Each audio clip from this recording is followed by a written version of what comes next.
prevent good decisions from being taken, that prevent good decisions from being implemented. Give him the wisdom from above. Father, we are looking up to you because only you can help us. And now we thank you for those in authority, in every sphere, in every department, in every area. Grant them wisdom and deliver our nation from wicked people in authority. Deliver us from evil men who will sit in places of authority and do evil things. Deliver us from vampires who will drink the blood of the nation and leave nothing behind. Bless our nation with good leaders. And for those that are there now, we thank you that you are helping them, that your grace and your wisdom is given to them to lead us forward into a good and a better situation. We give you thanks for your great wisdom that is now released into this nation.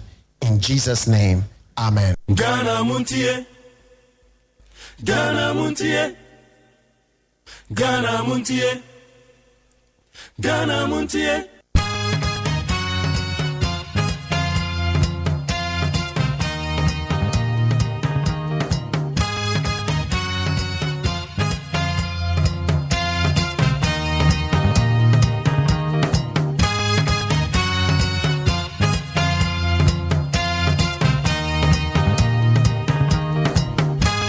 Yamwakwa bed Ghana Montie so need 100.9.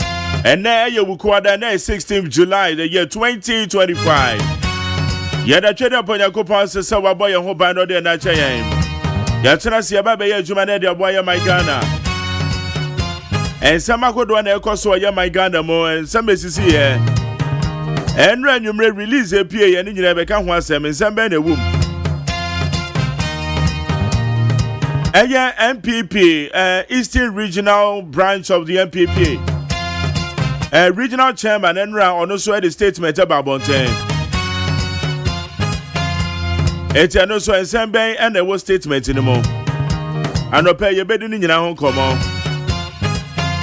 Attorney General Director said the national organizer of the NDC, Ayefreno Eye Joseph Yamin. Any Abanga and the third vice chairman, Edema NDC. Yabekaya, there were allegations involving the team you know Amiboye. Then you said, na Nipabi Susa one more year, I'm saying was Santomantem. And it's the Attorney General Director, Aya Yoko, said one more year, Jushimu and Fanfa home. Statement in the summer woman in Yabeka what to be. Ekwa kobo no nsia ante bomade se obesori no waye onoma ntentem.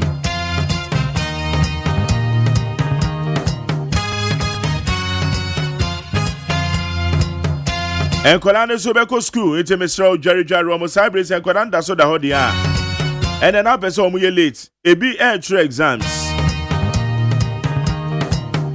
And I'm saying to Obama kwan ite ye ne tell wo school bags and wa check wo lunch box. Omo school ntade na atete ya no mepacho wapempam. Na mami bisa we nso wo ba no school fees no watu awie. Ana kakra kem. Iti turomo amoko ya nkran school yi. Omo de so obehwe no aye bibia de free o wa na nche na koda no mo makwan. Omo ba be makwan be fie nso de omba be di bosume ba ko ne akire o. Ejo bomade so be ma aduane awo fie. Se gari bi na beto anu ama na wo fie. Emu bi eburo bi ana wato de atwere ho. Because ye ma no be fie didi pa. So be ko adwuma na so do mo ko na ebe yeyi awo adwuma mo no wo do mo ko na ebe yi afo mo di wo chinko. Wo mo di wo chinko because enkoda wan hwe ni obeje o mo fie. Obeba na je se enoma e basa. Aya susuja no man to house girl no so why. And a house boy abwafo na wo fie ono. Anya da bia na beja no man to so about time you have to be responsible. The teacher no man efa eye wo man ho. Aya na me too for say man so ewo mu no na wa check wo mo. And then me can say me man enko say adwuma no when dey ya ma adwuma. enti e man wo mu no nsa no mu didi no ama dokodoko de no ne ade enti ana wa check wo masene ade ne so ho antwe ni a weni beto na ba na ode bua e ha no enti oba mesro a check se no ma no ma me why ebetimi kura wo ha na wagugu wo kakra kakra wo sie na ma obi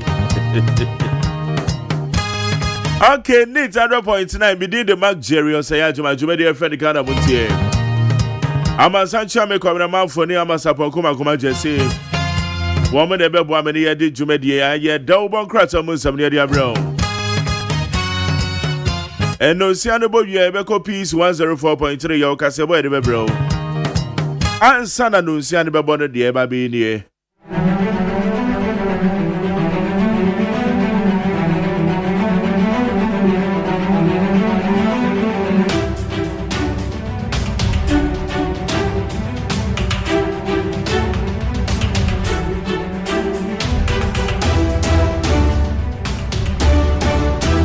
Media Sedema PSFMonline.com, citynewsroom.com, myjoyonline.com, checkoutghana.com, Star FM GH, Class FMonline.com. Well, Madam Roman Abel from the town man, you had some out of we need 100.9. Yeah, but to see no what is somebody said here. Trending stories.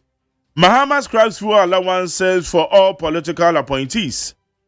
President John Dramani Mahama has, with immediate effect, cancelled the payment and allocation of fuel allowances to all political appointees as part of his administration's ongoing efforts to reduce public expenditure.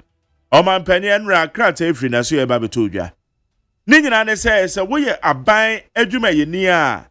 Oba ya no appointments a kwara kope baby CEOs, ministers, mo amukeka ho.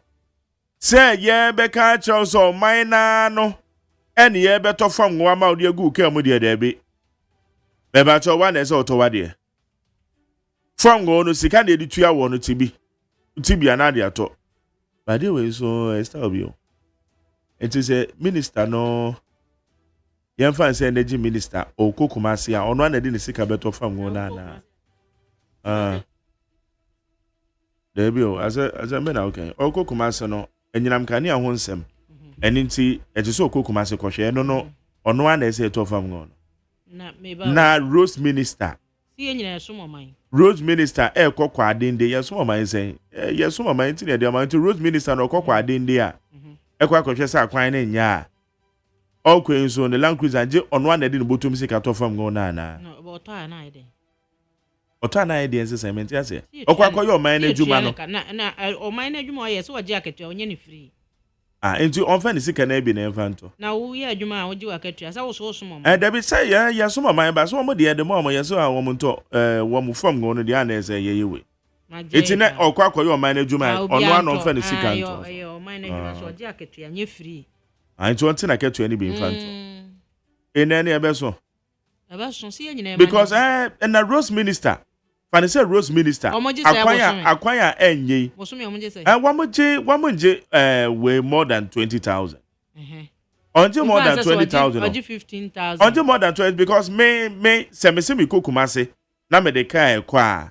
mebo ka fu obeye 1,200 a weekend eti fani say Rose minister or srasra akwan or srasra akwan wakokumase de wako 20 the sika be 20,000 or 10 or the tofu na agasa. Are we not breeding? Are we not trying to breed corruption? No, the ayaka is all right too. Yeah. But the point is, ye breed corruption say. Material say nipa no. Na ketu ya be 20,000 no. Ministers no be no oje up to 30,000. 20,000 a little over 20,000. To kan kwesi say. It make ka kwesi say 20,000 no. Say okokwa inspect o mine project bia eno abi no onyi fanto fuel na so mine adwuma wo ye ntini yetwa kan san ko onyi akatua wo mine bia ana okay you come right I acted in self-defense. How Akumsin justifies use of pepper spray. I see. Former member of parliament for Ewutu Senior East, Mavis Akumsin, has defended her use of pepper spray during the chaotic parliamentary rerun in the Blekuma North constituency last Friday, insisting it was an act of self-defense. Iti, Yamami How Kumsen, Also no jani baby odi ni komo. No hu se mrante ne ba ne so. It ono no pepper spray sha ne bag because there be okọ baby obo no ho ban. It pepper spray ne mrante ba ne so na na o twen ya o di spray ntina o de bo ne ho ban. Ene man di spray. I see. COPEC applauds Mahama for ending fuel allowances for appointees.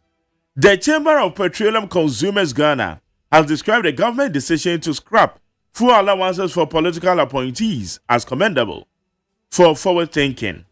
COPEC for said Yaman Penya Yadepa said nay, Wama Ayen appointees, Ubia wa appointee be also one a better form go Ediago Wakemo inti Wabo Oman Penya Baso. CD appreciate 42% reserves at $11 billion BOG. Governor of the Bank of Ghana, Dr. Johnson Esiama, says the city has appreciated by more than 42% so far this year, marking a sharp recovery that has nearly reversed the steep losses recorded in 2022 and 2023. Ebusuam says they say city na wonde abem, awade na abem na Bank of Ghana. Dwem tire ne kire say oh akoye pa akoye father fine. Fine say said the city net me appreciating no. Agboja, no compensation for buildings erected after road approvals. Minister for Roads and Highways Kwame Govins Agboja has urged contractors working on the Esuchari Volvo there be a Volivo Esuchari Volivo Aveyeme road project to exercise Aveyeme. Exercise caution in the disbursement of compensation to affected individuals. I better no be who say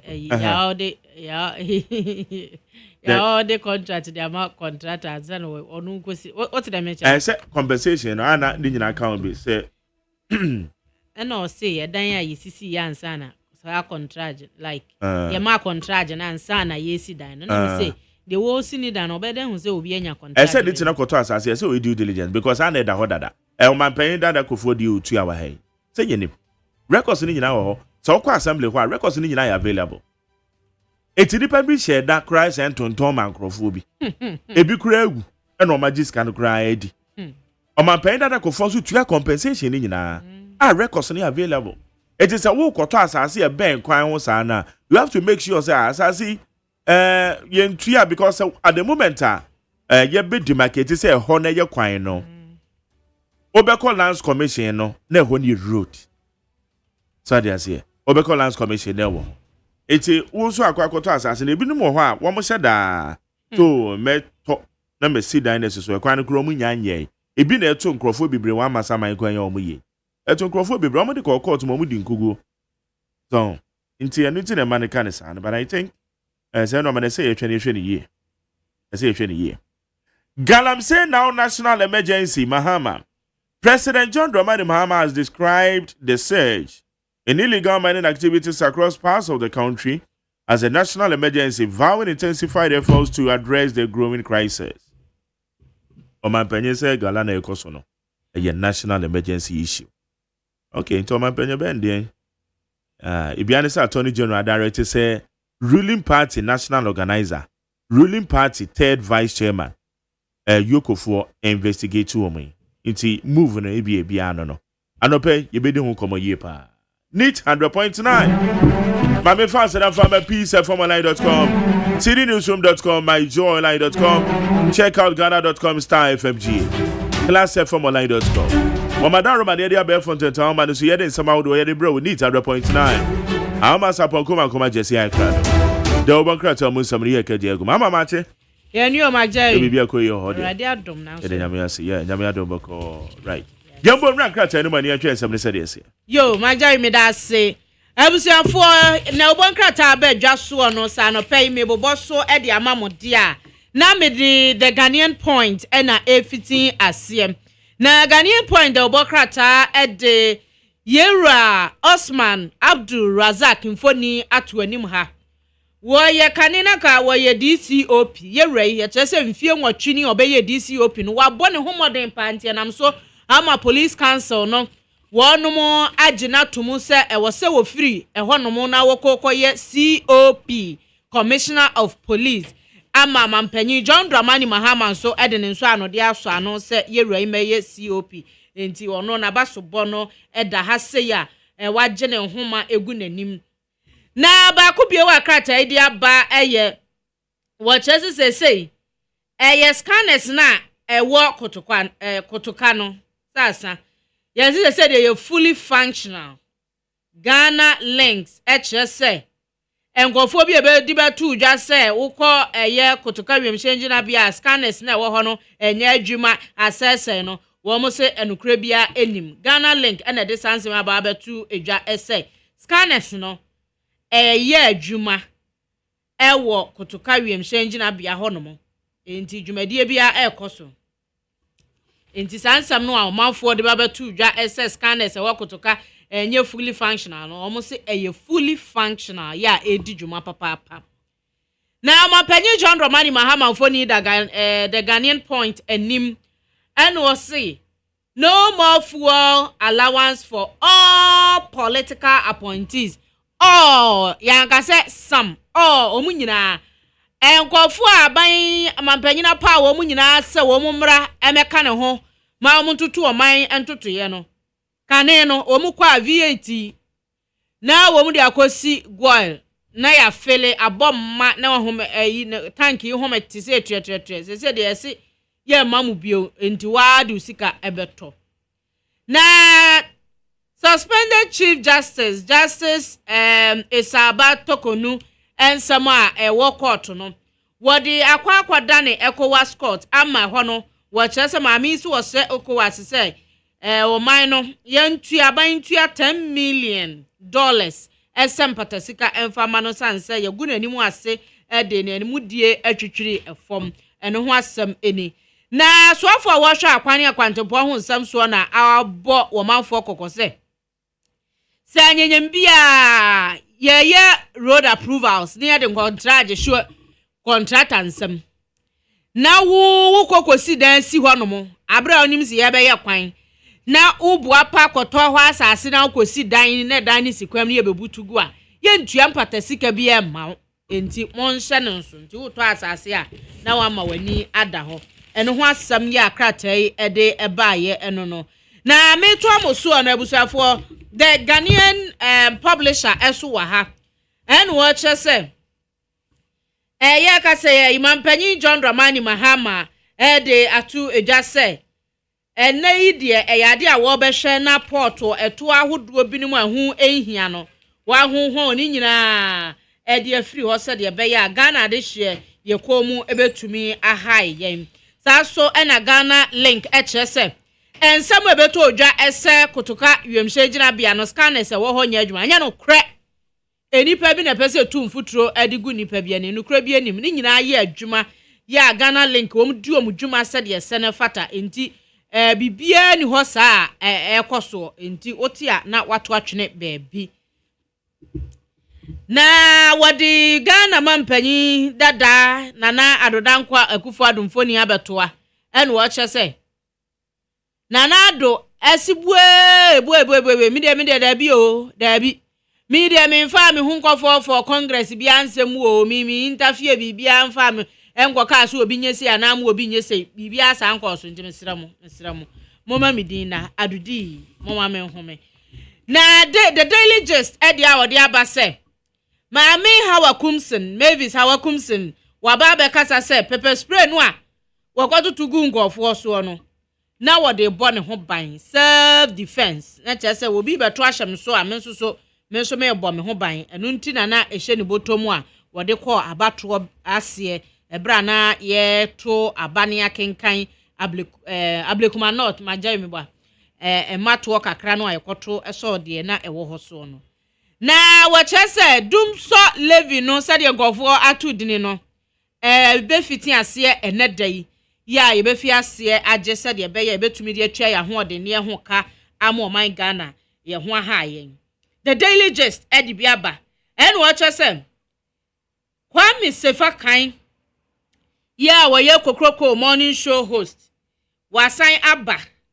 we say they were back ni break na home je no okọ ye no waba ya wo san beto na adwuma so wo Peace FM eno nti wodi ni phone ato ha no mo a wo chese chairman general waba na chief justice samo a wodi akodan ECOWAS court wo sese wo se wonu mada wo mo hwe no wo mo ji mpatasi ka $10 million emfa ma no so krata so de aba na wo chese na ado dan kwakufu ado abeka se gbo mesramo mo congress ho nsam emfa ma no ntu mu mesramo meka bi enti mo fa mi si he ya eno so wa hanom na wodi Yera neck danso abiam emfoni aba beto ha sei Yera neck danso abiam mfoni a krata idi aba ni nyina ne se Ghana link edi aba beto edwase scanners no a ewo kotoka wiem hyengyina bia no a enkofo ye huhuhu edi ba abontin se enya adwuma no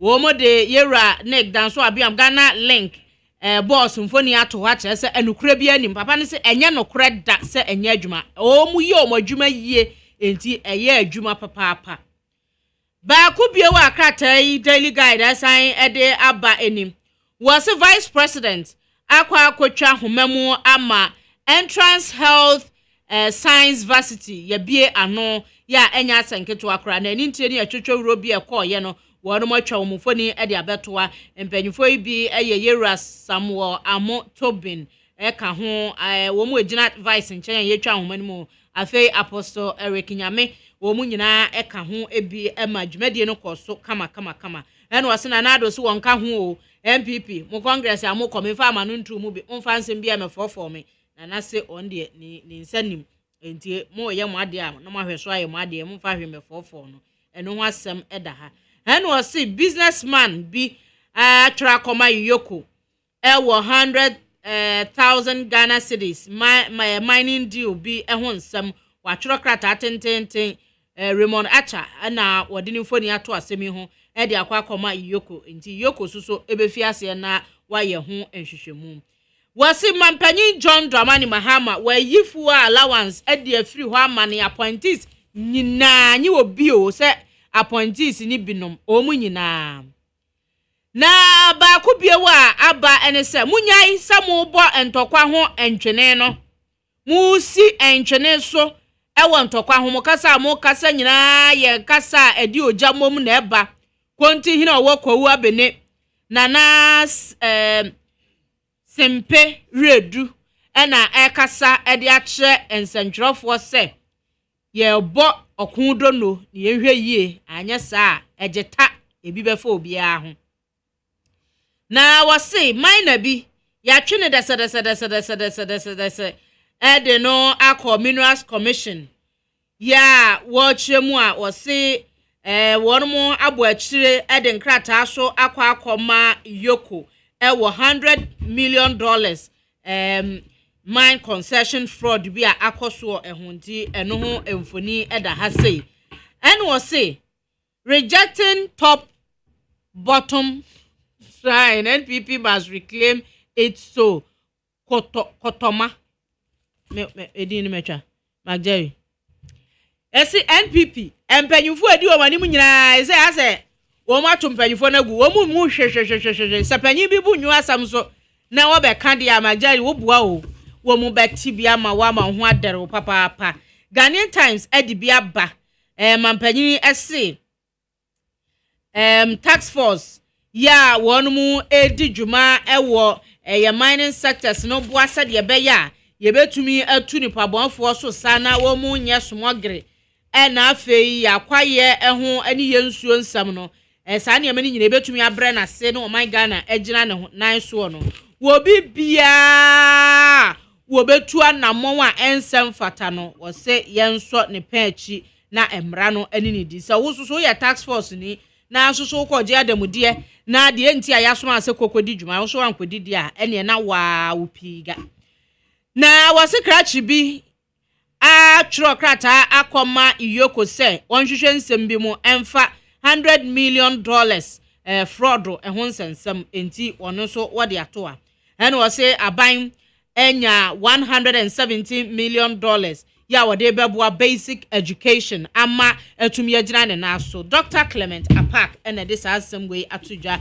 Ghanaian Times ekunche ede aba Majeri no nsia na nya abo nti ma menye mu ma we na Abo no nsia peace 104.3 FM Suni adishmai ma yemamunya na ache ensema hodo ayabo ano omeimo ene ama hodo so ena anopeye sinkonwa ede besomo kase boy etwa ne hodo afa hello 101.5 ye waduma okumase ye bankra ha okay 101.7 ye was ship house ewo Abeka Junction neat 100.9 FM so etato Ghana ha ene ama no radio stations a wodo opi no munya na kabom efa kase boy apiti wiase ama adehyepi no a enye bi etie ene anopai ensemo a yede esomo no ne edimo akoten ebi enesa His Excellency John Dramani Mahama akasa ede etia galamse a ekoso me ehodo sede edidi ye nkwaye ase yensuo asase yensase afa we nam so ama aban lawyer panyine so afori atentene ensem so na so ye no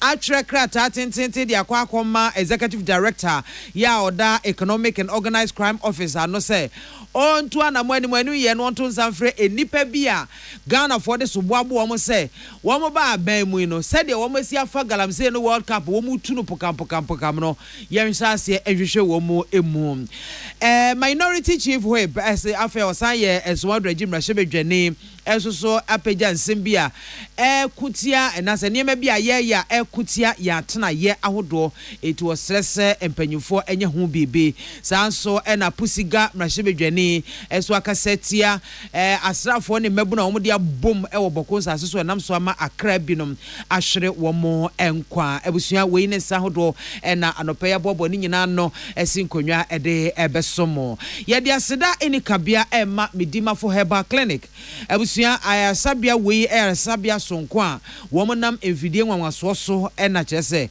wo mo detect ehun baabi anyarewa no adwane akote na fe Dr. Time da so onyahu yade ne pa no the time ato yade so time we me ma obosome ebetutu America adwane afiri ne padwum ampa bosome no enuru na chese yade no wabuna ketem kura we bas wona wo kro no eti yade bia etete wabrabo hawaji wani je afiri wonsem wani je nwie peye no bomoden sa wode ba koda medima for Herbal Center na obeboa uye pa womo ewo mayira ya ewo pokwase from 0244774282 and 05007272215 First Atlantic Bank eni edia wo frani dino a yede ejeso eye refreshingly different that's all no dear or dasono kokra na ope banka eye smart eye fast na eye more secured dia eno ane First Atlantic Bank na sa bank we obetumi ahwa to sika sem nyina ye ama ohwatimi atowoda wo beda na eba abefo kwantepo efa so edi sika sem hudwan so dia oboa wo mo aben ewo mu ankasa ne senti no yabo mo abaso emprenu so atoato aso chese concurrently pa wo magi 2 times digital bank of the year etibisa wo banking solutions nyina eno internet banking die First Atlantic Bank refreshingly different and na bodni yeah what this way chocolate drink anopaid you here enso hye nwumeko yada roma eno obo echidom yede kasebo no abesomo midin de mame biama kwafo me na mekenka kasebo de amount afeyentie ensem no ankasai Mampanyi His Excellency John Dramani Mahama akasa edietia kwanya yesi afa galamse so atore Ghana yenkwaya asise furuban yama kwaye bretu anka wuje chese wo ben ho kura tumi se duanie na fufu bi na mase na chese ye gina ye nan so pa green pa enei ni nyina adane kwawe so aye bibie ho chese bisi basa na de mama mpanyi adwene eba so pa ene se wo de thank you to be atomu ewo Western North Mantam no mu na wonam kwan so awakọ no Ghana ye ne ade ehua wu sei yenya kasa ene aboye na mutuo sei wasi efiri awaso ebepiem dade so eba se anwia so debi hey Yepa ni asa ye ho saa nka kwaya Ghana yetime di ensa esi ye mbo pam ka say yes o my Ghana ye kwaya ni nyina da ne anwea prada da nya fufu anwea prada da chese ebom se ko na chese anka first green pa na tuamu no wan se aye ko se ayebefuo num no na no na mampanyin kasa no odi tudwa jem se me manfo na ne amoye de abrabo amaboni ye kwaya nyina no mato ase se hwensuo ye ene wo penso krogin ankaka ne wo gina nsuo ho kra hwe wani mu abetimi hwe wani ma ye makeup enei hwan ni nyina ye se epidobidobidobidobidobido ti kura mfa ne ho na no na mampanyi akasa de atia womo a enam kwati kwan so etufan gudie galamsefo ene yi womo ayi womo ho se womo ye tax force anye mampanyi na amo mutumi se womo enkonko nante galamsefo so enkotu ase no womo namu no womo gi galamsefo isika na so womo kura na emma galamsefo no powers womo de ye adwuma ne no ena mampanyi de atodwa sesese de na ni abrese krodom edi wa ye beche no ye du betuma ma wakasa chese ubenu ho se ube awiase. Our forests, rivers, and green belts are national treasures, but we are alarmed by the environmental destruction that is reported across Awaso, Dadieso, and Sefia and Rianso, mainly due to illegal mining. I must be honest, this is a national emergency. The National Task Force will continue its efforts to halt illegal mining in our forest reserves and on our water bodies. I've also noted the activities of illegal anti-galamsey task forces that go around extorting money from legitimate small-scale mining companies. I've requested that the authorities arrest and prosecute any individuals involved in this illegal anti-galamsey activity. Na mampanyi sa to aso biem en wo hye adehye wo Western North Mantam mu ebose Ghana ha ye wo cake sunku bi asa sa cake no ye peja kra enko ha esun yiye pa na cake no ye masabe ba akofo anase mantam ba akope enko a edwitwa ni ememfa ne yem da bi ye nyina ye beche ne kakran enti Western North fo mososo munya abotere munya akomatoye mo munum nsuo ntwan wo pe na enema pa enam kwa mu ba national cake no ye becha mu bia nsa kane de akwan na ohia de be maw ayaresabia ni suku ahodo na ahia ye de be maw. I've heard your concerns about the roads connecting our farming communities and our markets. These roads are vital arteries for moving cocoa, timber, food products, and people across our country. They are not a luxury, they are a necessity. And I assure you that these projects have been fully captured under our $10 billion Big Push infrastructure program. We are committing resources and technical teams to ensure that these roads are completed on schedule. I've directed the Ministry of Roads and Highways to prioritize these roads and return contractors to site to work without further delay. The Honorable Finance Minister has also assured that the resources are available to reconstruct these roads. And he has said that for any contractor who works on the Big Push projects, if you present your certificates within 2 weeks, you'll be paid. So money is not going to be a problem. So Nananum, if we start the Big Push and we cut short, if the contractor is not working, it's not because we are not paying him. Then there must be something else wrong. Roads such as the Enchi Elubo, Dadieso Akontomra, Adwafwa OSEI Kojokrom, Seshiboikwa Asankragwa, and deteriorated feeder roads across Sui, Bonsum Kwanta, Bonzan, Esam, and Bia West are all slated for reconstruction. Na just atadwe adehye wo Western North Mantam no emono womo atedenne atadwe we said womo bo mo furu sushire wo say ye eti His Excellency John Dramani Mahama nene ena oteye no salamat kukwa pento ena oboasa ensemi nyina ano ede ebaye. Na galamse ho sensemi ena mampanyi atonkra ese abalo ya panyine keka ho na adwuma ba pa adwuma ba ne se besen kohwe ya danso ye na agu abonten ye nkwa ye na ayese popra yi ya bunua ni nyina agu na aye fense nipa bi se that mi sore e ma kwa ye mfifi wo mutumi duedue mu a wo twa mu ho se kwa ye bomu yu enzo emfifi krom mua e na hye ho ene wo mutu galamsey left right and center wo mo hwe baabi enti ene keka ho na obia ni yabo ni din ese ode no ho efore galamsey mu no so wo ma ban mu so ofira bandada no mu sa fe no wo beba so ofire hefa so far as yabo ni din Ghana for aka na ho asamo sa sumasi wo galamsey aban hwe no asumasi ye galamsey aban hwe no hwase na yɛ mu hwehwɛmu enti abana ya panyin nso ne nsa ɛka sankra free man panyin hɔ pɛ wa na so kora ma de agye end of train the pen and the paper end of ten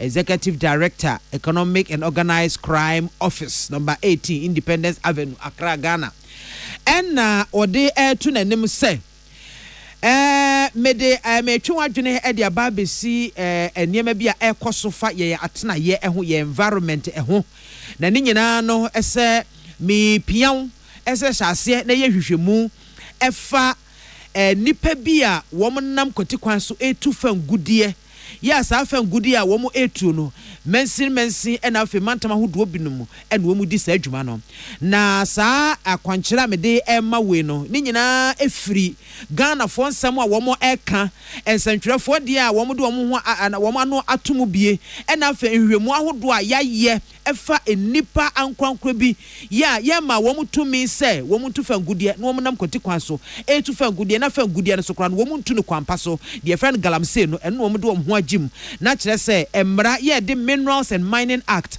2006 Act 703 no womo friends say yes ye ni nsiesie ama be Act 995 no womo busa emra no eso na wo kire se enye mra no nko a ye di tu fa gudie no womo abuso na emom no woma yoma dwene se womo mpe o manye won pese Ghana ebo edi yensuwa ye nkwa ye bretuo na afekura na asetere mu abrabo se de omafo mo tete ba bia ye galamsey yi womo abrabo nyina no enkrofo edi ato asane mu womo nape enti senia wankase waso ye no enim no His Excellency John Dramani Mahama Mampanyi wasisu dua empa hodo pi ese wone na penso obehwese saa galamsey no wobetu ase na wahwese ensiesie beba yensase yensuo ene yenkwa ye no mu na tumi aboa ebra woda so te akonwa so se Mampanyi na ne senti na fesu sede wo manfo nyina so so ehwehwe enti no na sede yoko emra eye yoko act 2010 act 804 eno so eka no ne senti no me na my friends atentene ne ahwe no so tonsa de afrew se wo tonsa mi pian se kona kotonsa efre sa enipa mi bebebo wo mu din ese kona ko hwe wo mu emu sampa se wo mu ye galamsey a ma asotwe se fata enkoma wo mo nya galamsey nso so ana ehu se eyesebe entro ne efuturo Ghana fo binom aso wo ma no etugu omafo anim na saa nipa ya meseto nsafra wo mu no won ne owura Yakubu Abanga na Joseph Yamin afen so no enipa bia watete wo mu din ese wo mdo mo afore galamsey dwumadie emu so no tonsa efre wo mo na wo hyase aye hwehwemu a bomodin ahwese Professor Frempong Boateng ne report bi ode ba yefa galamsey etu ehon no wo be mu ani akonsa report ho na wa dia yesusu dua na watimi dia ye wohwehwemu kama pa na sane eji udi se wo yoko ye de bibi hye won sa utimi ye meye fiko no enye me wanwansa wo kura no betonsa ede afre Minerals Commission panyipa wodano Chief Executive Officer ya oda commission no ano no abeboa wo amotimi aye mu hwemu esanse so obi atimi anya kukudro pampan abo awura Ghana kwa ebretuo mu etu galamsey a chese ommohu onsuro emfere enye baabia na chese ebia na tumi bi eta nachi editon safra Chief Executive Officer ya oda Minerals Commissioner no ono so mra meboa wo di onim efa ho no ono so emeka na on de oso ogidie mapase sansam ode kwoto yoko animi yoko ubesom yoko Executive Director ubesom se twetwe na animuanim ye enaso entwense bia wo kyena me ye na maye da bi wo se animuanim ye yi hwese obema emra ene atentene etimi aye adwuma na emra so die wo Ghana ye fam gudie aso ye no mu no etimi akoso toten obi emfa mra enhyensem enkoye nia ope kratai Dr. Dominic Akuritinga Ayini wo emrahwebedwani wono na ya ban lawyer panyine so afo hwatentene ensem so ena ne nsa ehye kratai ase Edom kume wamrashe bedwam wamo echiame ekampanyi eye minority chief we science won do agim rashe bedwane yera Frank Anodompre eno no soso won ani atofom din no hunu se ne bi ekoso otituru enkura akase no mu a yanhwe ampe ne de gubra ebe ha adwene wo se uba enkura akase mu a ye bu nua tugu enti ubeduru enkura akase ehon frama hye ena afeso wo hwe ye mpo ano no soso a eno soso ye nsase pa esase wo mu abehu ana epono na dwi na ba be twi ensase ne bia agu na for manfo kwa hokyire mu ene onkro ne ba etuase we de me intase fiansa nhye de merefam emonye ne bi ensi ansa ne eto ho anamo enti yera Frank Anodompre ekokenkan krata efa ohawa ye fam ewo yatena ye tituru enkura kese bi tese kumase sunwan tamale enkra ha de yifiri mu a enye yie enua ye hwere eni senti no ewiem hyehye emframa nam friends ewiem enye papa da bia mo nse nkrofo bobowa na ntehye we kosoro na obia kasa ne hwinum ene ho kro de ba ne nyina eyemframa bone a omafo no ehome na no no kasa tumire akyeresie no okye 2024 UNDP report bia wo de baaye wo mo di tu dwa se ebetumi anka enkura kase akese mu no yenhwe se ebetumi aduadua enua ne ayeye enema ebetumi aboa na saa yen ansase a epo edwi efa eko ene enua ye bugo ene ade no yebetimi de aye nsia namu se be ye beboa ama kromutena no aye akono aye nika ne enya mframa panso so ahome. Diagnostic and stakeholder mapping, followed by city-level capacity building and the rollout of pilot MBS projects in each city. Within 24 months, cities should be able to produce data on MBS budget targeting hectares of resource ecosystem, number of green jobs created, and public satisfaction score on urban environmental services. The expected outcomes are transformative: transparent nature-based investment, climate resilient infrastructure, green job creation, especially for youth and women, and scientific baselines to inform urban cost benefits and climate risk assessment.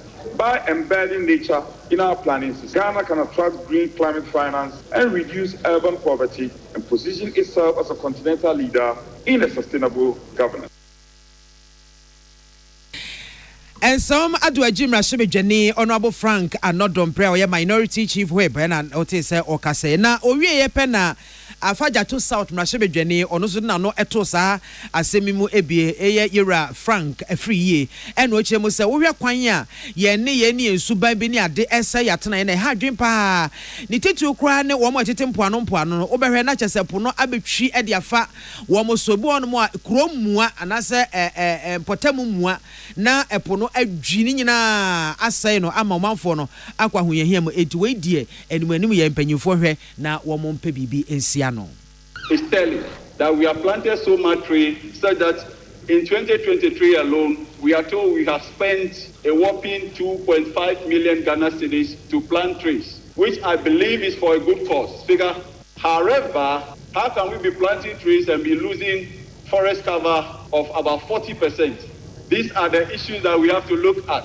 Speaker, it is high time we empower our state institutions like the National Park and Garden and encourage them to seek corporate resource responsibility in order to get more funding, in order to discharge their responsibilities adequately in a manner that will conserve nature so that all of us will have a very free, safe and clean environment to live in.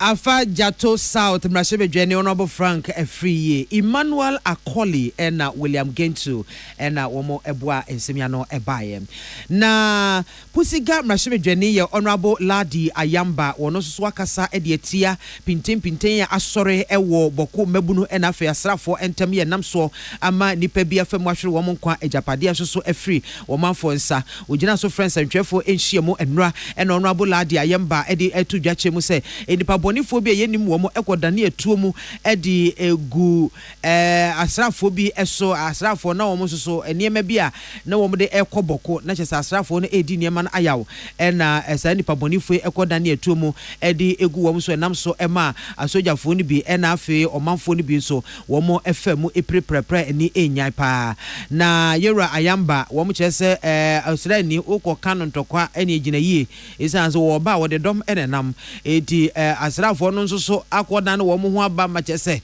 se do ma beto ahya de hye wo boko so no enya asem ketonti nam so kra ma huruye asore ama sese ehu ena abo omanfo.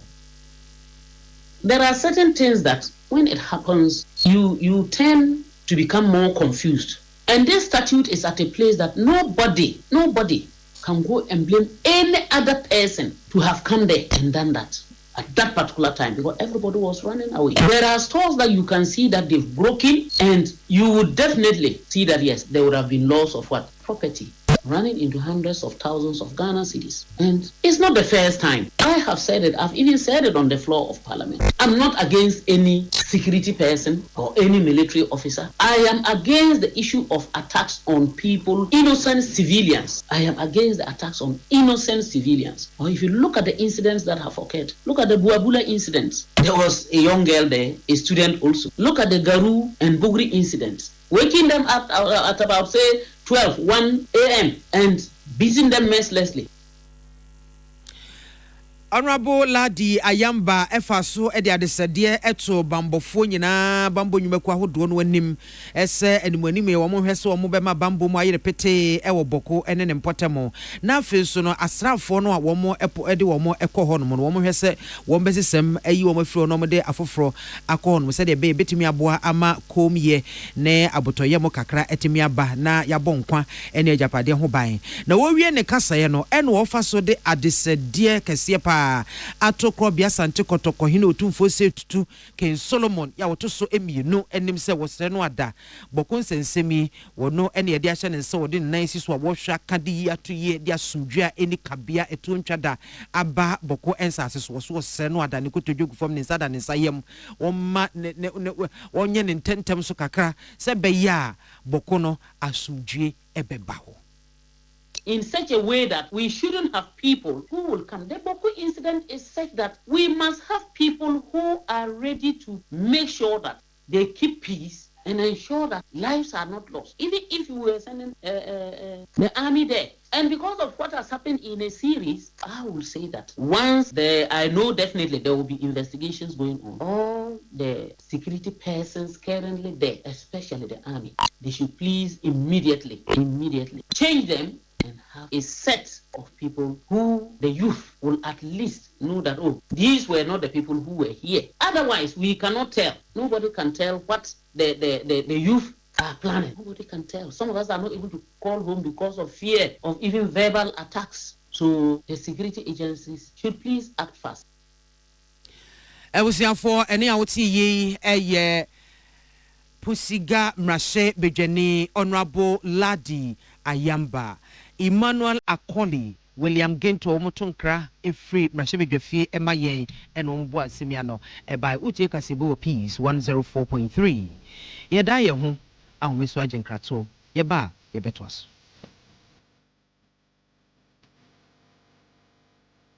Peace FM.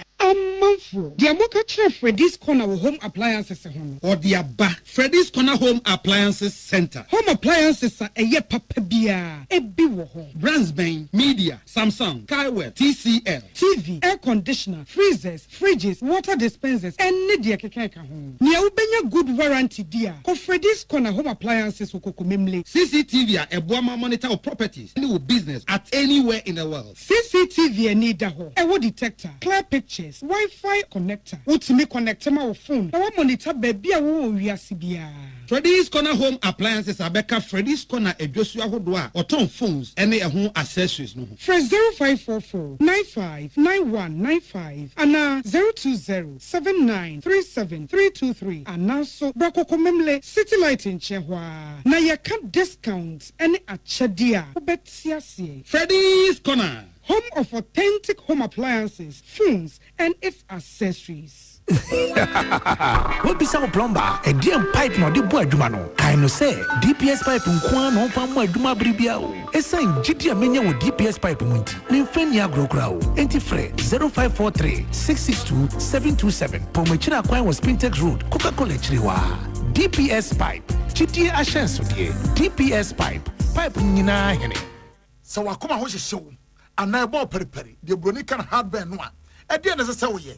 Na se wo yam so atim so e. Wo be packing a farmer Martin's liver saltechira kwai entem ehwie gu glass mo ate Martin's liver salt no ba kwa no na wo de agum. Wo be hu se ehuru wa glass ni mu na wanom. Martin's liver salt ye won orange flavor and ba ko so plain. Wonumu a ho beto. Nemum edi nanu na ho nto wo a ko hu doctor. Herbal and Alternative Medical Hospital Bena Black History and War America, China, Africa, Ghana and Penifua Bonabaso say, or say a real man for Tiapopa. Amen Scientific Hospital. I had a sabia, or one Fidian was so, Yawudaswa, and Fidian Chiro Yadi, and one son so Yadi. Amen, expert of one croyaria, one run when nam. Now, what Dr. Fonia Nurse Fonso, or what's a man? Amen Scientific at the herbal, homeopathy, naturopathy, and reflexology, na Sayadi. So, one I will pay, and I are to same pa, Yamia Dumunti, Yaria expert. Amen Scientific Ebabwama inshallah what told. Now once with the dance said the Ghana Fonia brochure for be dear dancing. Accra, Amen Scientific Ewa Dome, Oba Snake Flats, and Alashibinsu, our Klagon, Eben Shaman Road, under Bridge Ope. Oh, Krabate P. Frey, not sure dear Ben 0245 275254. Ama 020-722-9505. Amen Scientific Herbal and Alternative Medical Hospital. Allow Shafi, Nyamini Yaresafo. Peace FM. Tune it in, turn it up, Peace FM, and rip off the knob. Awusianfo ya babiem yenwie ye toaso ne akowie ewo amanone ensem emu na we de ya hwena no ya Nigeria fo motese na enche kra na wo mo emampanyi dada wo kan odan benkum eso Muhammad Buhari na wonum se de nkramofo nsoso wo mo amane ne wo mo amamrefa ayie yo ho etie na okohwere ne nkwa ewo clinic bi ewo London Maimobra okohwe ne ho eyade eti nenu entamuni ya Muhammad Buhari woto ananan wonse adu abra wonya mfihia ediwotwe emienu no womo ede no eba ne maimu eye enano ebna de nura bena ya ene womo ebedruye no bedruye ena ne si anemo Bola Tinubu ono so kohia ye ewo oman airport ye wo Katsina State achese oje no yoyoyo ede no ebafie womba ya enene amamre ne amane kwan so womo ede no ko ni krom Dora ya achese ho ena nipa bebre enam islami esomne hwehwe yeso emachese womo ebompa ye wo ede ma no ewo womo Central Mosque womo wie pepepe ena nachese womo atu na dam na kora dada eti womo ewo ni fie emachese empanyufo twotwo ro mampanyi Tinubu Gini bisa mampanyi Omaro Sisoko Mbalo wobaye ebe sundi obua ni di etwa kra de Bre Muhammadu Buhari enafe Yera Buhari so the vice president Yemi Osibanjo ono so na ohono ebi ene mpanyufo bebre na wo mudi obu ni di etwa de ebeba papa no na wo mo akra no awie amachese Islamic sumu ne hihye mu no wo mo atwachiri kra etisania kane Nigeria mampanyi Muhammadu Buhari ni sie ene na yuyo no esi ekofa ye eno no ebusia kasebo no esi ensemo a etodwa ne ya edi mu akoten ebi ene se His Excellency John Dramani Mahama akasa de etia galamsey ya no pinko chese ase ye ni dachi ase ye nwene hwe na ma kwaye bretu anka wonnam te se western of say anka green abehunu yanko a ene ehwaye ko no de na asia enkrofo na atu galamsey asense ase ni isuo ene ade ene osen asa eti okache attorney general say nipa mienu bi a yebu omudin Yakubu Abanga ene Joseph Yamin ese womo edo omo afore galamsey mu no to nsafre womo to nsafre me na sha se ye omo hwehwe mu nti yoko soso ahyase a womo ebeto nsafre womo na nhwemu efa galamsey ho so bo ne ade de bo womo no womatimi ahwe ho asem aka na minority chief whip nso so adogyi mrahwebedwa ne yera franka no dompre ono nso so apagya nsem bi ewo mrahwebedwa fi a woche se sene yatena ye ewo nkura kase mu se esaifa no amamframa ye ho mekura no enye papa enti ye mpekwa bi ebefa so na yetimi aso saade no ano de krakra mo na pusi gamra hwebedwa ne so de ade sede atompanyumfo anim se bintimi ho ase asore ewo boko wo mohwe enka na dwobremra ansa na yakwaka se hu yanka enso na aka echi no se krobia sante kotoko hene se onom emmoa na boko ensensem no yenka na tentem so se beya ede akomatoye mo eni asumdua eto ntwada ebeba boko ebusua kase ebo no esi midin ede mame biama kwafo yemfa seda a eni kabia emanyumeku a wo mo ebo yenchidom. First Atlantic Bank say usika sam ehun kitahudie bia wo ye de fa abefo kwan so no fa bra bedan wo mo essence wo mo na aben ewo mu a wo magye ho abasobode wo mo ye the Purple Bank enti sa wo pese wunya purple experience ne dia fa wontuma ebebo First Atlantic Bank de ano refreshingly different ene na bodnim medima fo eba center nie wo se menka nche say yade bia etete wa brabo aye kwankwa ba betena so na ama sei wutu ani a ento bia nim tu ani atutu won samono was bra no betu ase amaw Dr. Time da so was all the time ebeto yade no so amaw na time ne nso no na yade no away bus okone baby eti yade bia ne o how bia fa pomde ho a etete wo no fa beda medima for herbal center from 0244774282 and 050 0727215 womo pokwase mayira and as a mayira ya ewo pokwase ya what this way chocolate drink and pay you here e so she you make we adama e no boy chido man pay me de kase bono e besom ya damu nyina ase amamumu eniti Ghana Montie Ghana Montie Ghana Montie Ghana Montie Ghana Montie Ghana Montie na mansanya so adawro kofiaman homene so ejiji tonton sansan ewo neat 100.9 FM.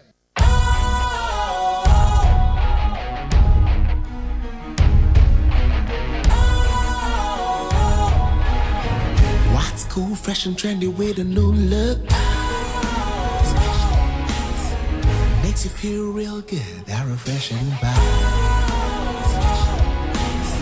Satisfies you right just the way you like. Do you know? Do you know? Do you know? Ain't gotta do it alone. Specialized makes you glow. Anytime, anywhere. Specialized feel different. Always think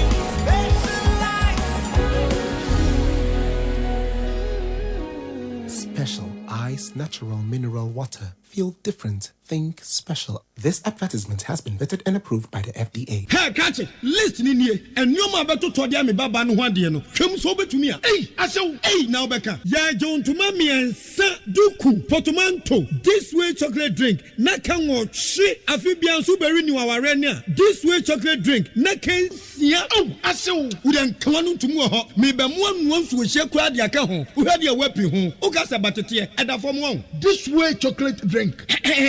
Catch up a pair, Baba Warrior. Aso, ye fear said this way chocolate drink, yes, or Yano Pan, Yanum. Ye bishop free Jimum and snack. Ye know who I don't yet serve woman. Ye did you a pebibia bob we had Yasua. This way chocolate drink in Yanum. And at this one, what's Yanua? Has such a woman, cocoa wom, pricky wom, bibia wom, I don't hear any so here. This way chocolate drink. You hear any so here. FDA, I just said you didn't crack to more to say a ye. Ghana Montie na mansanya so adawro kofiaman homene so ejiji tonton sansan ewo neat 100.9 FM. Ghana Montie Ghana Montie Ghana Montie Ghana Montie.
Anope ya magana fwa kwa bede bagana montie so ene eye wukuada. Ene ye 16th July. Enti ene 16th na kire se enra window bia bie. Window na bie ne ye fam go window. Ebie on the 1st bia and the 15th bia. Enti one city nenso ashase eye adwuma efri na ekọ. But at the end, and to say, yeah, Juma will from what that and so, and it over some of the OMCs, you know, and Sakraye my because you betcha instructions are there down when they say from Gono, so we'll quack of Fafo Froda baby Gumua, and a one city, they say, shall say, yeah, Juma, and yet that and a woman. 80 OMCs, you know, Sapape, as a Muduso. A bad day say you bet me a cross check but Munisus are my wife. Abusianra and a young crata free a year Attorney General. Attorney General Krata said the national organizer of the NDC, your friend Joseph Yamin. Now, when himself Mustafa Gbande say, Moamu NDC for ye been internally. Bopesa moya ma Joseph Yamin just say no maybe for foreign no so ye galam say Mustafa Gbande de kan yo madam ko na wa friend aba no pay one Joseph Yamin ene abanga wo nyina ya NDC fu a wo hold national executive position. Attorney General a director say Yoko enye jujomu fan form. But when baby, unse Ghana man penye, ayo man penye Mahama. Owo record be edaho. Record ne edaho ne say Abuga Pili. No yo no ane party ni. As a bit, na oyo no ane party ni. Eba se G-dance ensemi. Na yese no maybe to ayira. Yesi sike bia fese bua kwan. Na penso no dom ko gina court. Oyo no ane nkrofo. And it tells me the demonstrable track recorder. Your man penny na danedi. And way me nime she cry me so man penny why you be paying. So odo no one crop for coco jina court. Or no one crop for my appointees. Or no one my appointees. Mr. President, Galani de said that was every wa with you mono. Pa ye bo abaso ni enim say why you be paying na we so be ya mana go wie. O man penny why you be paying odo no ane crofo kokogina court. Obontoa at the Western Region or say, hey, Galam say a national emergency. I done a national emergency. But I wanted the American so man penny, I wanted the so one called Western Region Pona Uko Osino hey yeah. I can't say Galam say a national emergency.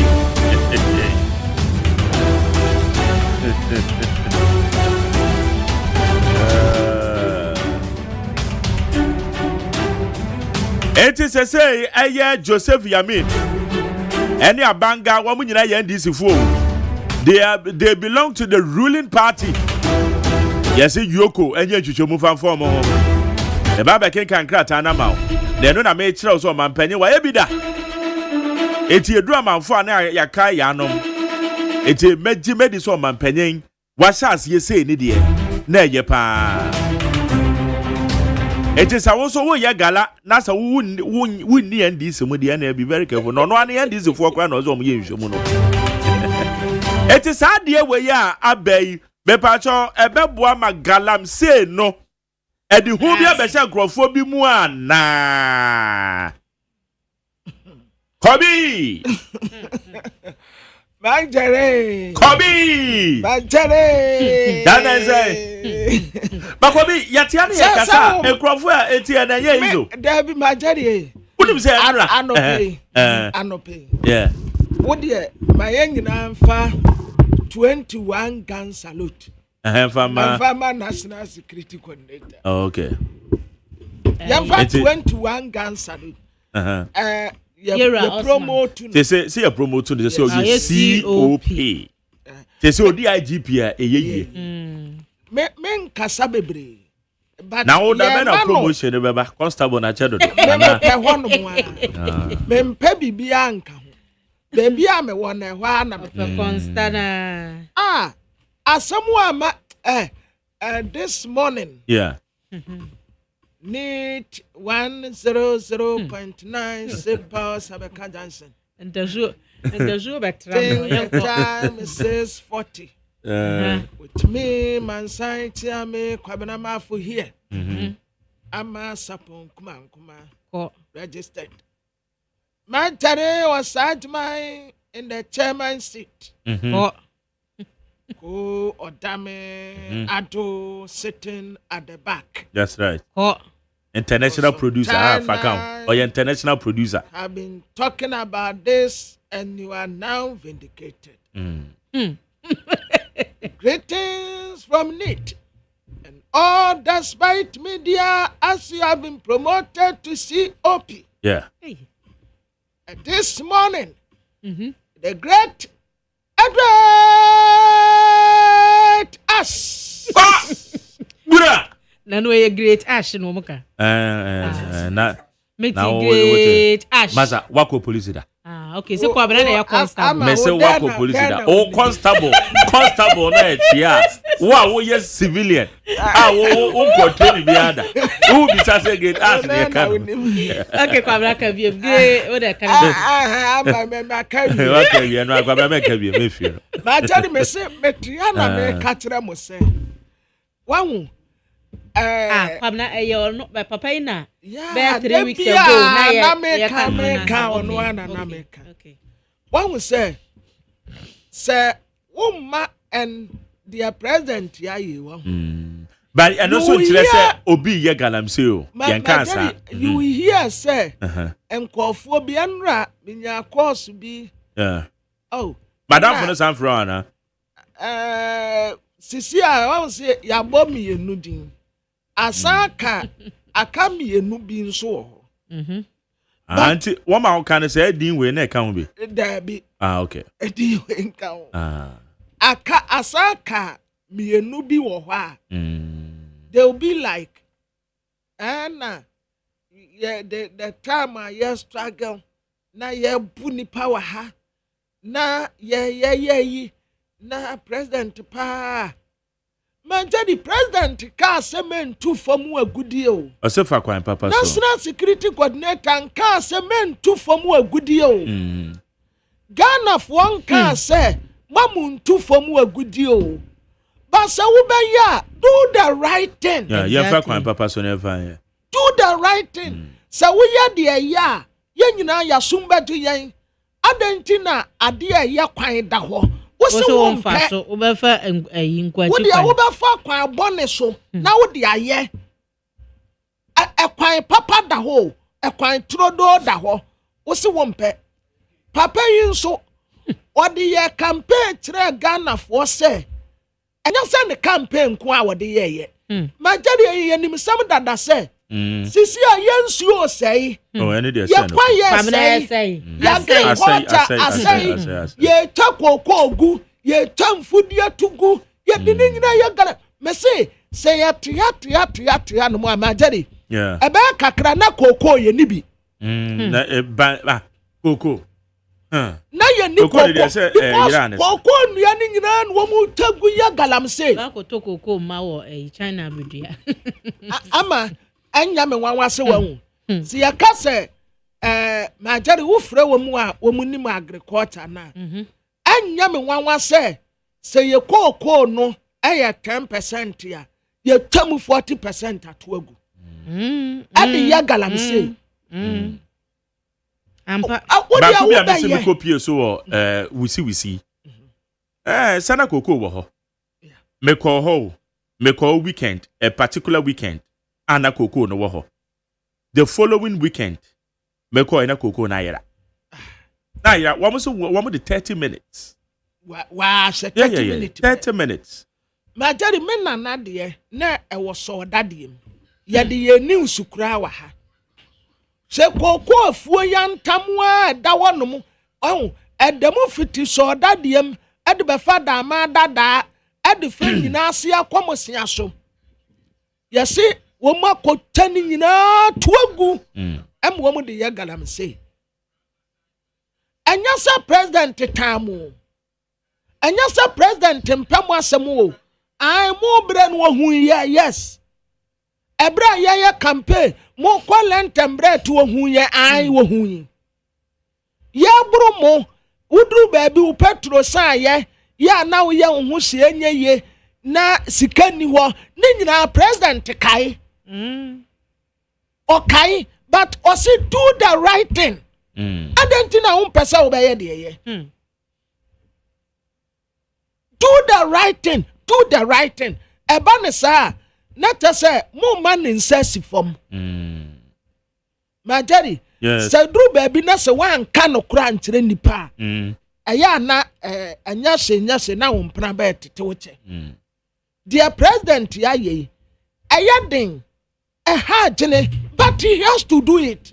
And yeah. Ate say wo ba eya de boni. Na instead say wo benya kukudura katena wo ba ne say ade a wo ye yi ade asem baba o na wo de akrokro na saa no wote na saa no wote da ko benwa ne say wo ba no ye te asore dem na papa bi ne ba boy be 9 years so one ne ye da no wote bibi free na akora na hye ne papa so mu sew ampa ya wa asore dem o was na suma pe na papa na hey junior stop that me ba ubetene wonsa wo me so it's because papa ne de sa ye no wasoso no so wo fia na wodi na pia bonten eno ade na yeke da bia na me ka tere mo se galamsey no o tata watamfo no enya din Sir President no aka de bia. Samba mpeni na nado. Ono ankasa apprentice a obetek wonu mu a wontumi ncheck ye no. Eno anya den. Wow de no. Wow de. Se wo tesi wo enemies no anya den. Because wo mu de wo tara wo mu. But one kasa wo de mu. Wa nje na no wo fascinating kro. Good. Where me are. Mamunje president ya no nsi bone. Arama make a statement on the telephone. Yo. Also the executive director Economic Organized Crime Office Yoko. Number 18 Independence Avenue Accra, Ghana. Unimo. Okay. Also the executive director directive to investigate allegations on illegal mining activities by named individuals. I write to direct your esteemed office to initiate investigations into suspected illegal mining activities being perpetrated by certain individuals within mining districts in the country. This directive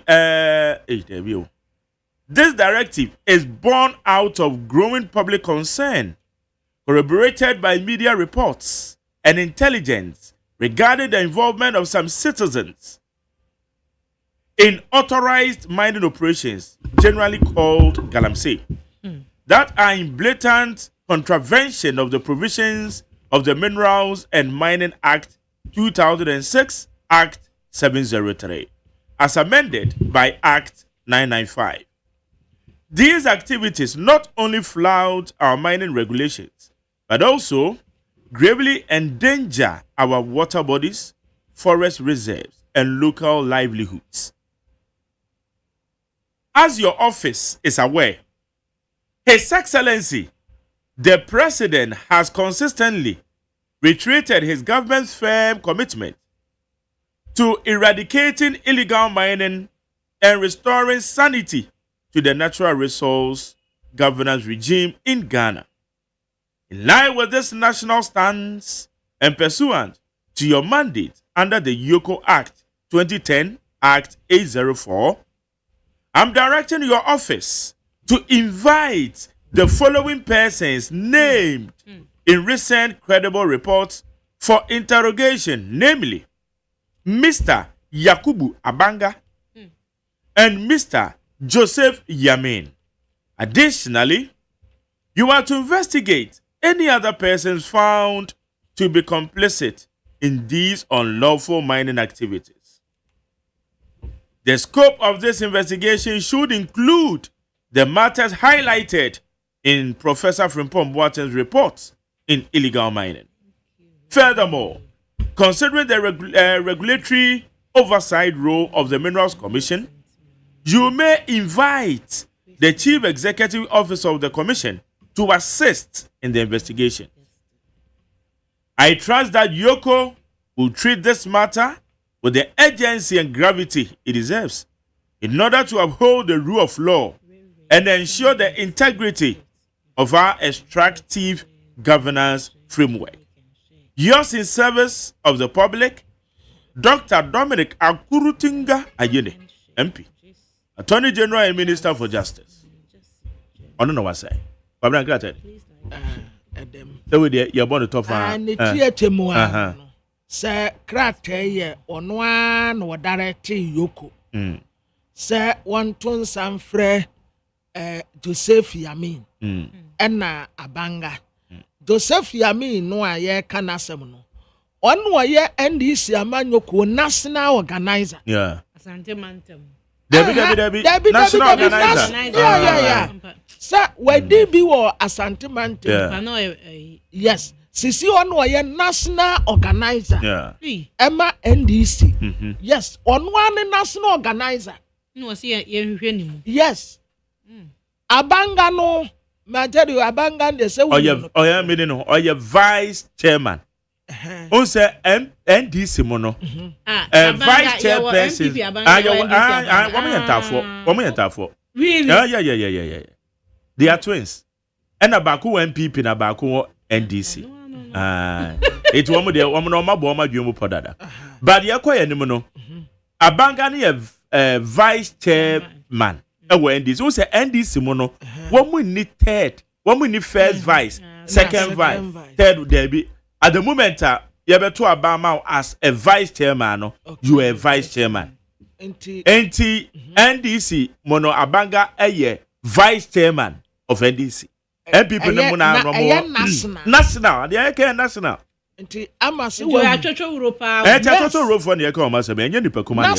organizer. And national vice chairman of the NDC.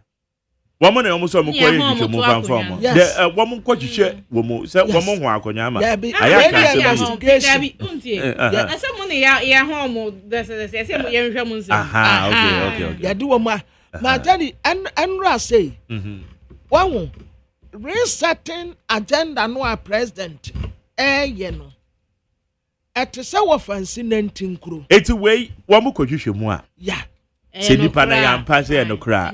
Let just automatic go become ranano. Yes. Say enya no kra na okon baby. Yeah. Anope ye be cry ye baby sound. Unse Joseph Yamin. Joseph Yamin has become my long time friend. Time na more life efe. Udi say kwa me my lifetime at that hospital once. Oh wow. I admit him maybe the 1 week. Our hospital our Nkoko Holy Family sabre no mo se menya. No mo se menya pneumonia. Yeah, there.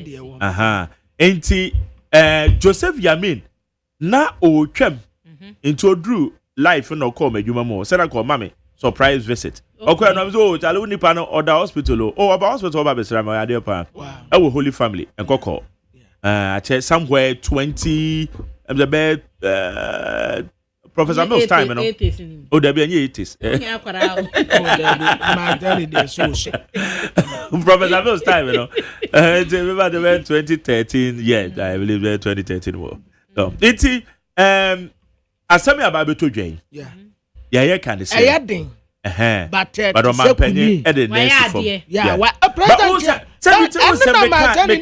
say enra no say president niama wa de baye fuel allowance watem also watem no crash say me chirem say me chirem so say ama na be bisa say fuel yes fuel allowances no ɛyɛ deɛ ne yɛka ho asɛm because kwabena yɛka se yɛtwam a ɛnɛ kora Shamima me nua ba Shamima yɛbɛtumi afrɛ na ɔmbɛboa yɛn ma tadi ni tie temu ane sa ban appointees no wo munya fuwa no free ɛna so ɔkɔ no ɔkɔtɔ nso a ɔbɛgye receipt na wɔde aba abɛgye ne sika but when fuel a ɛyɛ meant for official duty deɛ ɛnɛ deɛ wɔ hɔ ɛnɛ wotumi ntwam wo sa ma na meka bibi sɛ minister si say ye can market to your pana obi no odi up to 30,000. I don't think so. About 20,000. But kwabra fa say minister neje 20,000. Na or your roads minister or bar pro or call all the regions. Now we say only say 20,000 I know your official. Excellent. But when you allowance. Allowance. Extra ones bi am say abatama me na wo ka no be buy na nipa no na wo je achinye dendende wo ho say na wo kasa na meet you ma je achinye o allowance ma je achinye na nipa no mo chire me mo say fuel no wo mo wo dey officially wo mo de ma mo etifa ne say energy minister ensem bia batakrade okọ ho enye ne bottom sika na so de tofu okọ be eno your official eno de official ye bebo ka ne ma okọ na esa oba ye be san bone ma de de ama no na mom aya wo mo extra allowances bia wo mo de ma coupons no allowance coupons na ye na mfo mo de bi tim chen eno kra boka chen ye official ones it is a coupons no etu obi wo kra na owo cars bi sisifie otimi ede kotofu no bi de gum etu okwa ye bi ko timi de ko ochebi manamfo no ochebi manamfo ye krase adibida se ne enye bone se ne ochebi ma enye bone se ne wasi adamfo na owa bem na ma fu akupon me so menya bida na me so menya bida ko da me krase se ko za zo nya bida onya bi ana go nya bida me mo de me nya bi wonya fu akupon da o me ya chemfu akupon pe 50 Ghana be a 50 be 100 50 Ghana me 100 menya be miensa which is 300 cedis enti eno no sa extra ones no e na ban na twem wa ya de enti enye se wa ko yo ko di ujuma atofu wa ko di ujuma yampene no na ba ko a wasan de call parliament say obia nto appointees yo ministers yo obi anto abeja pade bia bio no eno so eye na me hu say I am for parliament yes okay but parliament nyanje nto na MPP for no kwan wo parliament wo say ade a president ye no enye ye nyina ye su anajosu na wo de won say kofefo obi ani ase kohwe nisu a wo su na mo de abeja pade no moto no fofofo mu anso mu nkoto ansase ewo pa obeye na mu anso mu nkosi mu dan na abeja pade na nya MPP fo nkwa na eto anya MPP wo mu to ne kase wo mu to ne kase papa wo mu to ne kase wo mu ani ha wo mu hu a wo mu ani abria na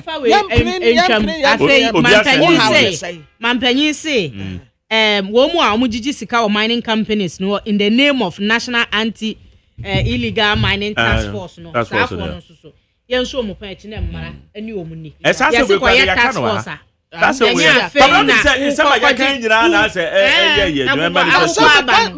na man kan tell say hana president because some na ya kan nyina no ahana wo mu nyina wo mu tie well the woman is ambassador ya wo kan gara man panyin say enya do ono no obesan ko bi man panyin bi I'll be surprised say mete say JDM said ya yenim no obe na dwen say dia yanum fui this wa manfo no aye kopa ne chew so yanum fui say obe change constitution yania tisi yania kopa I don't think so besa tisi yania kosere ne say na da wo but ya kosere ya worry set ya no ya ni je ho nti wa san to ya kosere ne kra JDM onye because onim say oja ne legacy no dia to and bibia say so dey tuna was a good move say the national organizer and the national vice chairman your attorney general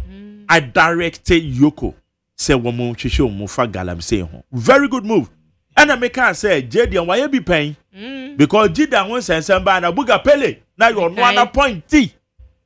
Or swa mo do go jina court. Ama court e jeli wo mo.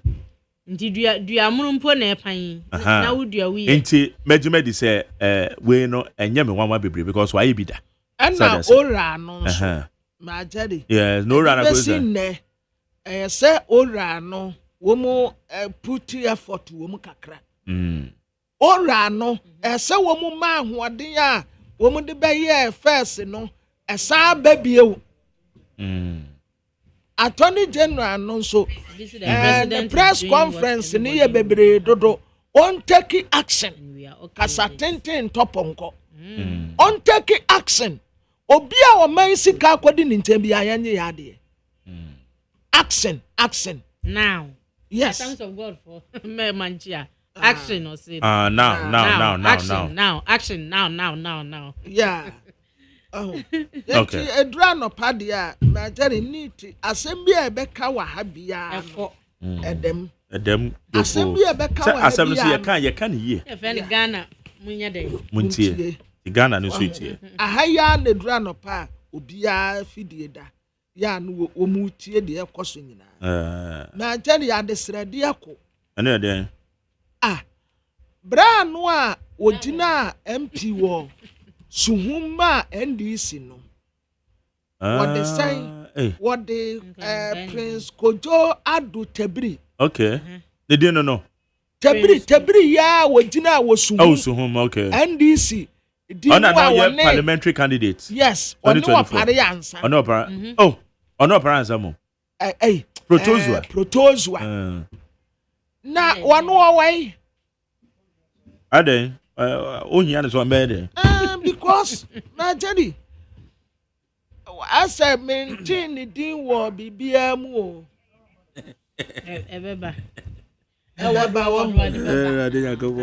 Now, what did he do with BBM? Was I said, the dean time, as soon Dana, you want some busy with you. Tebri. At your post, you say, yeah, many be. Anna, so I'm kind. Esu omo kai no because fa kwa chichira abu ana hwa ni sano omo kai no obi se me fanchi akese no obi se chia me second D amponsa so o chia ne kwabena yo so o se ye wa no second D is London to tie we free second D call London and the London D mu ye ntia on kai ho de mu ye ya wasane tano Monkai ya wasane tano ate. Monkai ya wasane tano. Yeah, His Excellency, JDM. Good morning. Okoto. Okoto, Western Region. Waba. Ombai. No, Wamakra no beshe no Facebook. Okay. So no current. His Excellency, good morning. How are you? That's right. I know you are doing well. Yesterday, watching your tour at Western, it's a very good initiative. Okay. Please, Yawasane Tano, look somewhere and face him. That's all. That's all. Baby. And one wakano president and crowd said that. Oh, baby. Yes, or you business partner to your baby. But on baby of you, Sasana on Bisa. And now we are Ejina said you say ye dear you. I want a white year. Hey, Obiana appointment. Hey, a white year. I did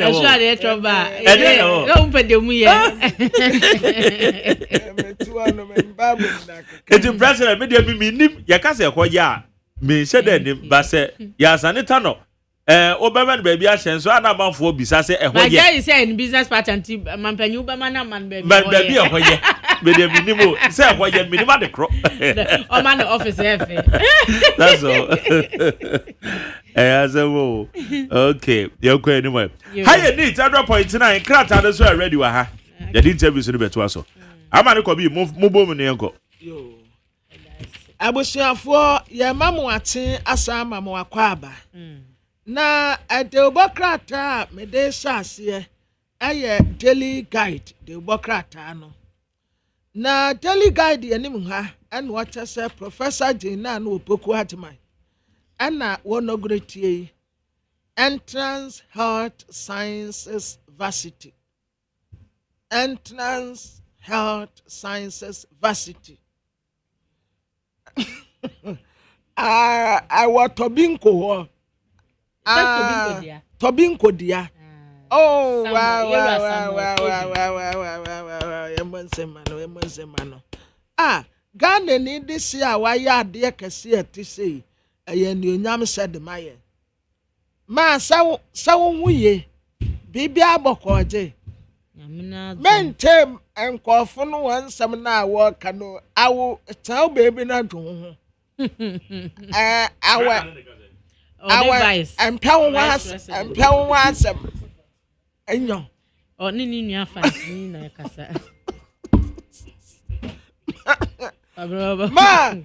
ma empewo wasam ma menyim dadada nya empewo wasam tena wo baby dwo ho meme biem pusu da beso kwa be ago no oyantino papa oyantina nkasa she tell baby dwo at least nyame ase wanyim nyam awonyi besia a break record abaye vice president ewo fourth republic ha wudine prepared iwe ya pe kepel baby tena mem wo biem pusu ai mechiao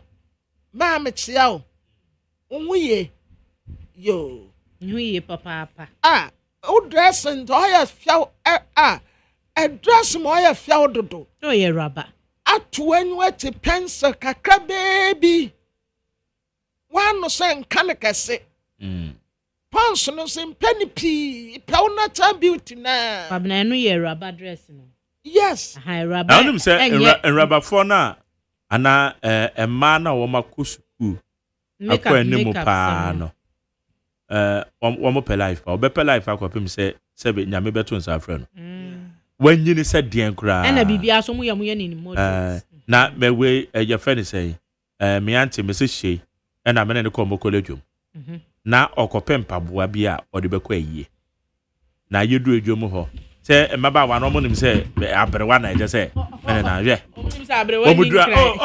mommy be fa we o se apu paboa fu we me wa fu paboa we na me mama me se I said on pass the bro obi awanya 8 years o se opa na onyini o se we paboa we na wo de ma mo hye me se paboa we ho e do ba o school do etire no usually pa na no o mo per life ma oye ai yakoye ta baby to jamenyin funa wa won kan won ade na tena wo baby ai okay na area me the baby ayoko boss ni yasi businessman be the petition akoma ne say mining deal bi yeah $100,000 $100,000 no on sise muma no kanema mpani na na de danko akufu ado na sisi a wo ya former president metia sa woni Ghana ha wo abrochire wo ji wa home be se ensawa ye ka wo wati pa sa wo ha no mo anka wa ba se ensawa ye ka no wo wati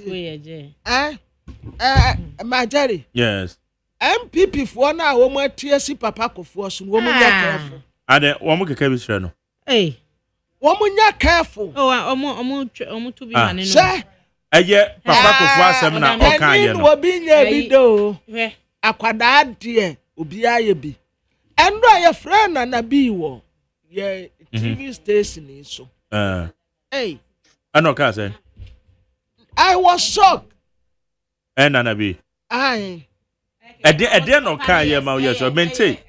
O say it's all over social media. Sa penin obi nya bi do. Akwada de obi aye bi da. Too much. Mo ba kwase mu take decision na mo frɛ papa kofo na de mo ba aban mu. Na wo se nasem na manfo kaseti ya no. Se o se na bi and Sopano said, Papa ko 4 years. What was a hypocrite? We a hypocrite. MPP, Emranti be on baby no Makasa. MPP, I mean, some are born and a bee. Ya Kramatu, Yenu Abema, Abronye. Abronye, so I can be Biafano. Hey, Munya careful.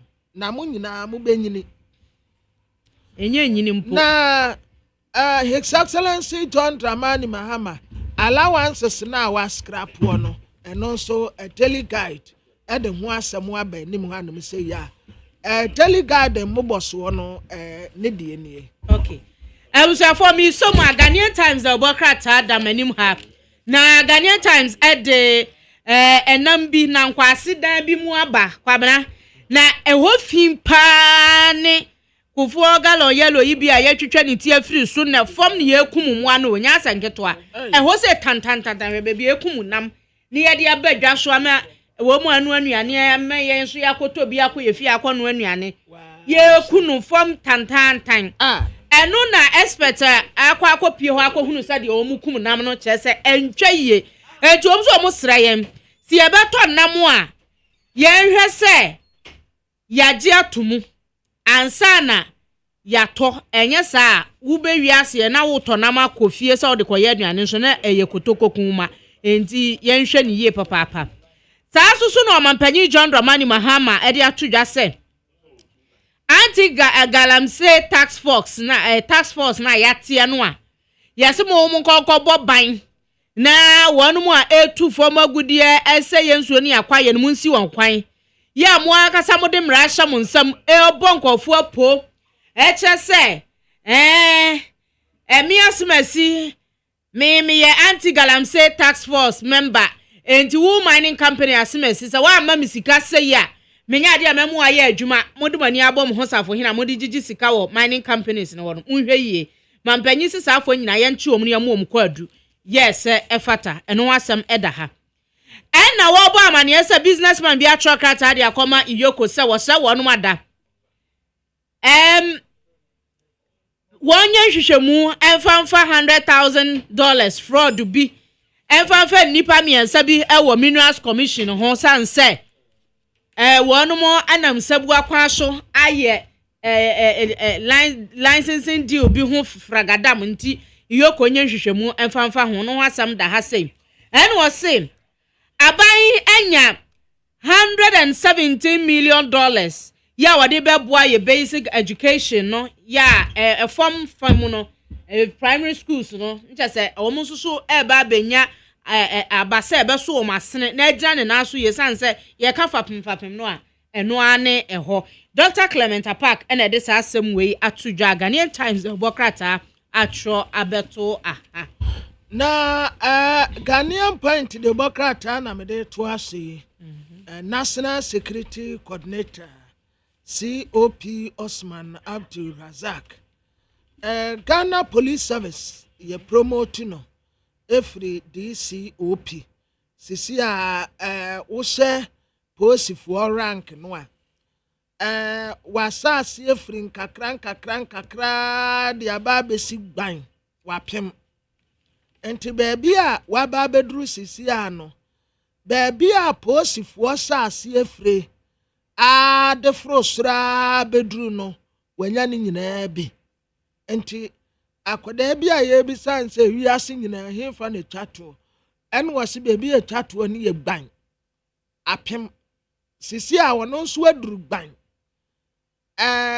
enko betumi edi IGP nso ne post no ekura no so chen IGP enti wode ne mfoni abeto anu sei na de bokrata ye nim ha maami gatu database abatoko no woko ECOWAS court na kwa woko ye no wakwa akwasama ayen ena wasama ayen no nso wose asase yasa pata no wo mining nyina ye pata no pata ye de be pata no no eye $10 million empata and what ye free and sanse yɛne na ani ne yie yɛgu ne ho fi na Ghana link ɛna wɔn nso de aba abɛto gya a wɔkyerɛ sɛ na yɛbɔ wɔnom soboɔ sɛ okɔ kotoka wɔn scanners ne nyinaa nyɛ adwuma ɛna wɔn kyɛ sɛ ɛnyɛ nokorɛ ɛyɛ bosirimuka na scanners a ɛwɔ kotoka international airport ɛne port ahodoɔ ne nyinaa ɛyɛ adwuma wɔn scanners bia ne wɔnom a ɛbreki down nti saa asɛm no a wɔn de bɛto gya no nokorɛ baako koraa anim wɔn bibia yɛ furi operation a ɛyɛ adwuma kama na Rose Minister ɛna wɔkasa yi wɔtrɛ sɛ mo a moasisi dan ɛde asi beebi a ɛwɔ kwan ho ɛyɛ aban dea no sɛ yɛbɛdwiri tugu a obia nya sempo anaasɛ kaprɛ yɛmpata obia fuel allowance yo ɛna His Excellency John Dramani Mahama ɛka sɛ political appointees nyinaa wɔtwam obia deɛ wɔtwam wade afiri wɔnom nsɛm na ɔpɛ sɛ wɔbɔ ɔman no kɔfɛse ho ban yɛsika no enyunu gu kwa nti nkakra wɔyɛ na waresɛte Ghana biewa the Ghanaian point de bokrata ebomu amane the new publisher edie na mede etoa so na the new publisher ebo amane sɛ maame akuafriye ye na anu ya da Ablekuma North abato mpasua so wo san kogina ye ma on say kwamna ba ye na MPP amanyoko ne se rerun no enya ade a wo mu no omo beko sanka wo mo boa wo mo ho initial maame akuafriye esi ne ho so ekoka NDC ho NEC ho ma omo eye rerun no na nu no owie no atro chew pakrata atententen dia akoma NPP empanyimfo so opo ma chew National Council emfancha ne se omo directive a wo mo di tu dwa se rerun no wo mo enteki part no ono ankasa de emrahye ne nsem ekoko gina ma yeto aba na edi ntwodi aba nti wo pa wono che wo mo fa ne bone enche no ama senka wo mo boa wo mo ho ntem se ebeto dwa no ase wo mo koye no ana nka wo mo boa wo mo ho da moment no akoya nka wo mo wini because se margin no a maame no editi no no enu mpa ya last minute MPP fo a wo nyina agene wo mo se party ne sema mo mo nko nti obi ato na agene but initially and wo mo gather momentum se wo mo ko akowini a oh what now there's a ballot to mpo de say nko ampo enko mbewini ba wo mo antoto wo mo niam yi yo ene me toa so Mampanyi John Dramani Mahama mfoni da han was say buy your own fuel. Wato fuel. Or say mampanyi a oda ne ministers ni appointees nyina say wu kodi wa udwuma to fuel na fa kokoye enye oman no abosom na abeyi afiri. Saa suso na wobo amane se NDC amanyokuo wono asake security services recruits ahodo makoma apem 1000 ena yasaki wo mu the new publisher ena di we ba ye anopai na abusiafo de bakata ya friend say insight enim ha nipa na wu anasa o ti ase a ena wo nko wu a ohwe nya dia wu na nka wo bibi ya nka usama ufunu numpo senka kwa de na faso edanu ya metie ya me say mamu mfa me funu ma po belese me mom de ma me nka na monti ase se me wu am yesa ma ntwentwen yo same o hwe hwan same me kwa akoda na masum adum ande a wo boa mo boa ni na se obetimi atwe aye sama atwentwen ya enka me terrorize the whole nation o ma mu ni nyira na nka yasum benya hoto me enka elu pray ba na matena reform bone be na gala fa ye o sa mu di mi funu ma po beles na wo mu di sa agro na wo mu die no a ho ba ye obasa nanka ade a me de be yam me sen kama terrorize mu o the whole nation o en obi abenya ne tefa nanka wo ma jare wo betumi abetena abaye morning show prof yeah now wo da me a drive with now wo car na wo spark ya no medum no there's some no you fine tanrin no medum no na say ama abeso da ye na wa ankoka messenger me say orig ne metu na say de metu no kura hu bejire wadru bedwam no watu say mo koye meku uko jina property enim na maka hwewo eze na ayekese me say nkama tete mu a sewo na say donkuma na yire ana wode owura bi your friend said otupri intim akokot wode na akokot say on sika waye free ni kuna account aya 14.5 million Ghana cedis oyedenya asa access ya ka 14 million Ghana cedis ya enkwala sika aya connected 140 billion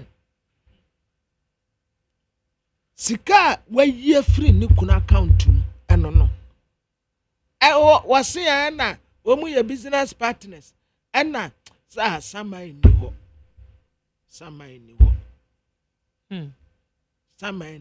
na sanka ye ho ama ma baasa ena sa asem wesi ya kadie hia ne se ye de bantin ya be se donkuma nsem sa bantin ya say no a ye tadi dua no ye de bantin ya be se ne nsem na ye de na to adaka ne mu ne yakosie no na nka wo sa nipa kro no a wudi ntro se sika no woye u business partner na sika no bedi na nka wudi mirika na obeba be ka nokre wudi mirika beba be ka nokre se munyimu sika na se nka chu mbetimi dia na oye ni business partner na account um dey see there no works mo na nwanwa se oye because so your business partner okay I agree an account na your joint account and na either to sign and na said there so how did he manage to get that access to the money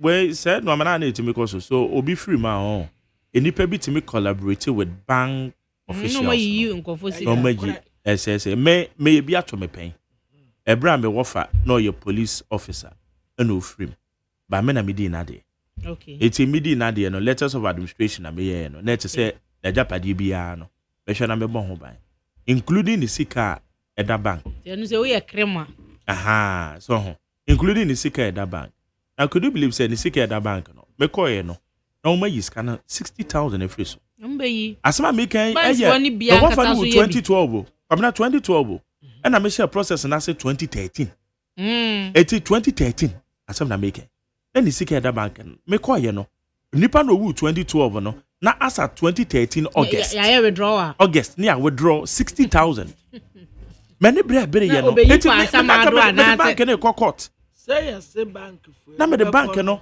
court graphic na but when him say ba say o dey me can say ya but the man face ya but na obi ben ye busuani ka ho no mo collaborate the pan collaborate with bank okuri America and a woman to me a year sika no obi a we 2012 to me withdraw sika 2013 August my daddy ya say we be corner bank for no graphic gu ha anya story e trending wo mu nipa ewu mo se baby oh yes sure we enye ni ngai adabi wo mu se baby answer we publish ayipa o wo mu ewu especially wo mu nsem wo bie no na wo mu se baby a nipa na ewu no wo mu se because yes ya no na you wo mu mfa so sisi a say ma jeri senyame amwa aso kola graphic go ha obi anim baby a usika bida na wo witim Yeah, monchire. Bank for no. Ayansu amuansu musuba. So obi bedi die. But usually say sikano e say come back. E say come back to government chest. Aya banks need to me publish it. Me hu sa publications ni bi. But in do send to publish say more madishi film ni ade na wo musika Google banks no. Ndi ya monchire kwan. Kwabna wa accounts no wa chire me ama me wa accounts wa musuba account.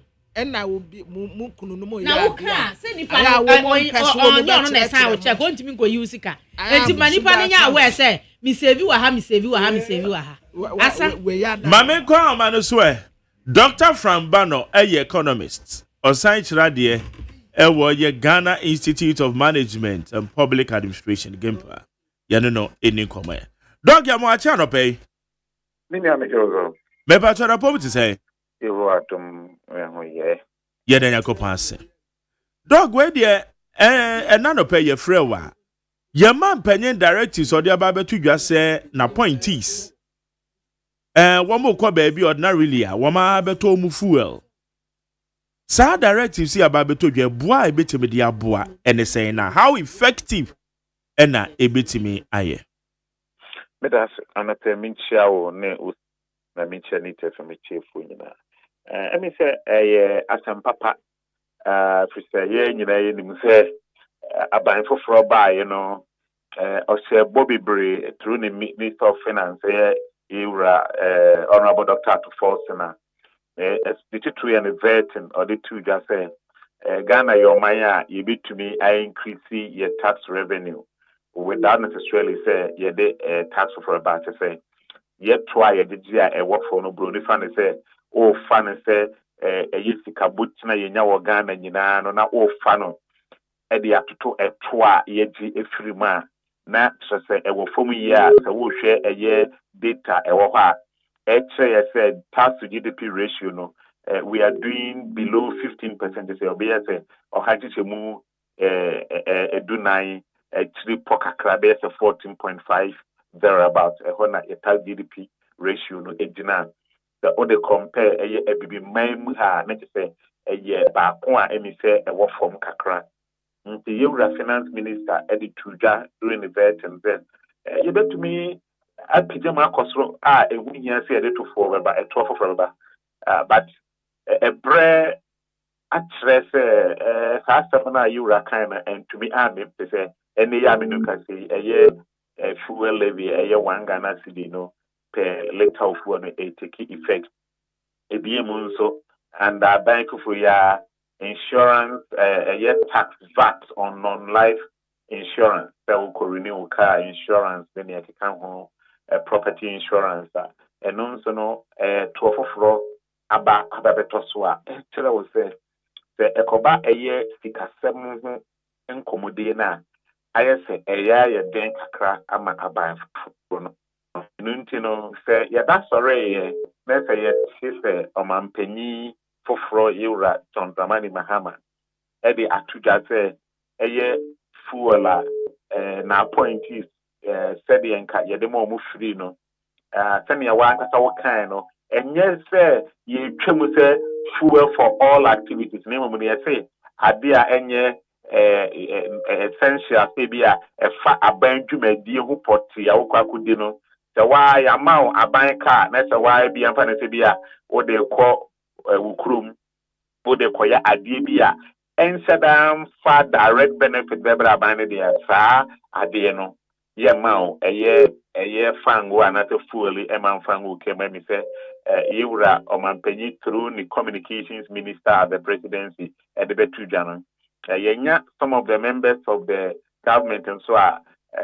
Me and Niaba Shamima Muslim, and say no that on not Kotana TV, which is and yet total ban, say be a mobia, two on the mono. Say, I was say a buy Nipemu be a media, and no a day, and Fasu be bebra ban, and I say a buy no to media what they are.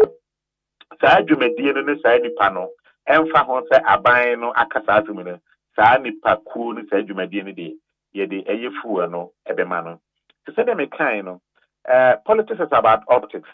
Senia amountful adwimu omuhunu no omoteno no eno ade a ye bibi memi ha ene Ghana memi ha no emi se wo ye amanyonsom a ade a ebi makotene pa nti meka na se wo fa the optics there very good for the image of the ruling government, the National Democratic Government, say, omo etumi aye bibisa. Na ubisa me asemfa the impact anase insusanswa ebinya. Yeah. Yes.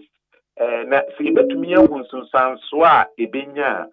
The enemy funi say ehia yi a enka aban ne de sa communicate we no ebeto abonten no enka animanimi yan kometa ame ebi aba through another communicate ame say appear say ye fan say eye fuel a ye de ma eye ministers appointees CEOs na in a year no e ka sen na ebo oman Ghana na yehu saa sikabotene na ebo Ghana ka in terms of eye fuel a ye de ma aban anamsifo ene wona odi aban na ti edutwumadi na afi yetumi ehu se ni ye firimu no eye ahe na se ye firimu a meka se mmiri na NDC aban wo so yura John Dramani Mahama na oye omanpanyi eye the first eye term no emi se oye bibi sa mi se oka se na appointees eye salaries omu fike tu omu kaboso no omu tibi omu teso no ma tibi no mo de atofutu bi mu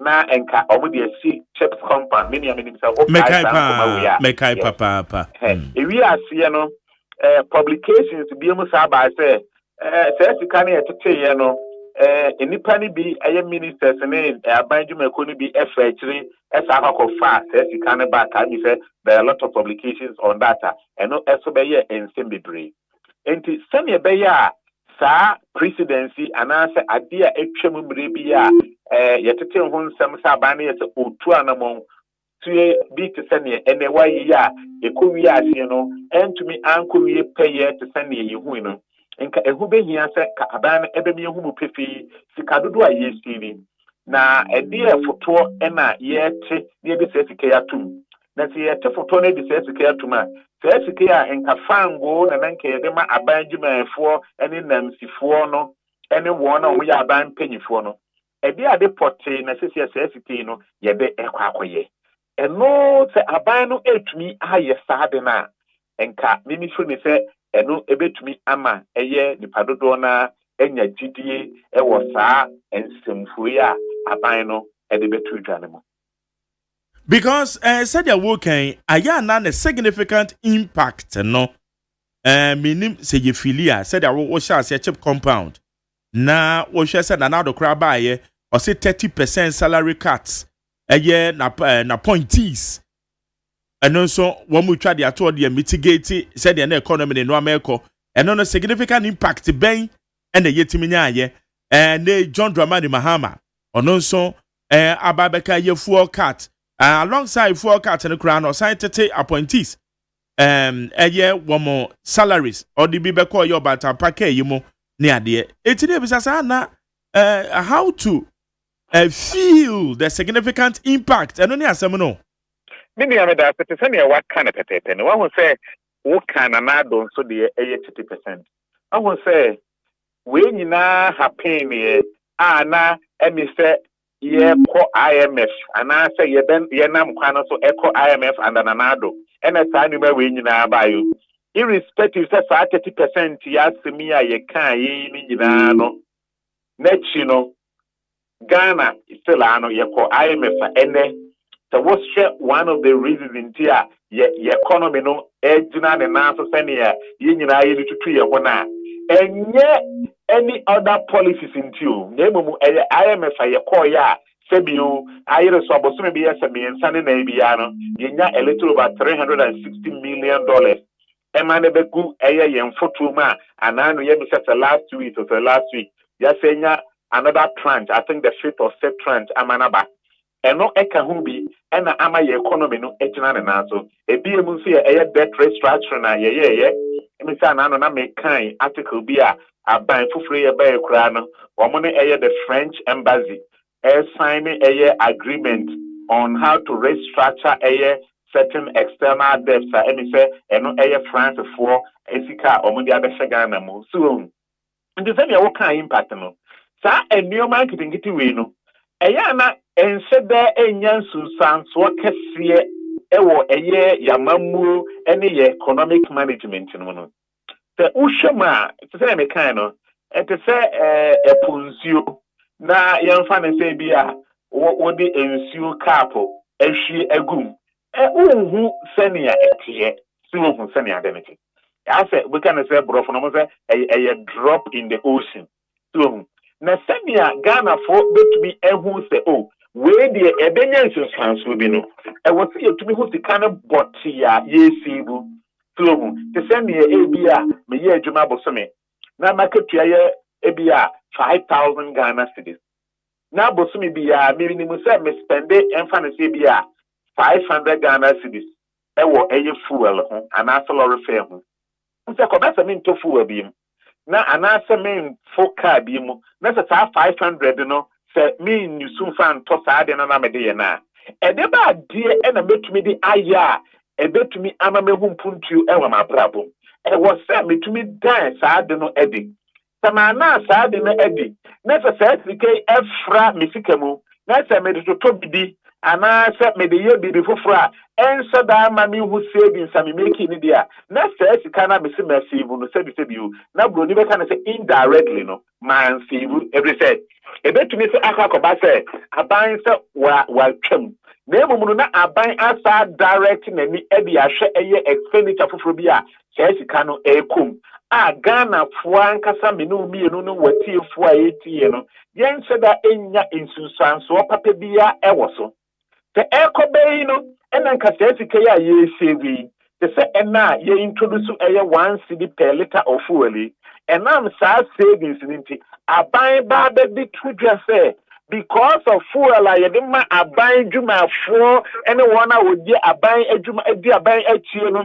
yɛmfa mu ɔmo nti no sɛ yɛatwe saa 1 cedi per liter of fuel na sensan ya menua ɛnka nsinsansoɔ kɛseɛ bɛn ɛna kyɛn wei sɛ wɔhu but wɔn nyinaa akyi yɛ suspending wei nyinaa no still a 1 Ghana cedi on liter of fuel ɛnɛ ahyɛɛse a sɛ wokɔtɔ fango anɔpɛ a Ghana ni bia ɛbɛtua nti sɛ ɛkɔba saa ne te sɛ nsunsuansoɔ no yɛhu te sɛ ne na meka no borɔfo no mu no na akɔyɛ sɛ ɛkɔyɛ biribi a sɛ yɛyɛ for the optics yɛyɛ na nsɛmkyerɛfoɔ akari na yɛahu sɛ aban no koraa sɛ wayɛ sei na mmom no na saa de no ansɛ dɛ nya nsunsuansoɔ biara ɛwɔ Ghanafoɔ abraba ho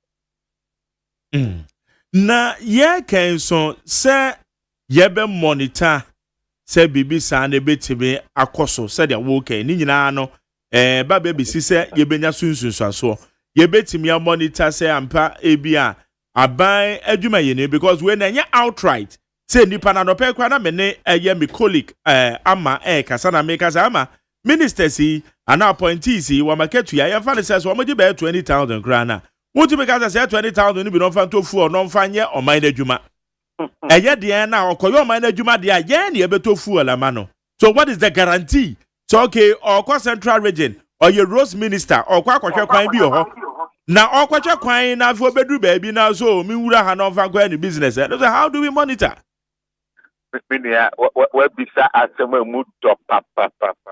Yes. The monitoring no aya very critical. The same kind no. Why being can I establish the key performance indicators FMC KPIs now. A better thing say ube to me a monitor. The same what can what would constitute government business? So it's very important.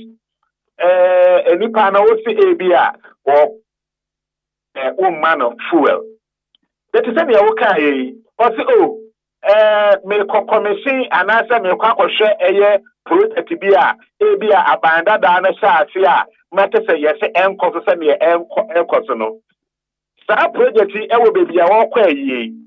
Into a cohesive project in we are. And no dear, I was a buying a man a yes, I found we are not fuel, no de good cable. When one is the next now, I want a year.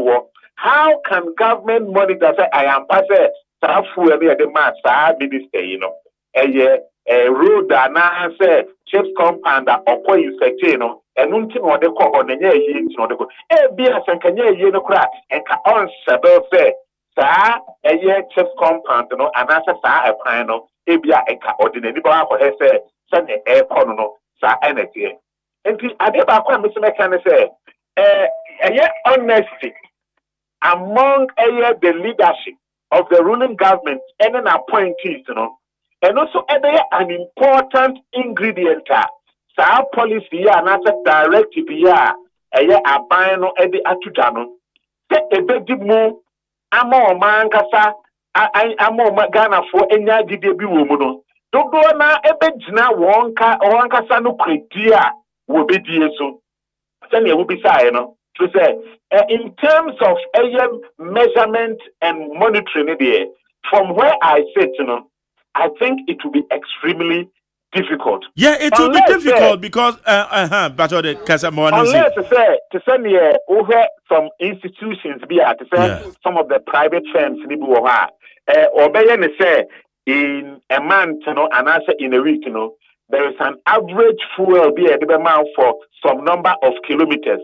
Inti omutumi assess me who companies the private companies are omutumi assess ka say okay in a week ye amount 40 liters we assume say obey trip of this number of kilometers based on ABC indicators ebi abeko meeting wa ha obeko wa ha no say obeko wa ha inti say calculate sa the nyina you shouldn't spend more than 40 liters of fuel na ye dey 40 liters of fuel na amount say we run sa obey no eso a hallelujah.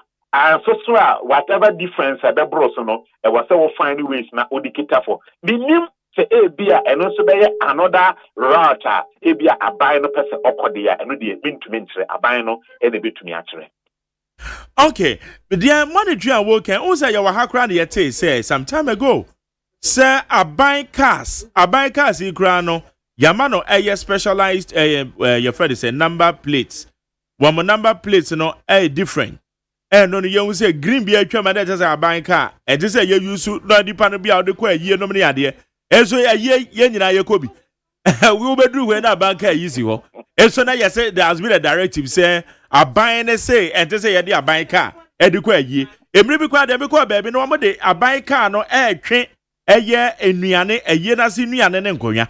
Now me say, hey, now your bank card, you say, may have found quite a year because number plates are on your green. Depending besides, depending on no year, you man are going at so you see, it's in some of your Becca, but how are you bet my man effective in another thing? But one more to me, Adriana Bakumum. Answer about that day, yeah, 276 ambulances here, or procure the buying. Say, okay, I tell me, I bind that no. Videos, pictures we bring by ya. Baby, Ghana had baby Nasa ambulance ya. Say, oh, yeah, see, and I say, Nipebi, yare, and I say, I summer a more this year, and Kasa ambulance in here, na ye dear Dichumano. Ghana had baby, ye nipa, no more the ambulance, testament. Meaning, so what kinds of story now? Yeah. Yeah, the ambulance testament. So, it's a what kind of the directive for the abai no ebeka, but implementation no another thing. If you say when nipa ene juma, obi beka na say adwenko ene nyansa esonko.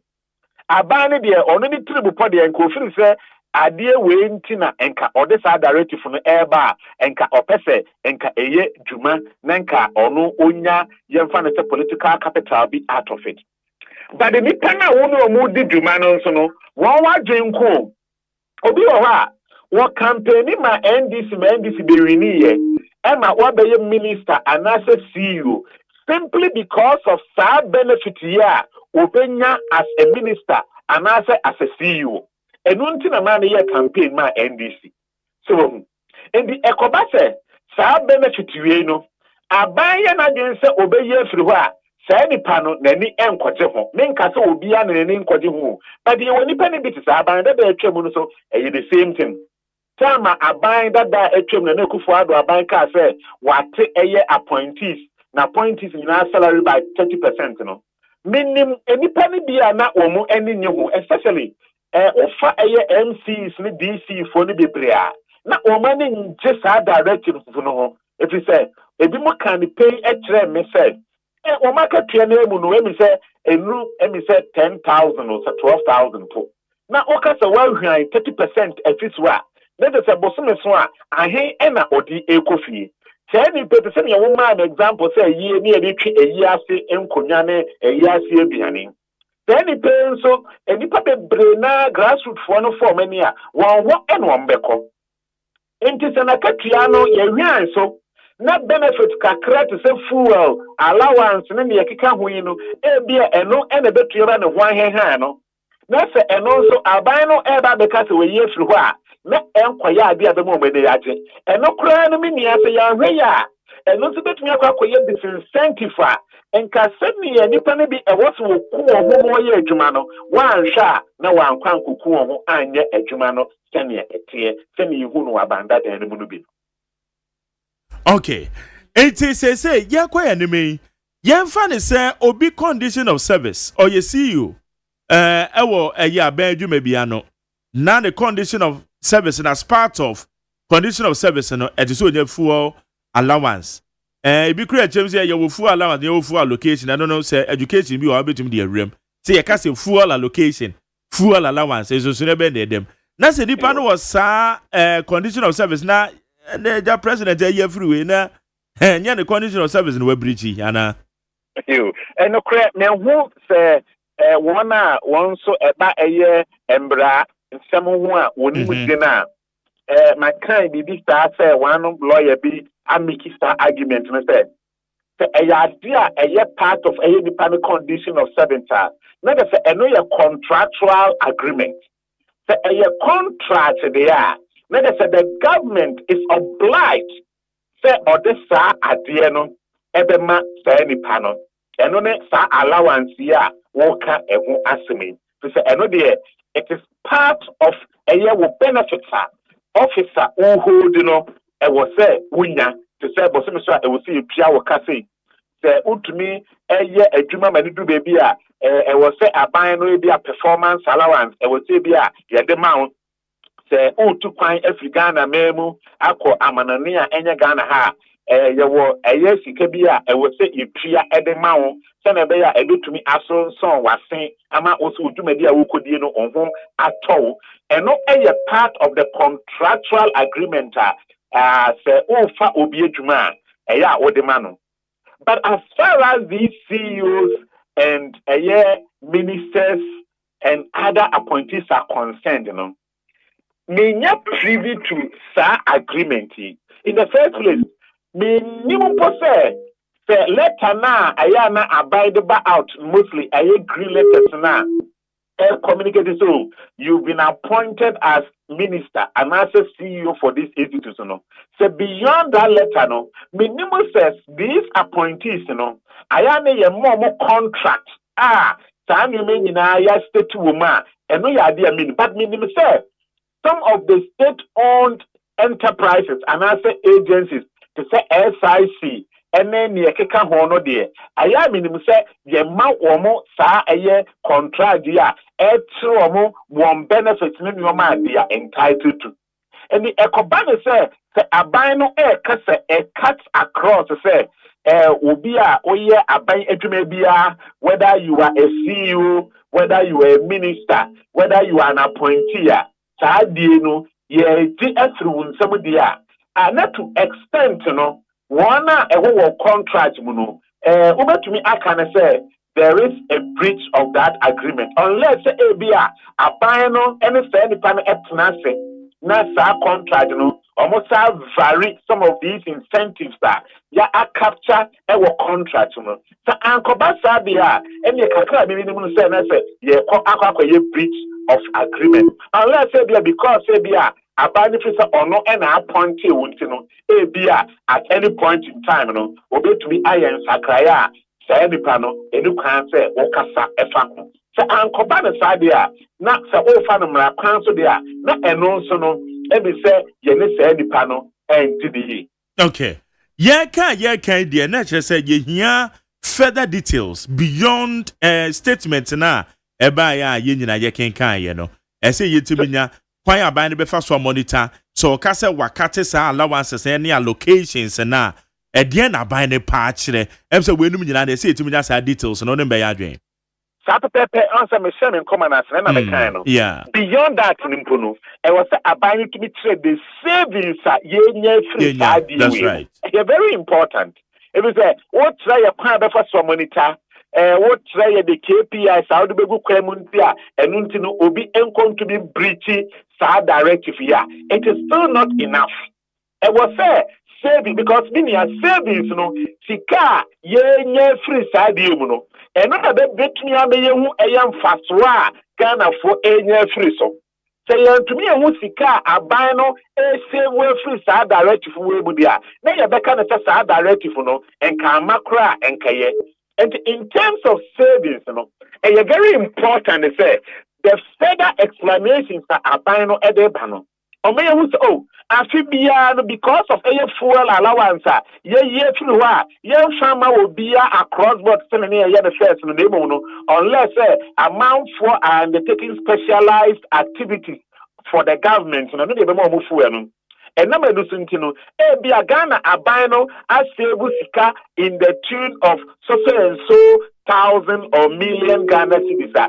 First, Kano Abia, you bet me the Akakoto to Zio, ama Nkronketua, one portable drinking water. And also, a idea, it will be here, in addition to monitoring and tracking, SAR directive will be implemented without blemish.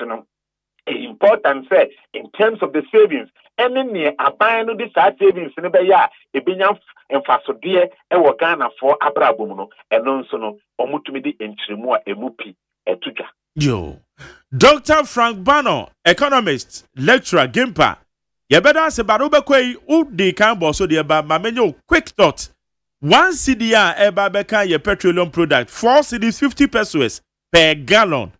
And we shall. Looking at baby, you see, Casamna Quaco, I want to have na. Minia, the same me said, me do a disaster when come with an indirect tax be a emfa honey abe or the beba. Every indirect tax is regressive. That is a fact in economics. Okay. Regressive for the saying. Emma enipa abra bom tumpon a sign a konechi. I didn't know make us. So when we say, me no kasi, anyway, tea for mutie. Obu ha wono onika wo sebi o kai ya manfo anya sika to bi ono onyanya sika bi entoka but osore no pe bi ya na dwuma bi ekodie ebia okoton neoma obi su bi a owo adwuma official job a ono so koye but obefo ka ebia obefo trotro ebia obefo ebia metromans pasa ba si obefu no wofo a otue sika na enam sa 4 cedi 50 pesos per gallon asemi a wo kan no. Mati baby say some of a driver for ni bi trot driver for ni bi asase you who say one sha na nam sa 4 cedi 50 pesos no lorry fare no one so say wodi bi eto so bi say fuel no emi say and na me hwe goil eni ni nua no mo a ekeka ho no emi say one bo no emu apega kakra pa na me share super XP no me say enu ye na be 30.3 15.37 and the normal one na about be 12 point something first no nka e wo form kakra e chen say 1 cedi no any 4 cedi per gallon no add to me ama e po no apete no is e kobasa na fango bo no ye dia broni be kan say nipa na water fango no one also will pass that cost to nipa what be using its services into say a car and say ono ochie and say wofa a passenger for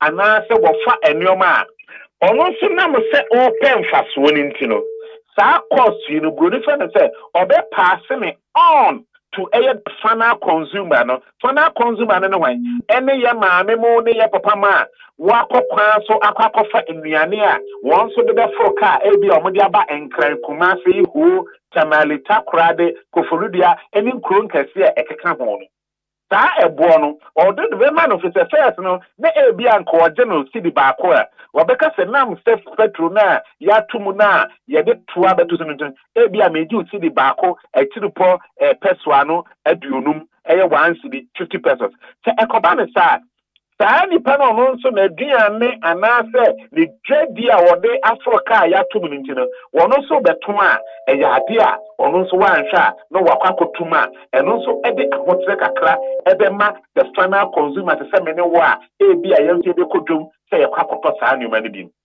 de eto so mienu enso ne se minia so wo se fango bo no fango market no anase bekan se the crude market no is one of the most volatile markets we know and fango bo betumi agina emfa ne se bi a $60 per barrel Otina bibi betumi aba bebom na from 60 no a jump the could be $80 and that's $90. So mean chance for nyima wa ananwa eye Israel for ni Iran for eka entokwa edisi ani ansa no mo be sent to kwana se na fa ngo bo no ye around $63 per barrel.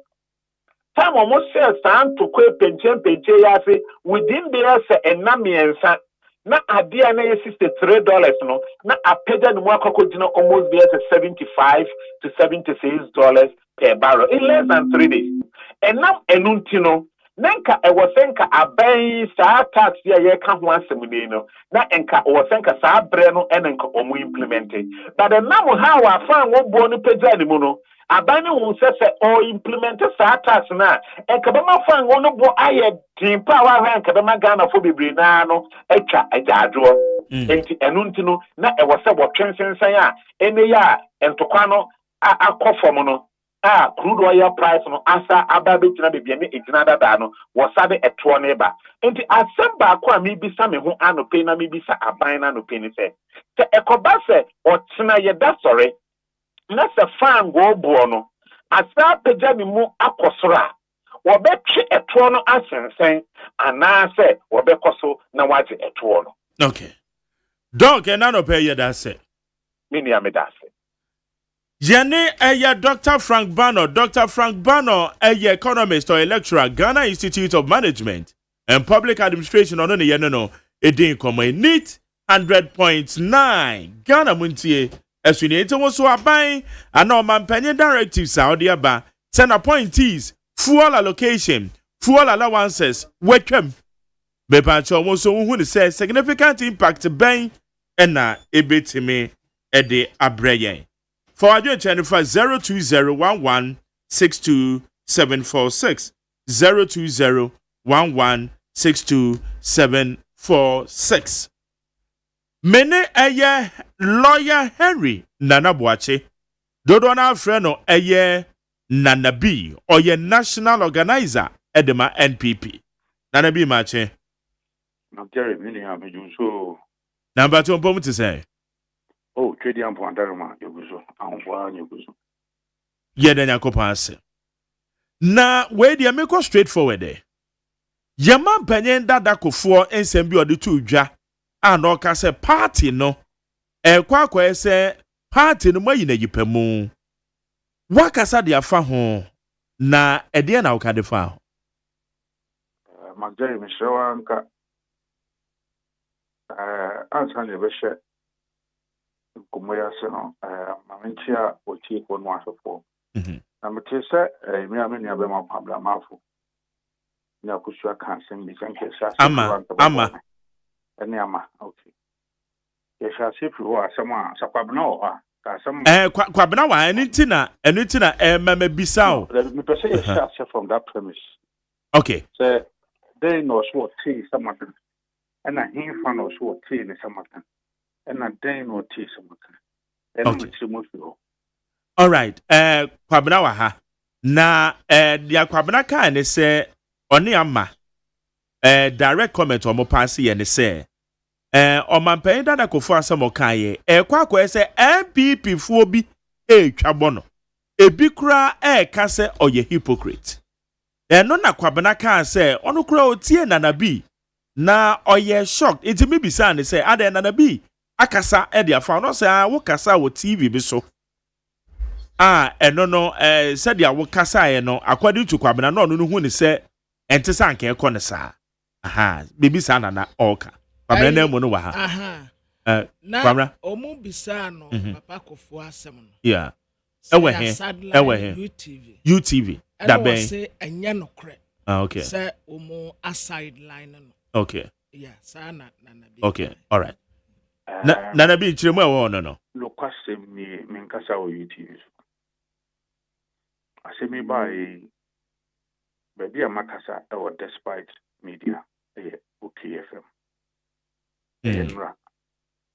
okay bra you are right now omode ye news okay aha enti you say na ye ta twitwa na omode ye news enti ono no capture no okay aha mpacho ano no medi kan say obusunku ene eni die sunku ma ye de ma yewura kofo no enu ntina ema yekoye emergency meeting na no wapeja na so kakra asamo amekan ene say yewura papa kofo sabe eni die obuo eni ahoho asonko a ye wode ma no there is no way ye be sideline na da na tape na epie no eye tape a ebi atwitwa ade asi ani just to achieve a certain purpose. And I'm saying, say, Papa cried, and we kaya in Tibia crowd. Ye be a party school, Patriotic Institute. A idea na I in this what you say, party in Chimano. A young pet, a beer, a betty. A year party ma, na omu party no, na bakosem. Into no crane and what, and in need Pusuma crowd, and about party headquarters. Ena obaya obibi medina no mahe ene ebiem nso no ono ankasa amaye na boaboafo sonku mienu araba bosompem ene edo champon bre bia no yedi dwumadie bia yede hu kratasem ede koma no na krata ha papa kofo ede bre no Sabrina National Council take a decision is a conference no, on the 19th. No. Emma Mikwama reported to National Council the preparatory works a Numa Yedikan accommodation I aqua secure. And I was a baby and saying sunset your numbers no doors no. Baby I know me dom no more GA na yebesua any baby crampa programs ni ano. Yana kwakoye universities here hono mu hostels no so in recent times anakazo and almost space pa enye bia na enye bi from Valley View na enye bi from UPSC ibu okwa legon make us say legon for e wo school nti enya even a single space or be enya ya University of Ghana Sports Stadium no and then also no say ye shell league na say pair na moede yentimi nya hono no sanse ye bo a year matches a year over the weekend. And now schools no so no UPS if we are and the second years, third years, final years for the no quentina itia year yenya a yes species no omunya ba in August ba and also a beyeting. And the papa let no crowd na or say general secretary ready say council say apnesa kan ye krata na ye invite no and of course, I say a bedroom hono na oni ho. Ananko be pese enka odo. E tinka e betumi atwe e dia ko akire a. Onko an kwase ni to be fair, one can date be akra. Ne papa kan say e betumi atwe ko akire a. E bra yen saka krata na na e dia hopopo ani die sonko a ye de ma papa kofo ntino ye convene emergency meeting. And National Council get 10 CCSR. In fact, Menkai the last time cried a fair emergency National Council meeting. Menkai emergency neck meeting, Nebuhani attack from. But said the second highest decision making body of the party are a National Council. See a fresh emergency meeting. I say, idea. The who here party no. Na someone I was a Yakonam penifon so a cookam washem. Enti obuo enidie any ahonho ho aye de papa kofo ho ho ahonti. E bra yensa kan krata no. Yensa kan no Thursday last week. Efiada and a general secretary Chokrata convening an emergency national council meeting. Say papa krata o de abreno yen kan wasem. Ne krata nintina emabu convey ye. That is the only item enunti de ko. Oh. In fact, that is the major issue in here, because yes, I can't Thursday, not a bank conference. No, you mean trunk come up a packet say, oh yes, I can let no name mono, a name about whom you know me and sentinel, yin to me in this, Debbie, and your book. So that is how and why we had to convene the second highest decision-making body of the party, the meeting of this body. And yet they say Monday. And yet they say Monday. In a penny for to all the 16 regions at the buyer. Eti Mark enti minye no crow baby ada. As I'm making the same thing and I'm a cow. Okay, FM. I didn't say anything different. I didn't say anything different. Okay, so what Nanka, as some the buy Nanka General Secretary, a bit to me the be a crat haba upon chain about the cancer, and some no, ebia anu year party winnie, but I be ye ni papa ni anu ye bia. You know ni anu ye bit. It's ye share a council, yes, sir. So you share and she say, and a brenna, your woman, any aquatia by election class about to your enemy. I know so party, about a party, I drink, or see a dream, one year boy, a monko. Near her party, she say, oh, you know, and you two penny fat to 2 room and son from council. Say, oh, money, papa, could you come say, a bet you cry, and she say, I bear for Fidi to see our council. Now only a dinkomo. So it is never true. Say me, kwesi buache, mentiti yum, betimejina baby. Say ubukwa dinkomo say ubi say papa ko for a hypocrite na edema prefer. Debi da ana. Asemi by I have monitored your social media space in the bar. No kwasem ni me. I have not seen anybody say oh my direct attack to papa ko for. Never. Including in fact. General Secretary ne Chairman General Ekasa Opisafam on this matter. And that is the same thing. We can never use any negative words on Papa Kofo. Let me say, you didn't come on any me. Okay.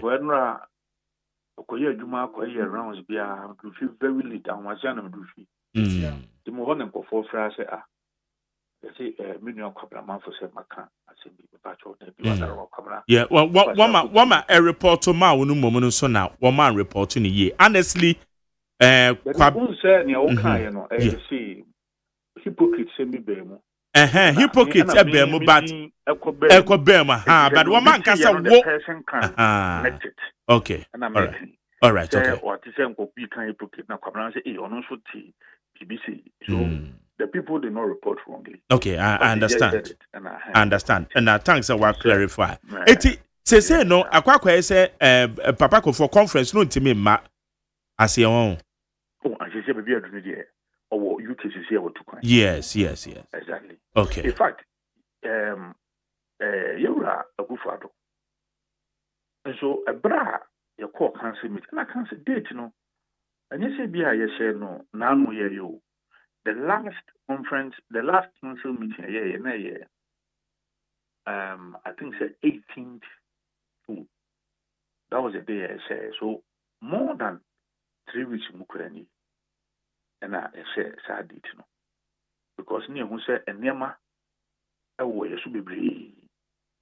Who said yeah. Okay. So way Nanado Suniha, right? Is it likely so no so obe surface? Oh, there be in fact omunina ya je omo statement omo win because brochure na ya print no then we incorporate it. And the last time cry yeah Patriotic Institute na His Excellency the former president no there. In his speech he say ma chief of staff cry ready on his behalf at the man. It was also my indication. No so no ha na report bi ko so say and I no so no e overturn there be or the cat about No, or the official statement about yeah. He's never done that. At the time I said it no na on one so a nema back family issues never be or to crying on near the or say on also echo no so they can't have out. To me say to that reportage in the one ma so kaka any day na So for emphasis sake Oman Penny that Akufo seminar okay bibi say tape no crown was doctored. Does it mean say ne seminar kind no okay be but e be so amanfo atwetwe se ene ana? Oh, say o share the import of what he was trying to say. Na Papa Akufo the historical contributions on why na all check because me say me mako papa na say wa kan bi atrene. O hwe asoma no kan no be so ka say baby a wodu sisi ade wo mu so aye mrede na nso no onye mre say ontimi enye party dwumadum. And indeed we have seen it. Papa Akufo has been very active with MPP in Janjam. Even in state women, the last campaign we saw him because you were a manifest speech at UPSC last year, 7th February. You have Papa Akufo no honor. There have been times and so I do honor not on to me maybe a video because I manifesto line say and we or talk what they say in the video come and you play. If you all know what I say. Campaign times ne was a mekase mini ya kwhia o chebia o tina rally grounds so or kasa. Indeed, there have been times where amodin wo ha papa nkasa beba ebi won so abon so no aka tell say we dey na ebi wo ya kwakwe no na no Patriotic Institute dey obai. Okay.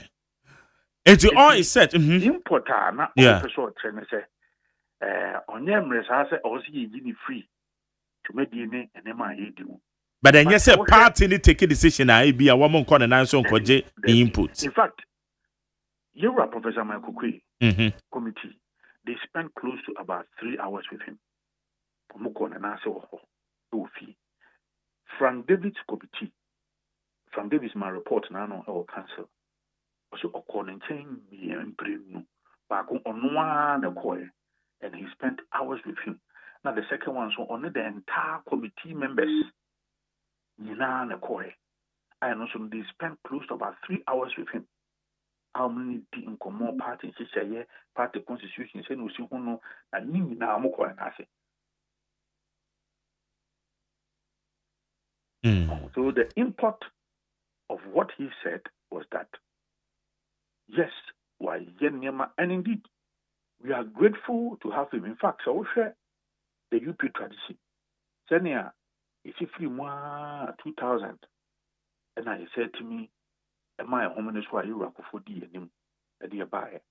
So almost every time, we will be a kasa or my party na bakosem, no the baby drew baby away, no related to send you see uno, no dear to. That has always been his hallmark. To be here and say Patriotic Institute, you buy or be 2 years for the videos no go viral. Party for net the 2 year for you put your home, you show your values, ye thema, the air call conference.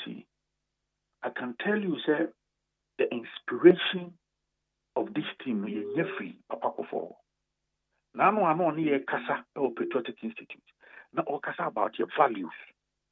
Be a free back. We got the theme from Papa Kofo, rebuilding together with our values. That inspiration, in Papa Kofo. It can never happen. Say you had drink crab and Maya and Nancy a bishop ibisida. Ibi insida. Say Yabesa. Okay. So it's a conference in the oil set. Namiyadoma. Oil set. Namiyadoma. Delegates, if you all the 16 regions in Yano, a Babuano, Namiyadoma on the 18th. On the Babada, Babajoma Home. And Yamiadoma 19th. Yina, Yesia, a war, a University of Ghana Sports Stadium. Security and accreditation are very tight. But so we need accreditation, memmeho. We need accreditation, memmeho. And we now accreditation, we can was but much share distribution. I say media persons, Ebeba, Obia, Obeba, no, Ebejo, communications director, Richard Anyagbao.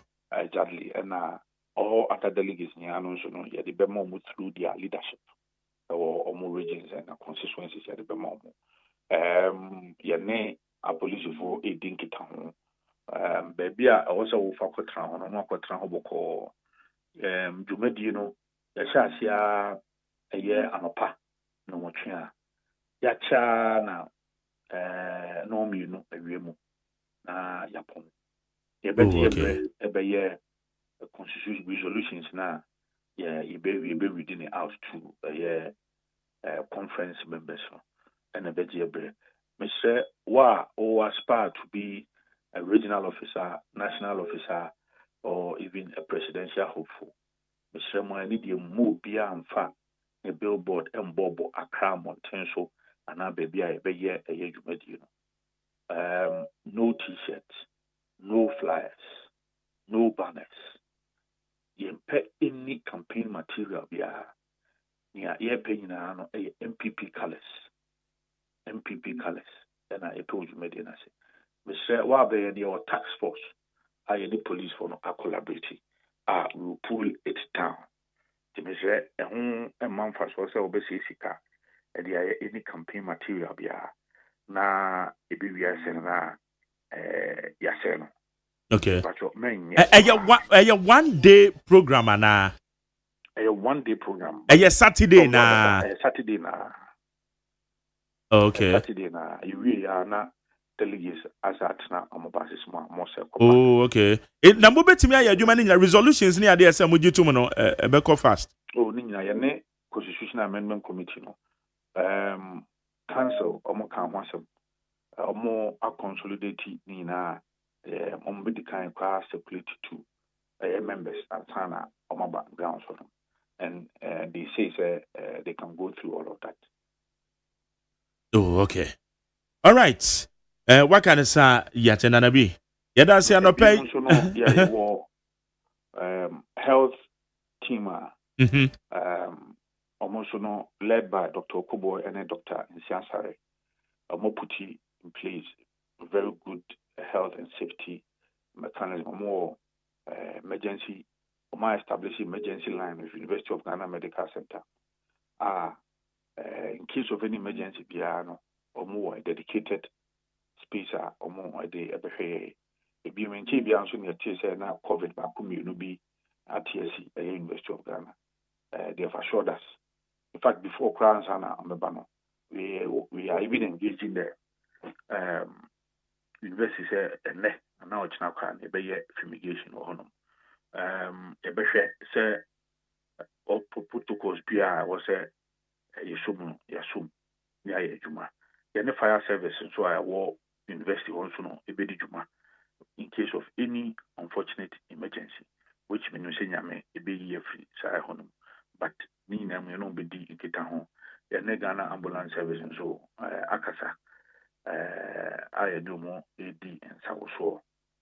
In all, we are expecting about over 5,500 delegates and other invited guests. You invited other political parties, and so a fraternal message. In all, no, and largely, we are fully set for the conference Nyame Yadoma on Saturday. As the GD said, Nyame, the boy who buy I share so. I'm a Jumedino Abaso, na Aquavi. Okay, Nana, yet I said back quick one on Pacho. A queer free apology, moye way your car saw the Abremono. Pacho, the state it is a Magiatum. Oh, Yajatum. Okay. Cancel anyone Yajitum. Oh, okay. It was most unfortunate, but Abanesa. Na ye guta principle and we know a foot to a party for you. Mr. You may have your own individual views, personal views. In fact, Nutina ye the two aba and our constitution in my structures in the party. Mr. say the Bribiana party neck made up of close to about any 70. Sabini Paba Kumunu and the Kutiki decision. NEC made up of about NIPA 70. National Council made up of about NIPA 160. This is a NEC a take decision. Now I say I dream him brave and it is a decision at all. The message says a party is saying on party can't someone. If you are not only bunjo so, then so no in so and a boy. Make I say you call just by elections, for instance. Because Sabrina a bang elections na kaka because by elections now around April or May more baby.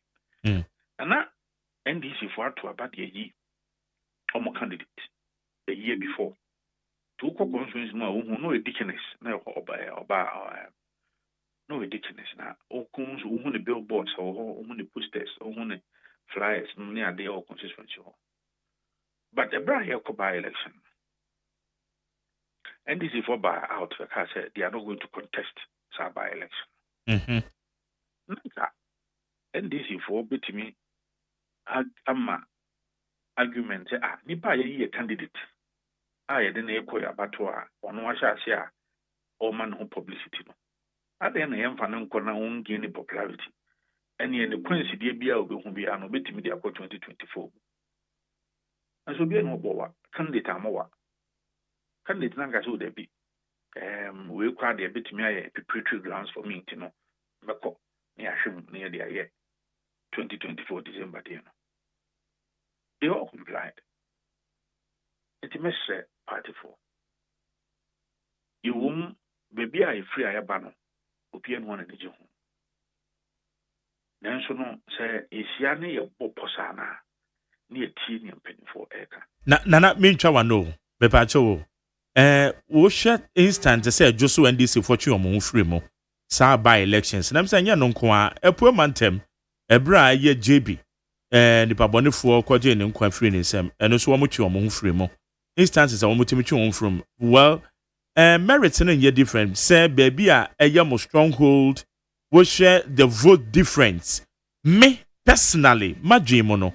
Make us say party no more can say monko elections no. I bet me aye one of the reasons in tia a queer free MPP for MP to Obama no. It is not the fact of the matter is that it must be principled in this country. And that's how a so illegality so. Okay. You started from January.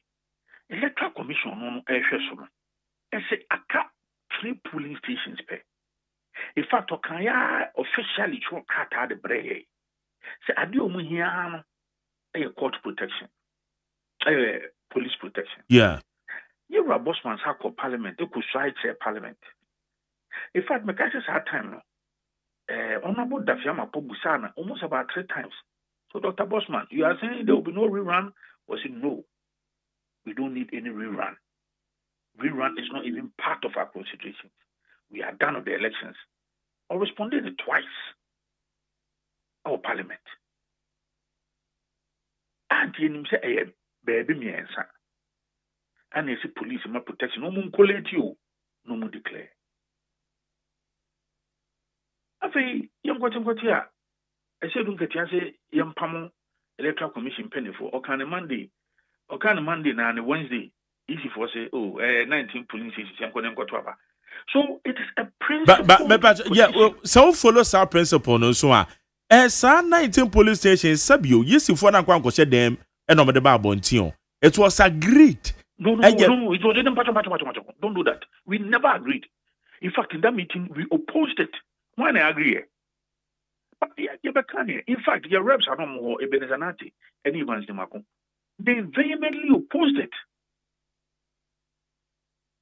They vehemently and strongly opposed it. But they brought us the report.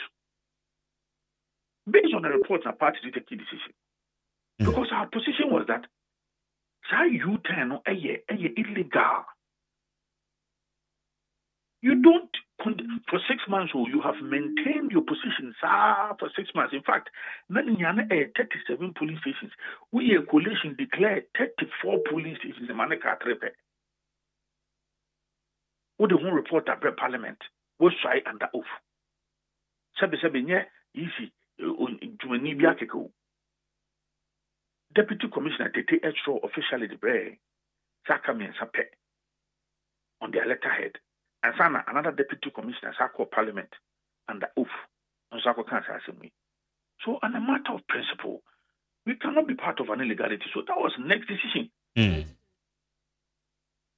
Engineers President I said to you, me can answer. Say, police force omunti me mabambo and my young lady.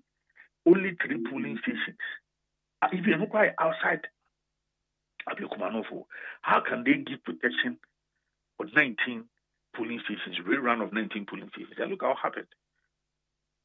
The police appeared useless in Abiyokumanofo. They appeared useless. But they say a queer free winnie yanka story, and then you're different. No, principles are principles. Oh, okay. You see, that is why she herself, in a very, humble manner, apologized. Because the moment they start decision now, no, it declares on your walk. I said, a jana oba MP, Usiman MP, or P, who could P no Kunya, Quensia was anyway, or Debbie, Untian, party company for Nibizo. A call a home Mosoko Buana. So that principle was established, including MPs, some presidential hopefuls, any other in our Buana. But in principle, it was against next decision. So no matter what, be assured, despite a group of media more penny for taking decision. Obonyo Sokana and also the Ejuma. Obonyo Sokana and also the Ejuma. Moncroft from Hokai and say, Mahu, one state or more, say. Oh, Namiadaroma. Okay, Aquatias or more. You see, Anuntina, President Mahama, I say, me see a blue one of Yantis Wakamasa. Oh, Basan advice, Akasa. Debbie and Yenasa. Sebi, you are Sembia, you just were way here, or Mamunina, you had the Mubambo at the Assurance. I was off an almost say. It is not enough here, you're a Kufado. A Braya was once here. On my morning in Antino would take a particular decision about on my morning and any party. You could have chosen to ignore the setup of the new commission of inquiry. You could have chosen not to even comment on it. But he did so, or set up a commission of inquiry. I think Yuri Mahama is not doing well. This is a national issue. Also, no commercial. Also, to Ghana, that assurance say, Bambo will be here. You know, opening idea here, we don't want to say, or Momoko or Momukutahe, as a Momusromo, Nomodomo Segumachi. At least, if you have some of them are Omunkrashia, get a whole team, almost you're fully armed to combat some of these people. But what did we see? The police, they were helpless. I can't see ANC. And I think that Charlie Manona a bar. Na Obiano, other than also near Obiano been raising a certain protection unit. Because then yes, you are Blukuma. No fee. MPP better also. So that is why the president must speak to calm nerves. All of us must call on him to speak. Yes, but you don't quite talk about man. Wouldn't not sabi when him a war ballot you could team here. It is more on far and session for I don't know. It's some of them also, and it's some of party security. Oh, you're a boy home by. I can assure you that. You're a boy home by. Okay. I know that's for that one. I can assure you that. That is why I make her say. Now, I said you can't rely on the police anymore. No, idea. But say Interior Minister Kasau, say perpetrators, they will bring them to book. Sarah so Akwatia so. Omo pictures nyina see show omo yes and video ni. Oh me hu bebre. What is your arrest ni papa kokra? We have even been to Croatia, omo ko Dubai, omo ko holidays. Eh. Okay, I'm not aware. Yeah, they go Dubai, omo ko holidays. E bin so we na omo ko Kwacha Jubilee House. So all of these speculations, why? Arena. Yanji omo dada. Arena dada. Omo faces are so clear. Omo se max. Omo se free. So clear. You mean happy? Why?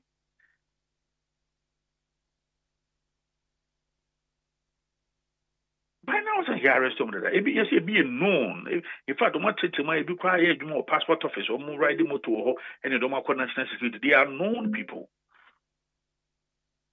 Enti onobo mutaka until say benya reshimu won nsema waka who take action na afi usha political parties ni yonhu enema a wodi agu aban mu a obe na yaka yenso nsema to asem isi yi we are expecting say the state institution minister cry be ono be frɛ all the political parties ni nyana no yaka ni hu ye omo a omo ehun kan ye no abeka ma asem yo video footage so ni ehu assurance on man ni ehu mu na motu obakaya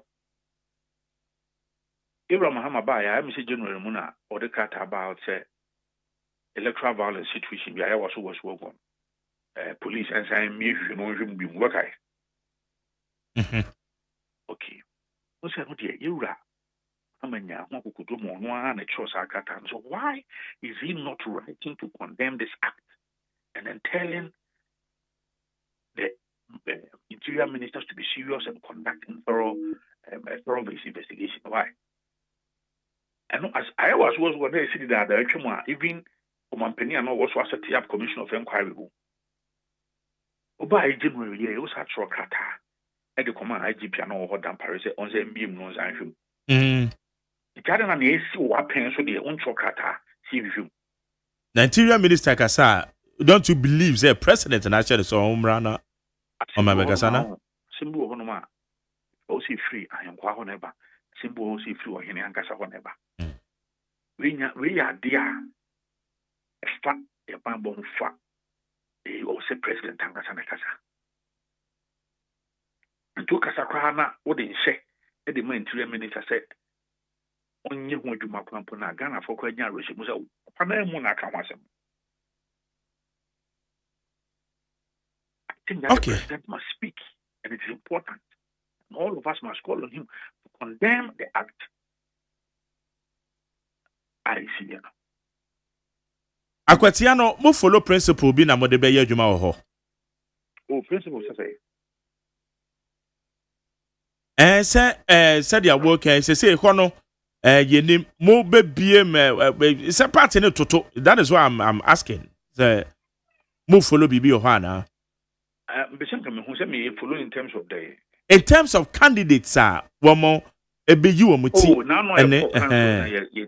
Abejoku okay Jeff Kunadu Eastern Regional Chairman Dano so omunyi preparatory works and consultation okay and I also be akwakofa Menu is for me. No wife in the na Jeff kuna do crab be na or the crata be na. Eki ofumbungu. Japping a disabled man show us an annual say omonye I see the TV go no phone report and Oh, okay. All right. Ya be do me be na bi anope ya da se pass on your din komo. Na me sure. Okay. Yene a national organizer of the MPP, your friend lawyer Henry Nanabuache. Only any din komo yi. Nti insemeno ebi ni agi nchirimu yi. Ama ede kura no wasese ya. Ade na wo hwe ho. Ede na wo hwe phone no so awasere. Higher need 100.9 Ghana Montie suni o. Ghana Montie. Ghana Montie. Ghana Montie. Ghana Montie. Ghana Montie suni o need 100.9. Make out be someone do you channel befa 02011627446 02011627446 Sir Woodrow Enyinem Commercial Bank Enyinem Commercial Bank Mrs. Sandra Ekufu Boateng ehona wo ye adwuma and we do awada so I was on my happy birthday so special one to you Mrs. Sandra Ekufu Boateng of Enyinem Commercial Bank and I know your friend Commercial Bank bi mpo GCB Bank Enyinem GCB Bank Mrs. Sandra Ekufu Boateng you my happy birthday from Augustina, from myself, from the entire family, your husband, we are wishing you happy birthday. I'm also saying GCB Bank. Some people say first, say Ghana Commercial Bank. No, we say GCB Bank. Ghana Limited. Maybe beside, but almost say one man. Say interview my GCB. Yeah. Ghana Commercial Bank. What can I say? Be interview no. We crowd of friend. Oda me friend and besides an GCB Bank no the Ghana Commercial Bank or say Debbie GC no say Debbie and this them over GCB Bank full meaning so ama as they say san your friend so radina go Ghana confusion all right, how you need 100.9. Kwa mofa akran to asra me ka message ni bi. Asresere kwa just am enti asio. Kwa bra so te wa no wa pai si die mu za. Ama te wa no wa pai si die mu za. So baby I just serious you. What you say ade am boss we kwasi awaje ade ochiri kura no no. Say woni ni ye adwuma na nani abiri ye nchebi. Na wo te wa na asresere. I don't be serious. I said we this serious now. We'll try questions be crowded ba. Mimi say ogwadia odim sa mesre entilo. Oni choice. Rade ya me. Kwase abade ani abere ya interview na wo gina chire na wo sere. Rade na go ba. Toko no be ko no. Rade ya go ba ya zemo. Okay. Mo fa akran to aso na ya get messages here. Oh yes, they say it. They be at least say. To mesre. Because they be a woman na pressure so do. Na pressure. What is serious? It is serious. Not enough. Yanko. You. Majaria da say abusia for Ghanaian Times the obokrata na kita mensem. Meja kratafa Dubaako. Na Julius Yawo Dwaboso na atro asemi de abeto krata yi mu. Was say President John Dramani Mahama ashe se yenchire na yemokwa adu ankrankra binumu a wonmu agigi sika namra kwan so free mining companies no eho ese one more year National Anti illegal mining tax force wo mu nam wo mu diri mu agigi sika de free mining companies ne ho no wo srese yanchi wonu ya mu wo mu kwadu na saa sika gigi basabasa na enamra kwan so no mo gigi wo mu no yanchi wo maso wo se wahye authorities ni nyina ni say ankra bia wo di sa adwuma ni bia ya eye illegal anti galamse activity na mampe ya pa mo sam de mo kobo ban na mo de mo namu na mo gigi nkofo sika enamra kwan so no yanchi wonom wodi nsem wetudwa wo dwaboso eye western north mantamu enra bra wo bo entoa na wodi da omanfo wo ho ase ese wonom enya ni mu gidie na wo mto aba edema no no ho en wodi atudwa se wo bibiara sa wo ye ndisi ni sa wo ye Ghana ni ba sa wo te se de o ye tenten kantra mu ekosi sei no sa wo to mrade a ne chese mra no enu bedi papa enti wei ene nsem ni bia wodi atudwa bra wo hia nananom hemfo kwamna kwai nadai yes mun mi fa ba kun ka ho ana na se de se mi hu senti a ba ma ne hu na ma ne sa be ma be sa me ko pe bi amedi no be na ada na ye jojo ni se be ma be Enti ne yiri na enya asamu a accorded eyibe akrani ne yiri na enya asamu a be ma no nso de ada ni atete bebre hye Ghana fo mompa ye nya de o sa asamu atu obie ni ebetiti ni pakro re se nyame na de ma ono ano oje anya hye bra ho akoma tu yem ebeye abrabode sa na tie onfa ne de ntu Job de ho Job hunamane ai wampo ne de no kotu prison Joseph enso etre nyame yi ni se na nuonyam instead se Ghana fo ye nua kwa hie mu a ye betete ne wre no ne ye de na ye sina da paache ase obia sere no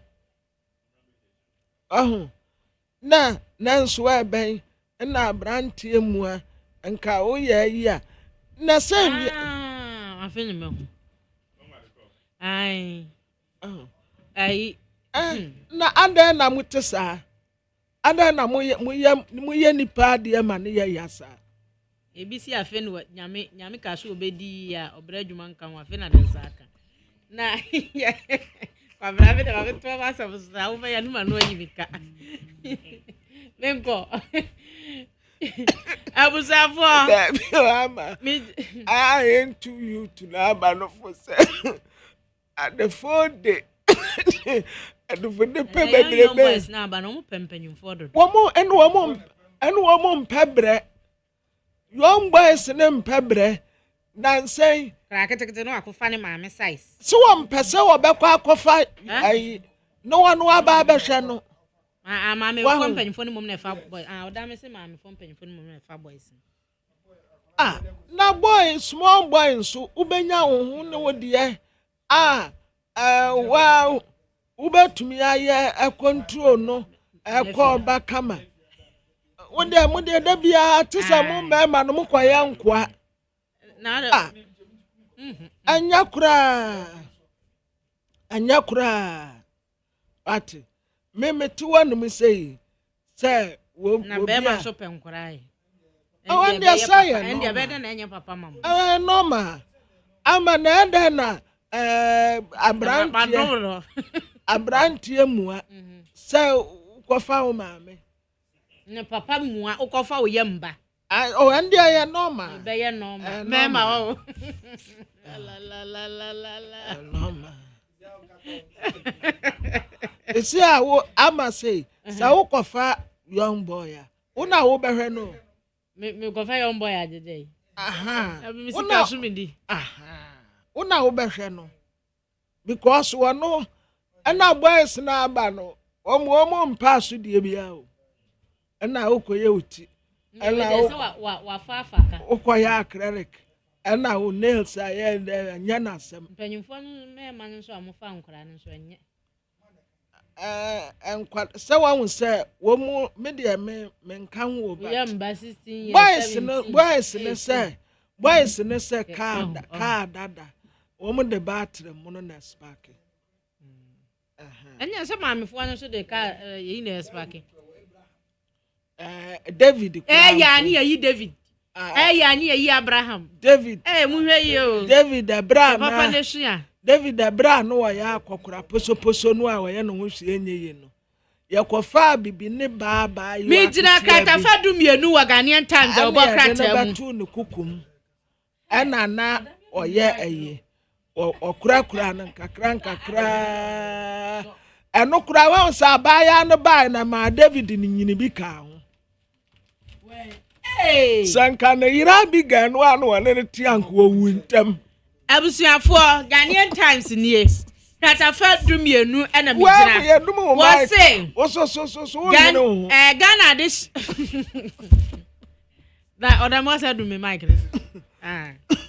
abusuafo ahu we ye gender dey gender equality Beijing conference na kwabena abrante bi akwa ma me bi ma no ho akyerɛ ayo me hu sɛ boy no wakɔfa ma me panyin sɛ ma tell sɛ mo antete boy na wira obeku no ho sa because the all fam no ho ha obi se sɛ nyame ka kyerɛ abemu ane sɛ nyame be hyira na obra adwuma nka ho a this is the time to shine na minim na yeseba me no ni nua bi wo ho so no so akototo dan ni nyina mu so ma ba no medem ya no kre sisi ade o access wo okay o access to bibia wo ho nyame nsira na mani pa yo defo obra adwuma de fa bi nka wo ebrem de be de erade be ka paper so kwa ba me fan sɛ sisi a wo cars ni nyina keys wo minim obi adi cars ni nyina keys wo no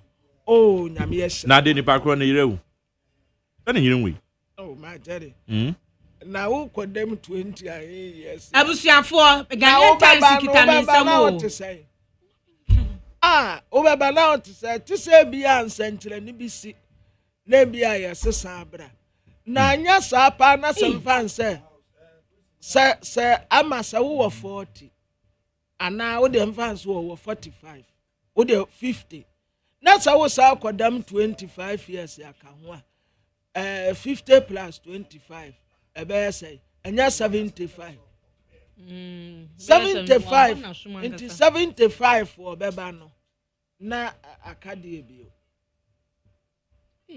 na akade bio enti nyame ehira no nyame ehira bra no ya bonkuma fo so mo so troya nyame ehira bra no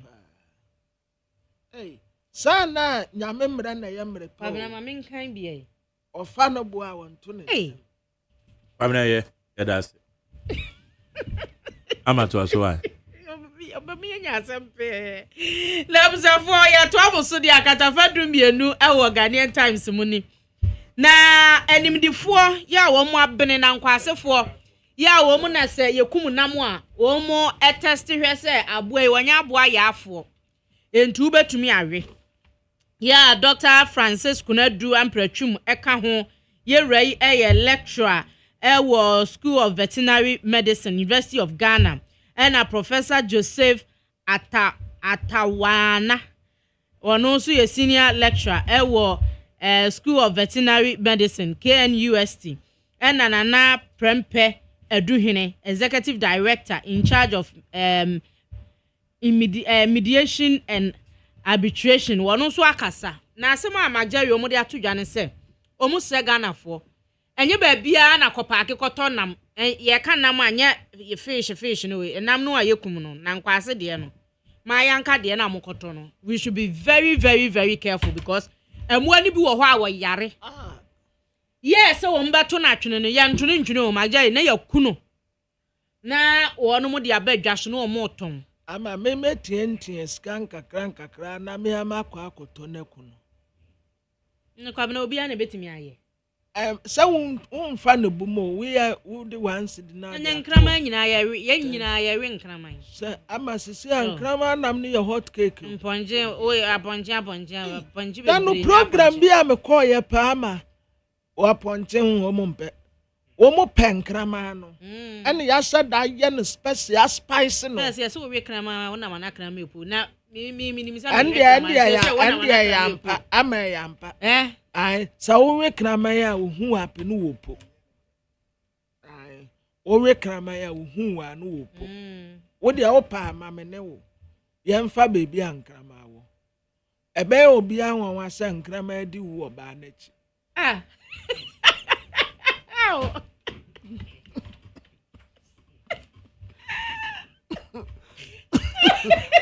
Almost sang woo.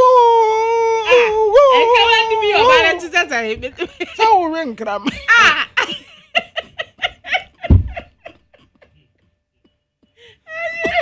Oh, baby, see our from Angudia. And number where we are seeing. Come on, the men that. Ah, a number I saw you by a demon. I'm about almost a craman, Amando. So almost spicy in the year, pa. Oh, some are quite your home story and the cramano or cra. Sir, Cecilia, the woman pen and pan to sappoint in wood, a fun woman. And craman woman pay. Oh, because catch himself or giant am dear, but is would would die. Woman would die near ponte, a fun woman. Aye, woman pe cramanam. Cramanam, so almost spicy no one. Ed the pa. I do in a marry bidder. Hey! I'm on so back to be a really proud. There you, what's that? I will go area horror. Oh, the young Punamo. I'm a me who am my own mammy. Hey! Quabana, I'm the young Punam, my Jerry. And now we're the Powberry. And you can't hear. Hey, what's I do you when you didn't for Froby? A real moody and I come. Cool. Hey, and I'm about to marry control. Eti no omo de yam puna me fresh who koto market. Omu ku ano ma ho. Ma Jerry na wo de ye abunabunu ana nkatekwan a. Be men na. Ye ade mra. Ana papa bi wo ye hunter. En wo koku bi na. One say wo betu nutu ya no wo power chow. Sa? Ai. Wo betu ade tu ya no wo power chow. So when you say ninu no. Aha. When you say ninu no nti ninu ntumi nya no bone. Yeah, until now. Hey, enti me kan na me asem. Ana omo say nkofo okum nam no e wo me aye ho nte. Baabi wo ho agota ho pa ne adwa enam egu ho. Magya yi ne nsu fi enam fom ho no ne ho kafra. Kose. Am one manto. Na enu na wo mo de hohoro. Emma nam no ahpomoden ho nsam ne ho ahonidie no ente. Emo ani bi so wo ho a wo ya aboa ya afo ya de wo na no ho ahunu se aboa we ne se nipa we enso obekuma ba beton de ama nipa nti o mo sere se sa wo kɔ no akɔ akɔtɔ nam kɔ baabi a empanyimfo ye veterinary animdifo yi wo mo de wo mo nsa ahye ase ye satisfy veterinary fo no wo mo de wo mo nsa ahye ase wo mo na ahwe am yakum aboa no sa antibiotics bi a hia sa aboa no ensa kansa na bia yakunu no ni nyina wo no mahwe atu ho na mo ansa na wakɔtɔ nkogya baabi akekento nam wa hwe baabi a mu kum nam. Yee. We yesi ave no de no. Ave no na nkwase de ha baabi omukum mmoa no. Yesi emu eho efi ankasa. Enti o we nam a no ahwe yie, especially mu amupe wele no. Wele no kwa de yesi nya. Am wahu wele a egu track so a wo mo de koda. Hey. I saw Mobane. I bet you. As food and drugs authority for. And I say I saw Mobane Willie. Yeah. So mo ba no wele. Ebia de maye ti ya ne ekwaye fa so a ye no ano. Won say wo mutumi no a. Amna abonti so for no de wo no a o. Wo mu twitwa gu stew nim. Omo hohoro no ma twitwa gu stew nim. Enti ai me na me ka kire. Omu twitwa omu hohoro ho. No ma twitwa kai. Aha wele de ebi ye den dada abo bi ane ne na but abonten sofo no omu nye we enkofo bebre omu noa te se de ebi a o maami akoto ofi obenoa ma na huru no omu noa na ne kora nkokọ kora ye noa moja ne sa ne de ato frying pan nim ni achi abre wo be ka ni mu ne moja wo fa e fa abene basa Sa ni na ya ma ani enumude mo a mo numude ani enumude tu ko ye ya ne sa restaurant ama we ehwie spices ya gu ho ama udi ana wakoma ebo kinkim na ope sam ma no na pesa anam no mema mpenam oh mema mpenam ama mema mpenam wo da wo ka safira asase foforo so Emma na penam. Emma be na penam. Oba wia. Aduane nyina omo yesesa nam nyina na e de agum so. Dabai. Na nse na first no nankam emema didi chema. Sisi amaje. Emma ni didi. If the idea yes tie a man did ten a man di nche mema na ade ne say won hu say that mema ti say obe ye aduane o kahwe na wan kan hwe a obe da ti say aben sanchiri wom sanchiri nim what as tie osu ni aduane ya nka we ka say eti so oba ka bibi hwe a ana o kan kwan ya na afro ye ana bibi a wanoa hwe ya no Enam no a wan kasa wo enam no a yo no a ne dia na ono a de ye aduane no ono a se wiare wan de wiare enam na ye ono a ne dia no a ono a de ye aduane no a ono a se wia nam no a na mo ma so na bibi bia wo ya ne ya fa ya bank account nkire mo Momo dia mo mfa nkire. Ya de kire da. De bia na mo di mo dia na mo mu aso. Mo die de bia mo ni bi. Enso na mo gbo besi awo bonten. De dia de kwabena. Wo se wo kuna twa sika ma se koye uti. Ani se wa do sika koye uti ni difference wom. Also ba se sika wa no kra na enye de wo maniska. Me dia na me humitimi to makoro de They hear me. Yes, I want to buy fresh all the time. But on the standing who know you baby, I do a chincham. Ama, not as who was scared now. Who was scano be chose scar when in ye. Ama, who was scared now? Crown at the crown one day, yeah, we are basse. And ya, who are obey but who says who kunumawa, Charlie, I was some feeling be wow. It makes you feel good. O fele say ama mon cancer fanda obi o say mon cancer fanda da as who say ukunu de mawa fair enough obi tawachi wa like wo bibi gina wachi ana wo ba no so wo de ma ukunu no so ana etsan o send ya ho kire ba de a but a ho kire mai de a wo ji musica ide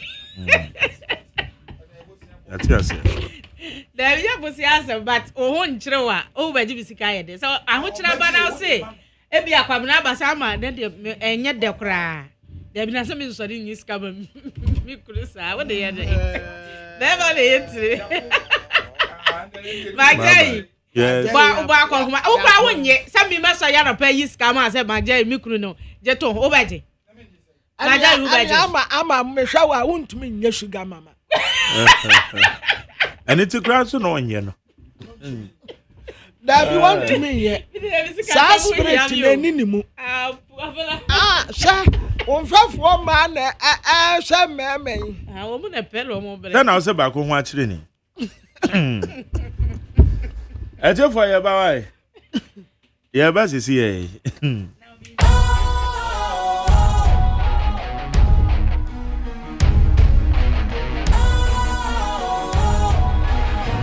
What's cool, fresh and trendy with a new look?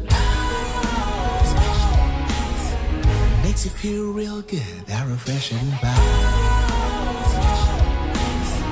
Satisfies you right just the way you like. Do you know? Do you know? Do you know? Ain't gotta do it alone. Specialized makes you flow.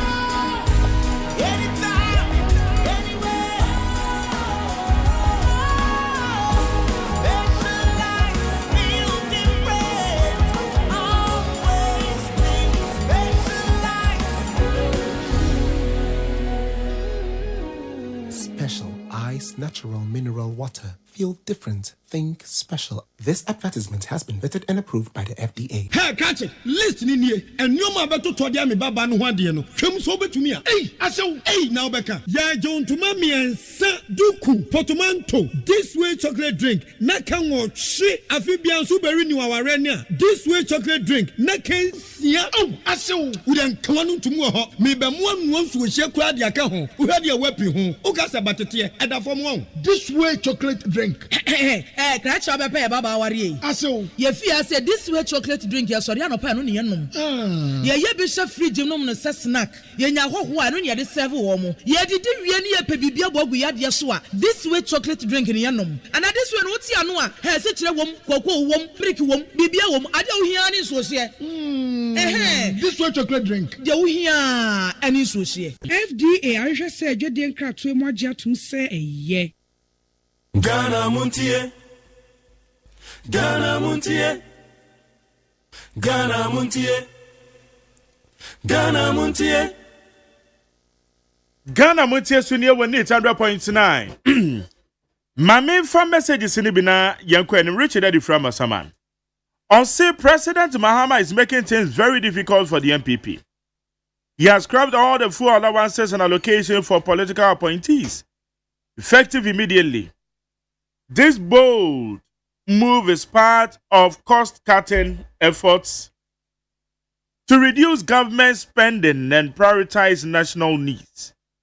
Other measures include fewer ministers and staff, no more satellite TV in government offices. Leadership must lead by example. Expect a press conference by Honorable Afenyo Markin attacking this good policy by President Mahama and the NDC government. Abba Papa, Abba. Richard Odiframa Saman. Meshach Asante. Also, President Mahama has done so well, which it needs to be applauded. Cancellation of fuel coupons is in the right direction, because we can't continue to do the same thing and expect different results. This is what we call a good leader, a leader who always thinks about the well-being of his citizens rather than his personal interests. And I believe the government officials will also accept the decision in good faith. Could you imagine the mini-micro minority MPs led by Samia Wuku spoke against this good decision yesterday? They only think about their selfish interests, and no wonder they are now 87 in numbers. They will soon drop to 86. Meshach Asante Amasaman. Wense McJerry, thank you for your birthday wishes to Sarah Owusu of Children's Hospital yesterday. Mark, the cancellation of full allowance to all government employees is very laudable, but we are waiting to hear something about the Article 71 office holders, emolument, then LGBTQ+, and the revocation of the mining license in the forest. Well done, Mr. President. Anna Funana Kuno Diabe. Where is His Excellency President John Dramani Mahama has cancelled all fuel allowances for political appointees, as additional one fuel levy takes effect today. No more VIP treatment. Everyone pays their fair share. Big win for farmers. His Excellency Mahama ensures cocoa farmers receive 70% of international price. More money in their pockets. I also urge Honorable Ekuye Free of Ablekuma North to donate the remaining campaign funds received from His Excellency Dr. Baumia, Dr. Brenda Champong, Dr. Duchum to Mahama Care, where ye ni wala or the free and some. King David Adifrika Sultanate. Also kudos to President Mahama for the cancellation of coupons to government appointee. Ghana is under reset nampa. Also Chia Feles na koyo okuno. Lam taken Rashid Adifrita Magov City. Also good morning, McJerry. Today is D-Levy Day. And from E-Levy to D-Levy, scammers in government are buying Papa Abba. The finance minister in parliament said betting tax is abolished. Now they want to introduce betting rehearsal center to be built. A Yezu. Patrols and Memen continue. Alai Baba from Madina. Also, I will plead with the 5-member committee petition against the Chief Justice to fast-track the process because the suspended Chief Justice wanted to delay the process by filing so many unnecessary applications, both in Ghana and ECOWAS. All those defending her accumulating possession of pepper spray. Assault defense should be discouraged. Voting or observation is not mandatory, especially if you sense danger. Just stay home, and there is nothing like I will go fully prepared because you cannot win if there is chaotic situation involving security issues, especially as opposition. That's our normal reality. Even defending yourself wrongly by causing harm to the ruling party, definitely you will be arrested. Alai Baba.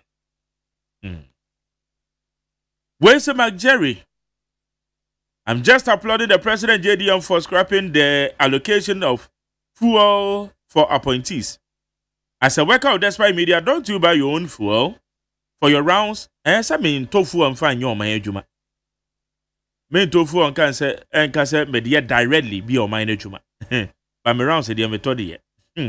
Appointee must also pay or must also buy their fuel for their own rounds, period. Asking questions won't change the mind of the president because the masses are happy to hear that. If the appointees corrupt themselves of the scrapping of these fuel allowances, they will be punished severely. Ebenezer, Edifrikwabenya. The argument in a month, yes, about a little and Chamun Crabba. And yes, a fool no much outright too. Baby. Na mum say wo nipa ne koyo man na dwuma de won be fele ka ma no enye outright say we minister no ufu a wa na beto ni nyina da bi minister no sore na okwa akoye official duty a o man ne beto fu ola ma no nti me pam so munya the proper understanding of what is going on. Comments Adomi Pele 2. Also my fellow Ghanaians, let's fight against Galamsey. Or maybe, yeah, if remember, regards to Daniel Nyamieke Obia chairman. Nani Thomas or Hinaba Boache. Wait, so say good morning, McJerry. Who is a Ghanaian? This must be clear to we Ghanaians, plain and clear. People say those here before independence are Ghanaians. Some say foreigner born in Ghana automatically become a Ghanaian. Others say stay here for a certain period. It makes you a Ghanaian. Now foreigners are forcing themselves into our politics. Ofiana Madina, and the free buy. Where's the President John Mahama? What is the difference between E-Levy and D-Levy? This shows that President John Mahama's government is not a truthful government. Inti Wafake, no plan station, also Chad Daniel Onyame, A.K. Obia chairman. Well, say good morning, Jerry. If the president is ready, I can link him to my hometown, Achim Kukubi, Chapiase, Bomso, Abomosu Kwabeng, and Yinem, Galamsey, Ampejana Homeneso, Kwasibocho for Australia. That's it. Where is he paying for them so levy starts today? In fact, it's sad Ghanaians have been scammed by the Kalabuli NDC. Regards to Honorable Mavis Akum's an incoming National Women's Organizer of the MPP. We say good morning, Jerry. Tell them even if JDM goes, other government will still chase them for wrongdoing. We say my name is Okaya from Bantama Senate District. The government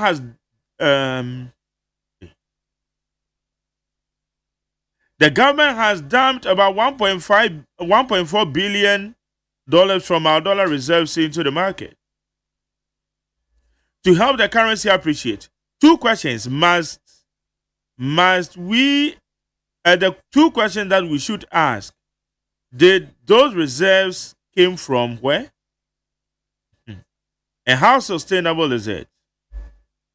You cry, you're whiny, and you didn't cry anyway. Where's the Nigerian Kwabena? Kwabena Mafo. I say good morning. I say Attorney General should retrieve all stolen monies. Tell him to remind the Attorney General to call back the following names to face the law: Collins Dauda, Opuni, Kofi Adama Ayikai the Blue, Ayikai the Blue. I want to the free buy. Kofi Adama send a message on so the other. Tanko different in them. I said, where is the Greater Accra Regional Minister? Accra is told Danko, Tanko. And now, Obi say. Enoch Asamaika says, so who is even giving the MPP hope that they are coming to power 2028? Upon all this economic mismanagement they took us through for the past 8 years, we are not ready for the MPP anymore. Where Asamaika says. Where's the McJerry? My information is that the anti-Galamsey task force are collecting bribes from illegal miners. This happened last week in my hometown. Again, some illegal miners are contributing huge monies to assemblies. I have all the information. But see who's ready for Sydney. Where's the McJerry? Please tell Kwabramafo to verify information before you talk about it. Let him know. You're waiting. You're waiting for what? You're waiting for the free Jamase. Buenim. They are watching the other. We say this is chief at the keke. At Kwetiaba elections, we are going there with soldiers into chief at the keke. We say my name is Nana. As for the drivers, don't mind them about the fuel because from Accra to Pokuya say 7 cities, but they are now collecting 10 Ghana cities. Come say, Kwina say. And I can't say no a demonstration. We say that tried and tested President John Mahama has proven beyond all reasonable doubt that he meant business. He is in to rescue Ghanaians and leave a positive legacy. The cancellation of fuel allocation to appointees is another step in the right direction. Isa Husseini Antonase, or a member of the MPP National Communication Team, Western Region, Oman Penny Kobon Twawo. It's your free Western region, the Ebedi one common, some of my penny the two. Is a match? Well, you saw a Western region, but Western North. And one year Western North. Okay. No, Western North and Oman Penny Coin. Okay. Oman Penny called Western North, rather. And your Western region. Okay. Okay. That's it. Nana Kwejo Adam, member of the NDC. Ayede Abam. Okay. Nana Kwejo Abam, member of the NDC National Communication Bureau. Nana Kwejo Mache. Mini mark and a payment also na minchia. Yeah, me just. Nchie mu audience ma etiefo. Etiefo also pa. Ibi ako yede. Ya me adum ya ho ye. Me jede say apomusi ye. Yeah, na go pa do boko. That's right. Ya me ase. Puseni, ma mention say everywhere. Okay. Ghana man penyen fuel allocations and allowances with term the man appointees. Ghana man penyen visit Western North. Also, Galamsey fights a national emergency. What does it mean to us? While party MPP, na me adoma weekendi, one more national delegates conference. A Saturday. Arrangements are party na ye any they are expecting. Is that any uncle? My dear, my menchia wa na pay. Na menchia eti for or more 18 FM na pay. menchia o production team na wana washen our Facebook nyina menchia o nyina na pay the party leadership nemati nkoma one nana BAD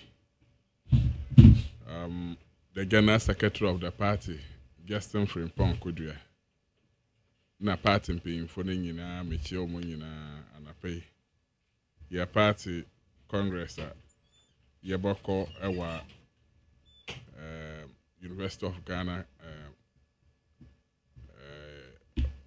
Sports Stadium on the 19th. That is second Saturday coming.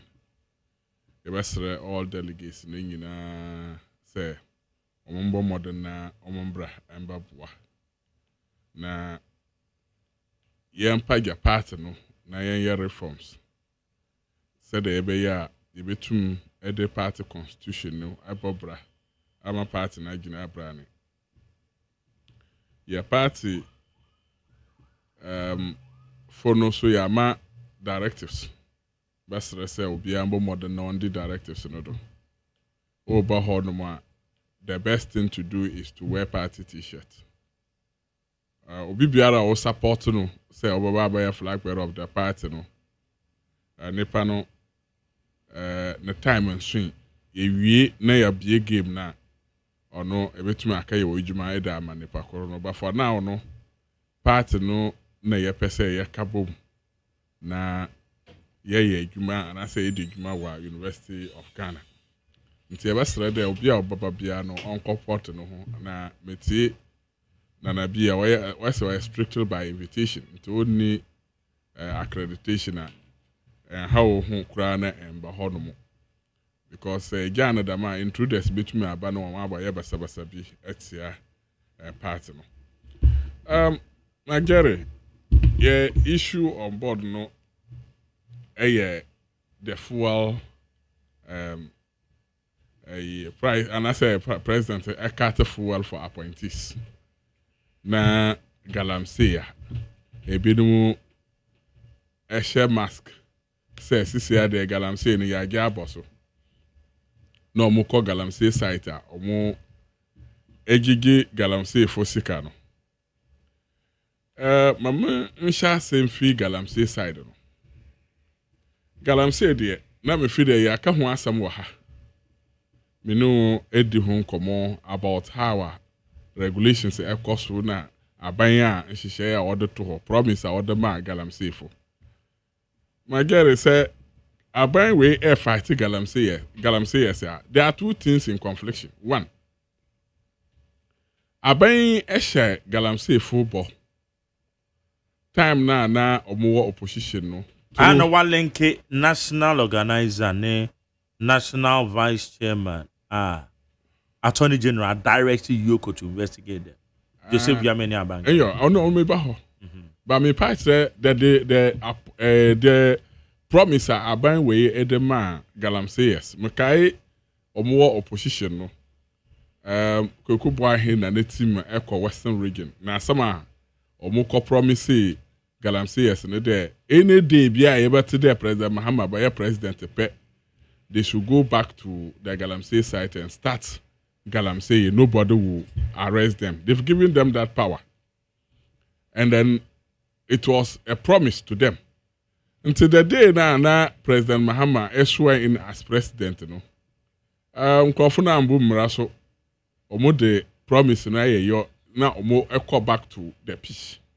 No mo shas de omo galamsey. Na such a person no so anase dam nkofuna wo san so twa ho say o fight omo bioma. Who ade a o person o communicated to them. Are you now saying their promise now woman was a vain promise? And I say pressure eda was so nti oh yeah ma amanfo hu say oh yeah bibi. Na nso ukọ grounds hold mo na o allow omomo ye. Nne government officials, party apparatchiks, one of omoya party leaders, they are now leading the crusade in the Galamsey areas. So wakaya video bi na ekoso and I say ekọ round audio and video ekọ rounds. Ama task force bi ekọ fight Galamsey ewa ekuro bi so.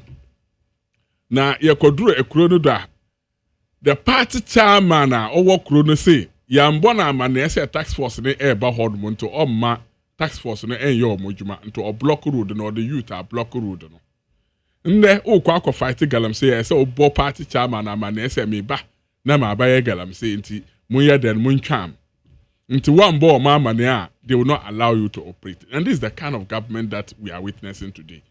The government that promised the good people of Ghana say yaba only 2 weeks between me they attract galamsey so because 2 weeks no empo endorse.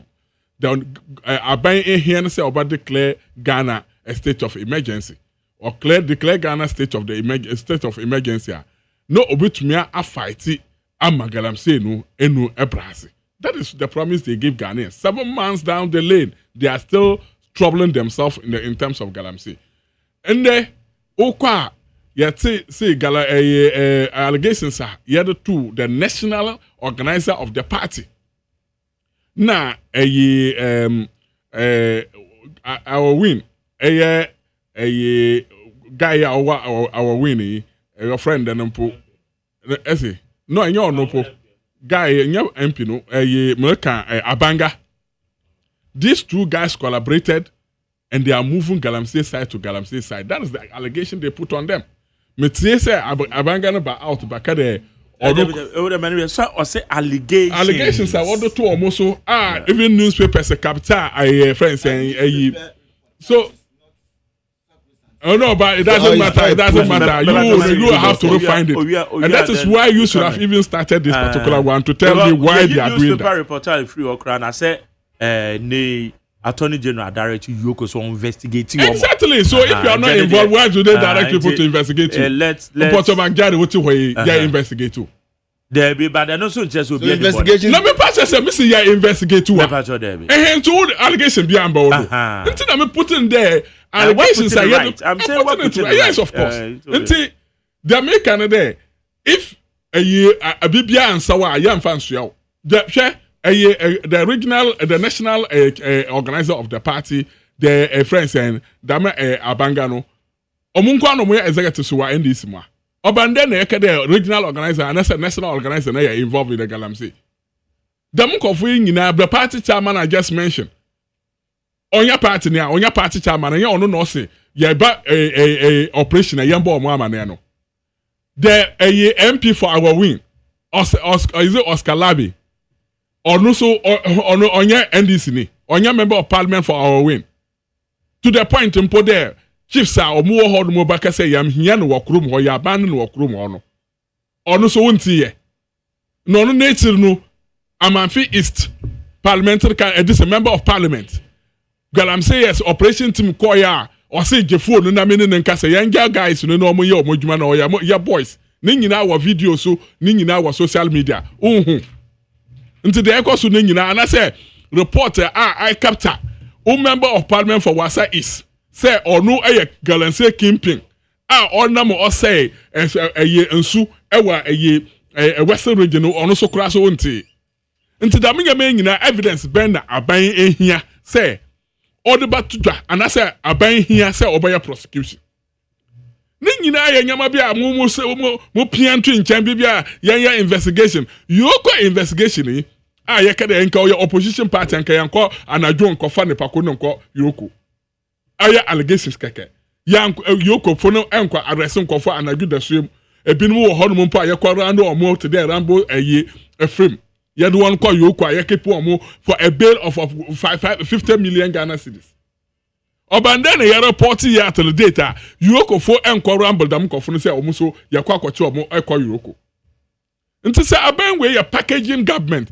Ya carry packaging government government bia ono also oba for certain. Nti ne bibia ya certain or set up no acquire different thing.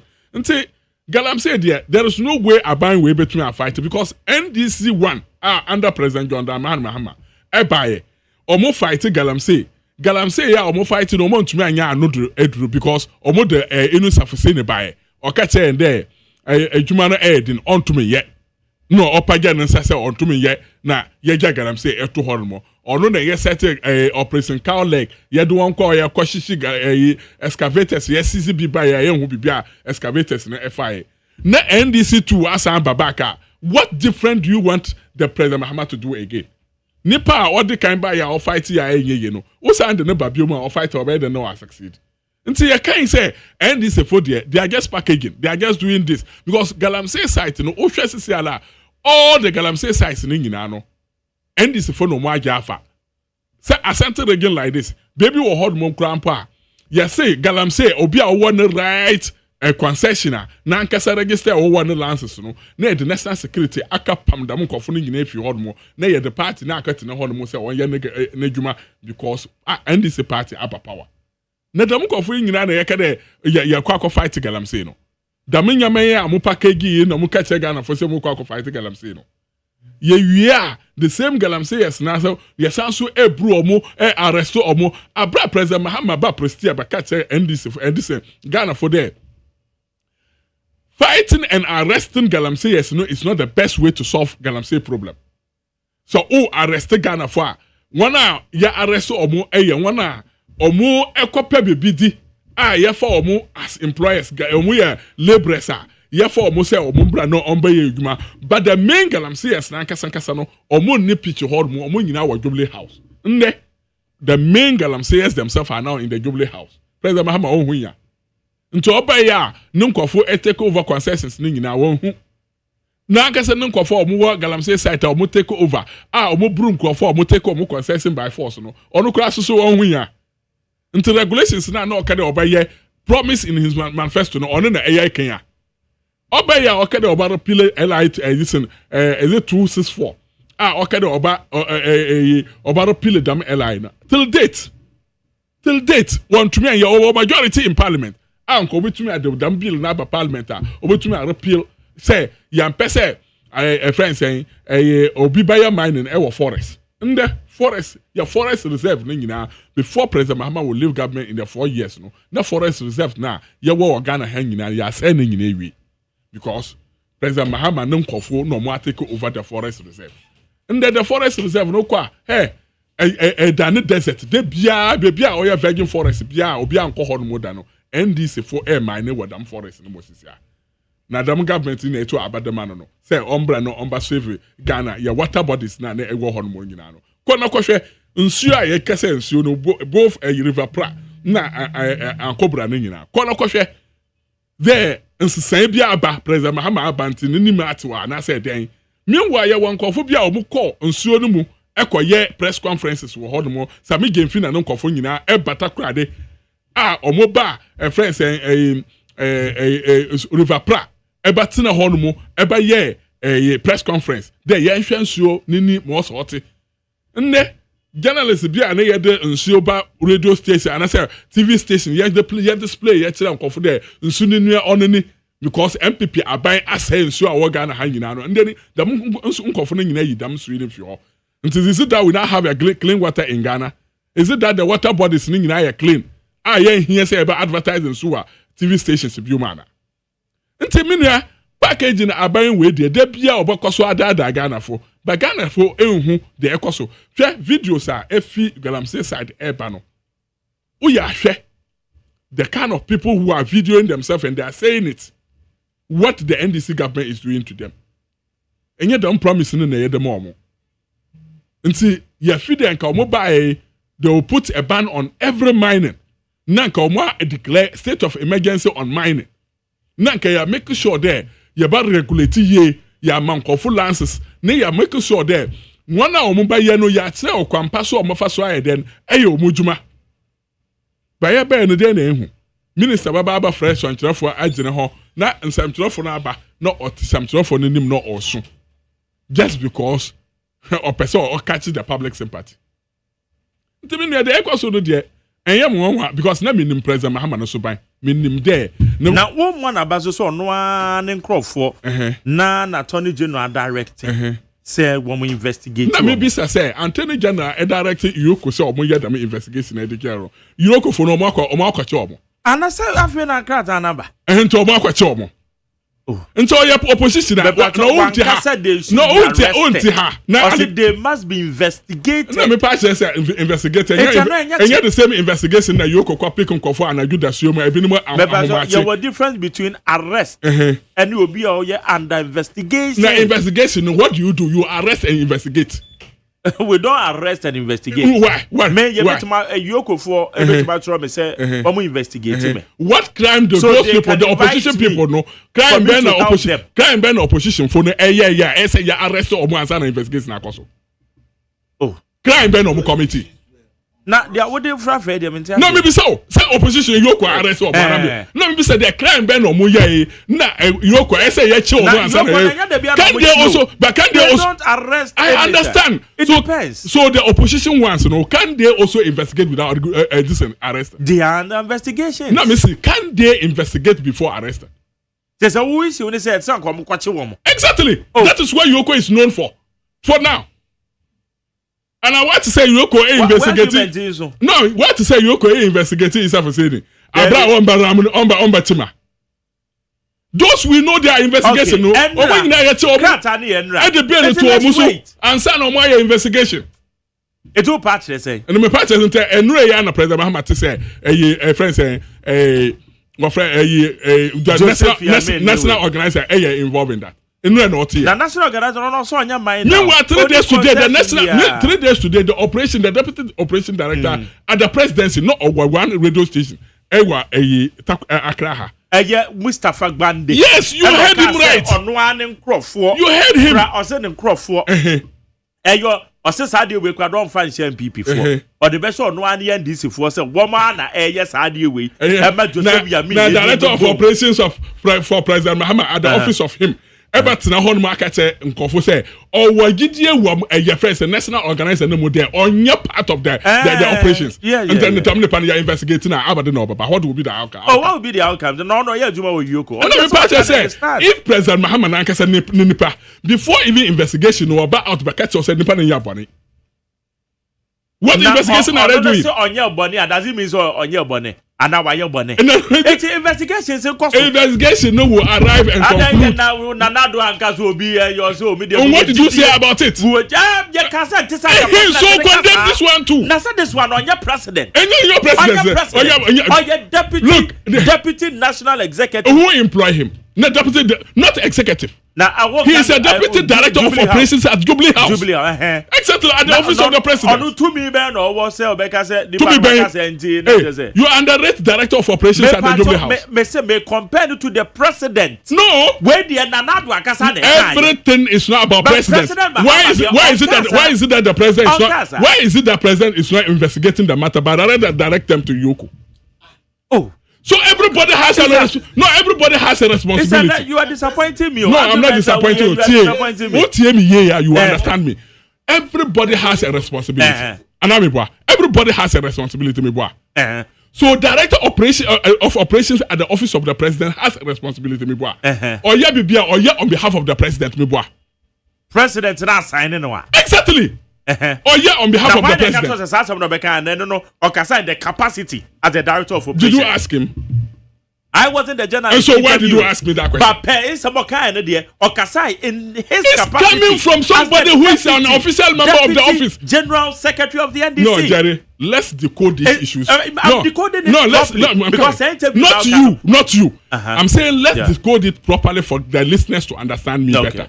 What I'm trying to tell you is that today, if I'm your spokesperson, if I'm working at this particular office, and then BP not of a Peace FM home, now me got in a different place, now me can't want my position on it. It doesn't reflect on my personal position, it reflects on the position of Peace FM. That is how it operates. And that is why me as regional communication director. Nasa me te ho no na make party issues. I'm speaking at on the position of the party, unless they may issue a disclaimer to tell you there. I'm speaking. This particular one is my personal opinion that you can distinguish. But me tihana me kasa my political party. Mustafa Sam no kai, Mustafa Gbande, Asam no kai. Are you saying say Joseph Yamin any abanga no investigation say ko say na because Mustafa ka say before you come to that question ask yourself is Mustafa Gbande when he was speaking did he issue a disclaimer that I'm speaking on my own capacity? Mustafa issue a disclaimer no. So now if Mustafa doesn't exclude himself not on kase me kasam on my own capacity I see him to be speaking as an operation director of the office of the president. It's a person who involved no one in crop for NDC for says I deal with the main fast for one NDC. That is why when your boss NDC that is why when your boss is about to speak, you don't jump the gun speaking before your boss. You understand? You don't jump the gun speaking before your boss because who opinion is lighter than your boss. Nti Mustafa Gbande as a spokesperson that has or can say on call so soon. And I say okay in okay I'm speaking as the deputy secretary of the NDC. Then we know that is the position of NDC. But Obi Kasa na Ojai assembly just like that. Now I see him to be the director of operations of the president. I see him to be the position of the president. But Mustafa if you fail to understand this, then you don't understand the operations of every institution. I admit. So Mustafa Gbande akasa na say isa fu say no to make kasa na kasa no yedu to the extent say Joseph Yamin nom investigations no e betimi influence say nkosi baby. That is where you undermine the director of operations at the office of the president. Let me tell you something. Have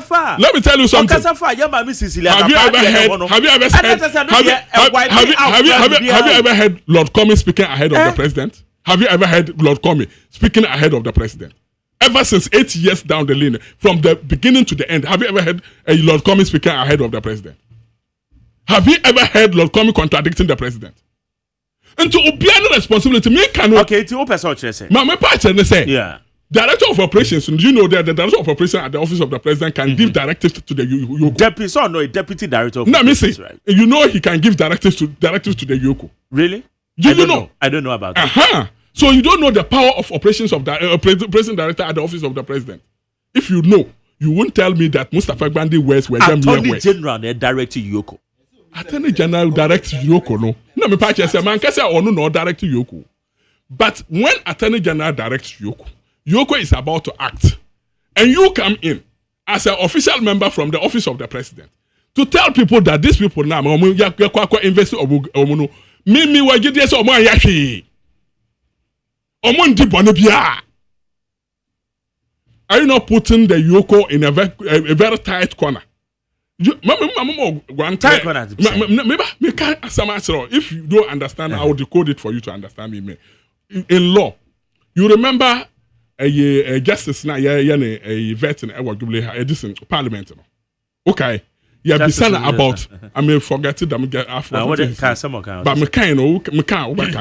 you have been say, the press conference at Attorney General how did he feel if he prosecutes somebody? On prosecutor matters, no. He said, if you prosecute the person in the public domain or in the eyes of the public, and you bring the case to court, you put the judge in a very tight corner. Because judge to me and the way you said it now, it may be that judge is biased because you have already evidence. No, did you hear him or not? So if he was evidence speaking, look, you see, Jerry, when we are talking about law, we are not talking about opinion. So the law is about evidence. Let me say when we are talking about law, it is Joseph Yamin and that's so I'm saying the evidence will be available. The link I'm telling for him to be prosecuted. Same as Abanga. I'm not saying he should not be. Regardless of Mustafa Gbande, you are quite baby yaka. Jerry, you know the outcome of the investigation. Yo, okay. Because I know what I'm talking about. Okay. Because Nepana make one if you conclude that Nana Akufo-Addo, Mamaka Asam don't you? Nana Akufo-Addo make some conclusion point on want to me mining company. No, so yes. Or mobile investigation. No, say want to me illegal mining. What was Ghanaian's position on that? Yes, one kasa ye, I'm not for kasa. So Mustafa Gbande there were kasa ye. Now if you are following me kasa Mustafa Gbande, kasa you. But this time we are comparing precedent to who? To a deputy director. You are doing the comparison. I'm not doing comparison. I'm telling President, you that you are doing a comparison. Who said they make their president? Let me say, you are doing comparison. And I have not done that. No. I have not done that. What I did is that I'm comparing the weight of Mustafa Bandi words, and then it will get to your turn. I'm comparing his Onekasano weight as the position of Yoko. Somebody who can sit in the office of the president and instruct Yoko to do something. If you conclude on a matter before them, you are likely to push them to a biased position. Well, Minimdi, I start to be corrected, but I don't think a deputy director of operations at the president can instruct Yoko, but he can petition Yoko. No. That is what I'm saying. You see, Jerry, we are in politics. You may not understand. And if you happen to know their position, after that you can go through the director of operations at the office of and the that's only powerful. The principles, the rules, the terms and conditions, and what they have to do. Right. You read it, you read them, and then you get to understand their position. Man. The operations, he does everything for the president. He does everything for the president. So if he is calling you, it's just like the president calling you. So if you undermine that position and say that Mustafa Bandi is just a mere Mustafa Bandi, then you are misfiring, because Mustafa Bandi is very powerful. I'm telling you this. So his words and his position can influence the outcome of the investigation. So that is what I'm trying to tell you. But to conclude, I'll tell you that the mere words of President Mahama is not going to solve the problem. The outcome will all come here and discuss. Even there will be an outcome of the investigation, because it will toil and we will not see the end of the investigation. Medase, Issa Hussein, a member of the MPP National Communication Team. Bamenko Nana Kwajo Abam Kwajo Magjerry. Yetio. Meet MPP rep our studio. Or concluding, no, I said the mere words of President Mahama will not solve the problem. I said President in the West, the mere words be lighter. Now he sought to project Mustafa Bandi even above the president. What kind of contradictory commentary is this? What's say Mustafa Bandi in Samuel Kano? You can equate it to the presidency. What I say, and it carries weight. Please, you had your time. Also a powerful. It's on Nekasano can influence investigative process. But I'll conclude. I said the mere words of President Mahama. So just compare just do comparative analysis of his analysis. In one breath, you are seeking to project the words of Mustafa Bandi, and you let me go ahead with mine. But I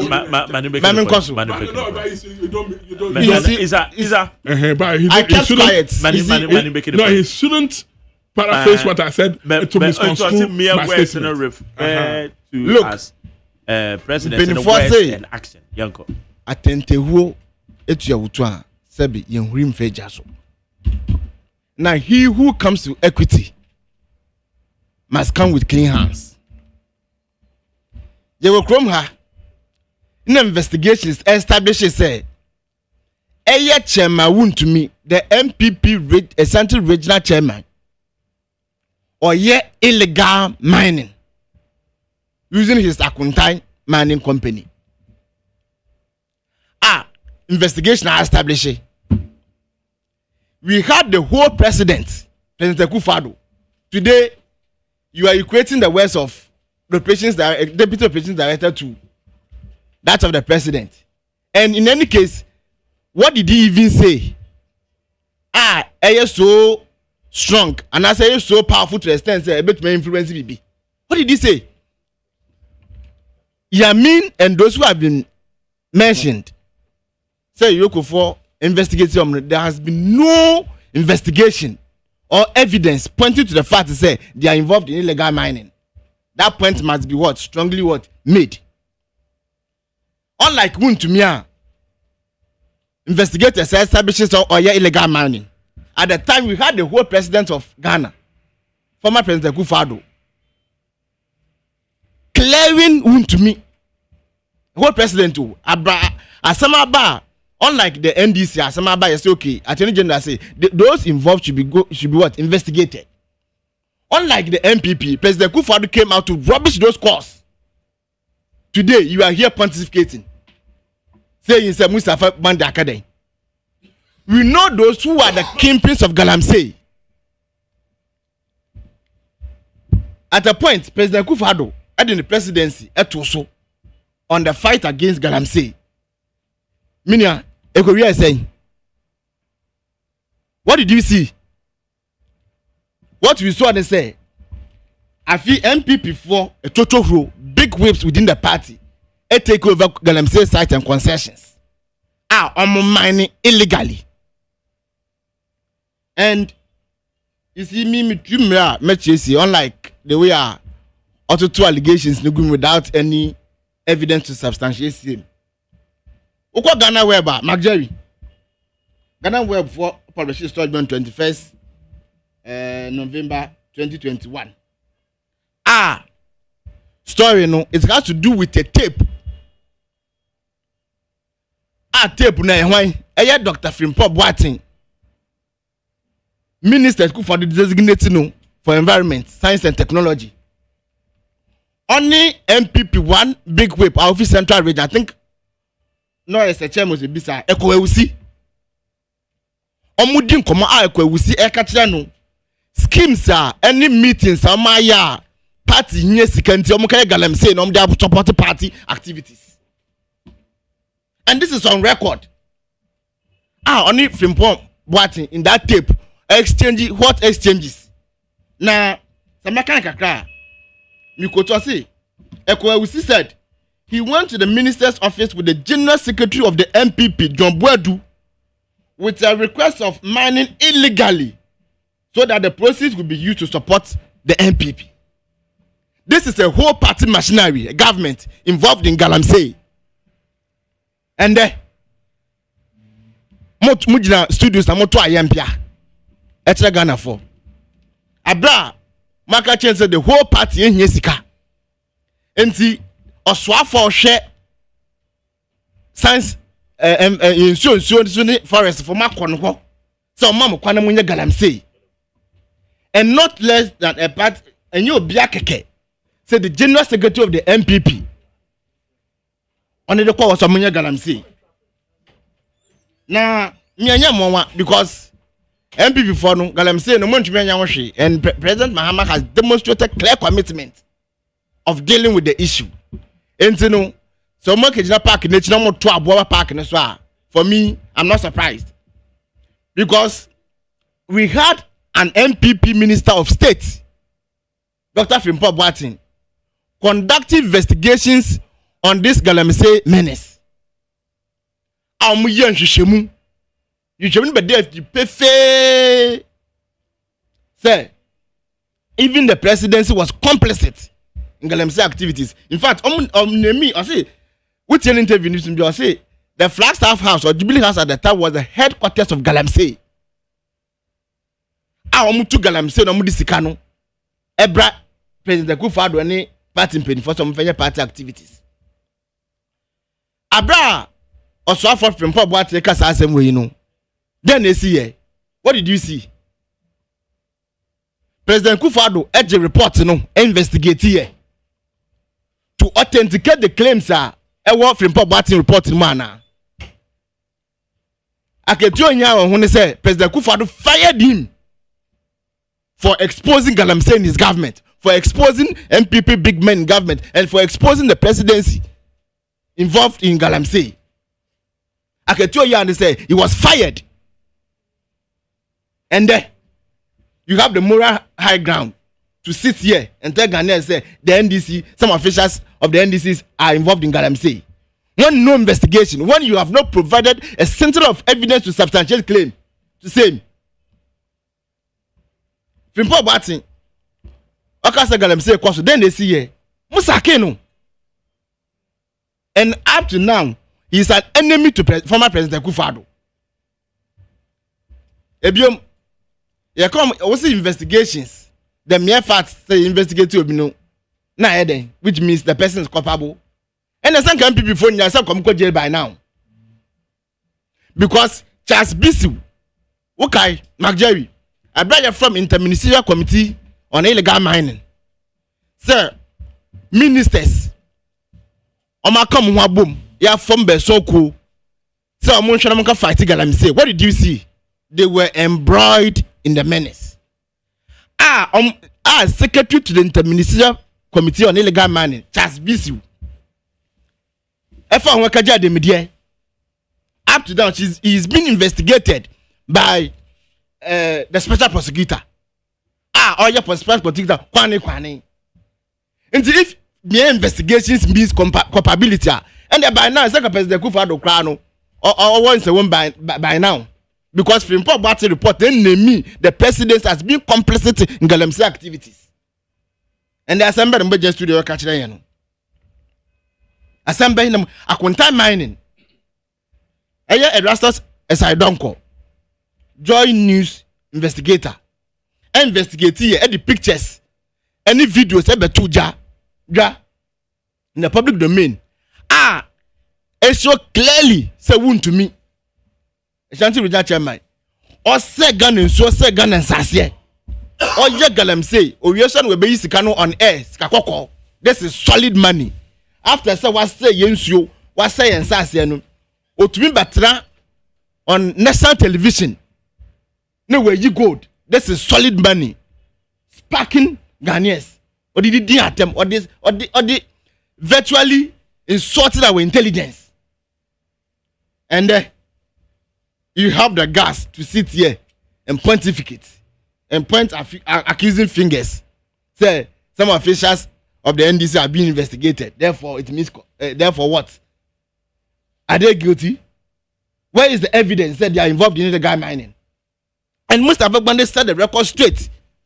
Say Yamin is not involved in illegal mining, and that's what I'm saying. So if you have contrary evidence to the issues put up by Mustafa Bande, you put it out to contradict him. But you don't contradict a statement by just mere words. No, you provide evidence to substantiate your claims. More time. Import Boating.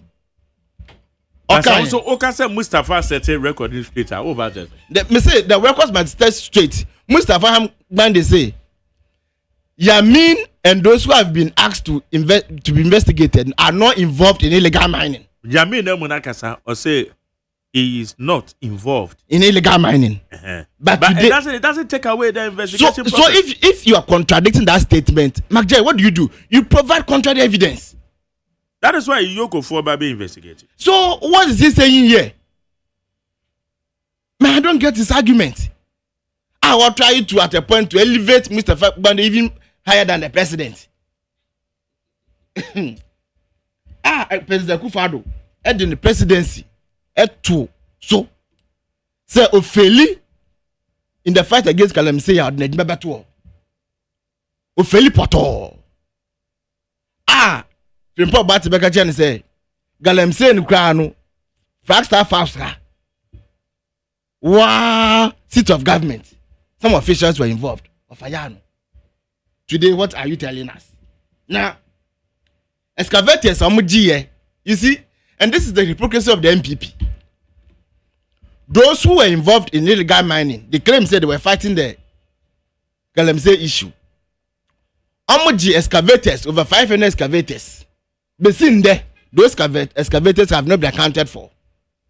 Where are those excavators? The thing is that those excavators remember MPP apologies and MPP full soldiers, any big men to do what? Illegal mining. Someone saying as here further. And today, what are they telling us? You see, unlike President Kufuor, Asemba, no, I am claiming agent. President Mahama is not that. Anything Mama Attorney General on mere allegations that will be illegal mining. I say, Attorney General Dominic Ayine direct Iyoko to investigate the claims and conform making against Yamin and Co. and let us see if there's any evidence to that effect. And you know, President Mahama, they were demonstrated clear commitment. What say Galamsey Nyaman in some also, and that's who are Benu Galamsey, you have him to contend with. Unlike President Kufado, he raised the way Galamsey there be, he raised the way there be, even a contained man at the point when investigations have demonstrated beyond reasonable doubt, President Kufado came to the defense of a contained mining. So Galamsey. And you know, me sometimes me see this kind of hypocrisy from the MPP. Aya na aya mama kakra Mark Jerry. Okay, higher needs 100.9. Intini bisa say omanpanyin directives no Attorney General directives or diama eye yoko. So we investigated the national organizer of the NDC, the vice chairman of the NDC. Who say outcome being the bitime at the abreye. Well, say good morning to Mark Jerry, please. I really need help. My daughter is in Kolebu. Oh, okay. That's it. Well, say it has become evident to Ghanaians that the current administration lacks competence. It's reckless, insensitive. It's reckless and insensitive. By deceiving the citizens and asking them for granted and taking them for granted, the government has demonstrated its willingness to exploit the populace. The recent announcement of removing the E levy and reinstating the D levy is, in fact, it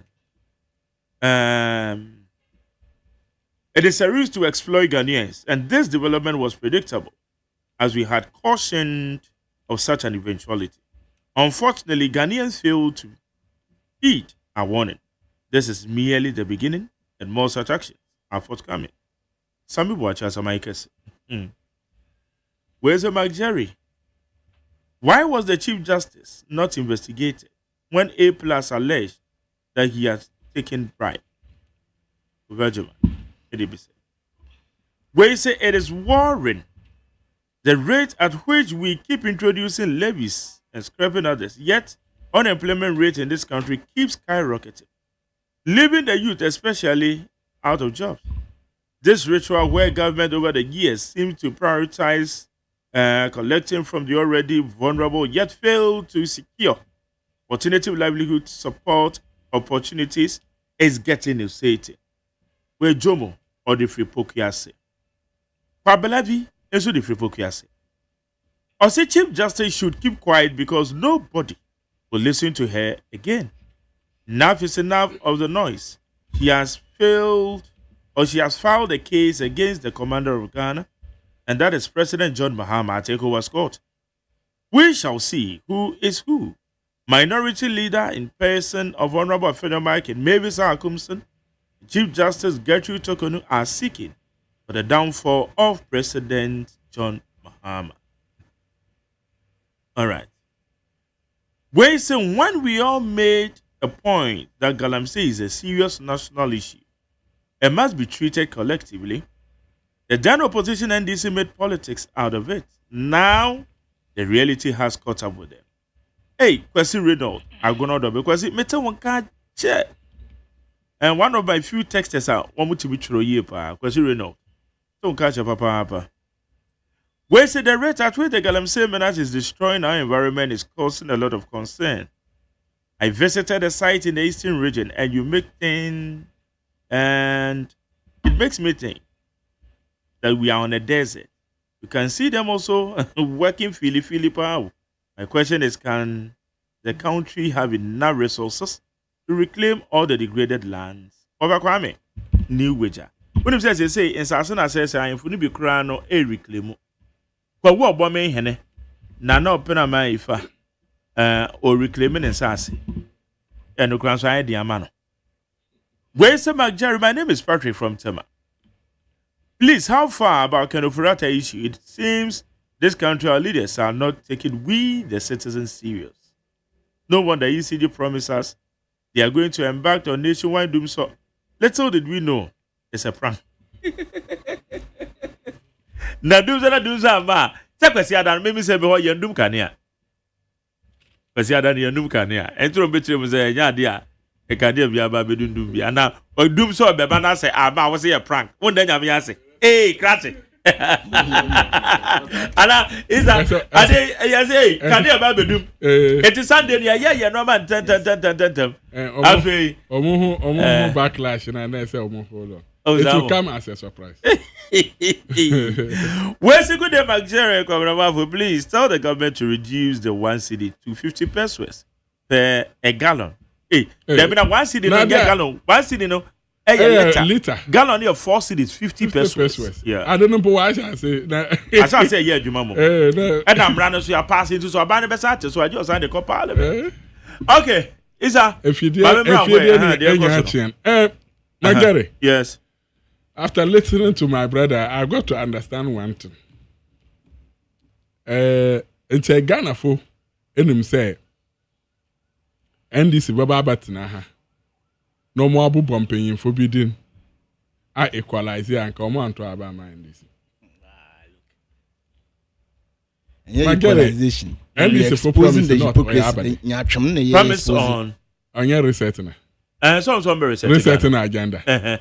So if resetting agenda, now Odian say over repeat the past mistakes. Then me and you, me to say then you equalize. Then say now say nothing to about the MPP anamiba.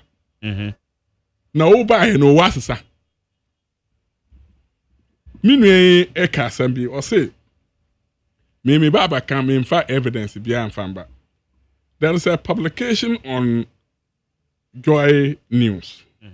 On the heading of that publication, is here. The heading of the publication, our Win Traditional Councillor accused MPP Oscar Labi of engaging in galamsey and land grabbing and sabotage.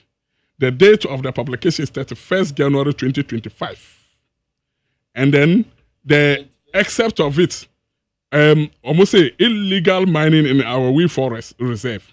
And they said the chiefs claim that Mr. Labi has been involved in illegal mining, also known as galamsey, for years, operating through the network led by his associate called Kweku Ibi Dankwa. And then the popular name is Ked and other individuals. Labi alleged intensify his illegal mining operation on December 9th, 2024, following NDC victory in the 2024 elections. This is what our wing chiefs were telling Oscar Ofori Labi. And you tell me there is no evidence that Ofori Labi was engaged in illegal mining. And even they even accused the guy that his boys were shooting discriminately. In brother, and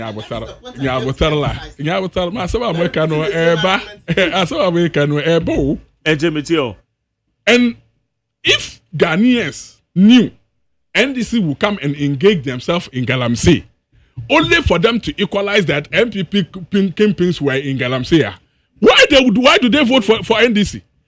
Why will anybody think there? Yantuma NDC for no membra no mba yebi. Now all day yebaka wasama. Then they equalize. A national emergency. No me pa say ma asama me kan wonti ma say. Minu argument no wanti no. Minu yiti ha oya argument no wanti no. They no kan ye. Me say so no. Me say they no kan ya is different from what I'm trying to tell you is that Minu eti hanging now, Obu paying for within where MPP Mutama no more galamsey. Exactly. No, me part say if Ghana for him say can references in can able to abamo mo say omombra number ma. Will Ghanaians vote for them? Will Ghanaians vote for them to come and equalize? Ghanaians voted for them to come and change a reset. Exactly. And that is what we are expecting from him. So I was saying that. I was expecting that. Unlike President. I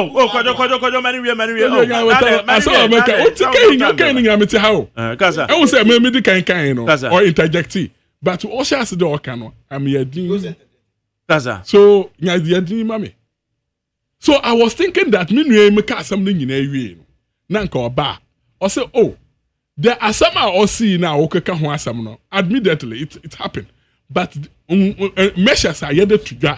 Say the ebe mining sector ebe these are our promises. We are fulfilling them one after the other. But because he has none, promises now omuya magana for no. Not even one is under consideration. Omo pese omuye edebua Ghana asitina magana akoye. Jerry, until you to Obama and this for so mumbra number tina radio says you know 1 year debate now one can't say MPP time yet ABC. Now your water bodies now more promising and say within 6 months or 5 months or 100 days, you know. Your water bodies need now by a claim, no. So you're dirty, no. You are justifying that to me, and you are telling me that MPP for because want to me about TV so about show gold on TV so because but even if it's a fact. Even if this is a fact, why that is not why Ghanaians voted for you. Ghanaians voted for you to better the situation. You understand? Ghanaians voted for you to better the situation. Oh, you see. So if your research is to come and equalize with me, then there is no need for Ghanaians to do it. You understand? Until American we were expecting something different from you to give us solutions, to give us a better solutions compared to the previous government. Then Ghanaians will say there, yet to Obama and this no fasu dear then abim. Who patina hano? Me who assembly la okanya edem fasu dear ba Ghana fo. Me meti uko so ulim takrade. Udu be possible. Why? So who so no? I say yes, so it's becoming meckier and meckier. And then soon process say so baby wahon is drying off. A very serious issue, which I was thinking that this particular government will address that issue. You understand? It's not about then to me and who knows if you know until Ghana for voted here. Okay. Mamma can it massa. Mamma can it Mamma can ask me. Yan to me and yashi, you know. No, he's not tolerant. That's why you're saying you're fine. You're not tolerant. It's what I'm saying. Debate here, Ghana 40 the year can I say. Until yen to me and Yahoshi, the who can, until Ghana for say MPP for quite 19. Na end December now by Yahoshi. Now, by Yahoshi, you are doing worse. And you are justifying what you are doing because previous governments have done that. And you are telling Ghanaians to re-vote you into power, telling us that you have changed. There is certain that NDC voted for Ghana for toy or Moji Yagidi or so say Obaba Yano or none be no to okay. The massam na Oko Prestia Kakacha NDC MPP for there. So Oba and I say Galam say yes there Oba. Ojumane say Oba make sure they Oba regularize Jumano no mo enye Juma ye. Or none be Mpoto Yasha so efi. The Minister for Lands and Natural Resources is from my region. Nka ebia baby ba sha asem point ko fi Western region. Na dey no mo sha ase dey omo ye to reform the sector. Ama Ghana for nya gidie wo mo say yes am so to aba enfa mo. And you are not feeling ashamed of that. Your own is to sit here and equalize. Your own is to sit here and tell me the previous government yes say now without any share of evidence. Yeah, but omo papa we ya amanfo ekase your party aba power no. In the Asante region, didn't you hear that national security for take over some pitches? For Galamsey. One thing there, MPs ne be Edo Muajim. One thing say a bin a married that so one thing say my fee is videos na ekosono in the Western region. One thing then we are found. Tax forces now the call ya. Of course, this Galamsey excavators 40. Yeah, yes, in yo. Second one, yes, I'm quite 40. You may not 3 aka.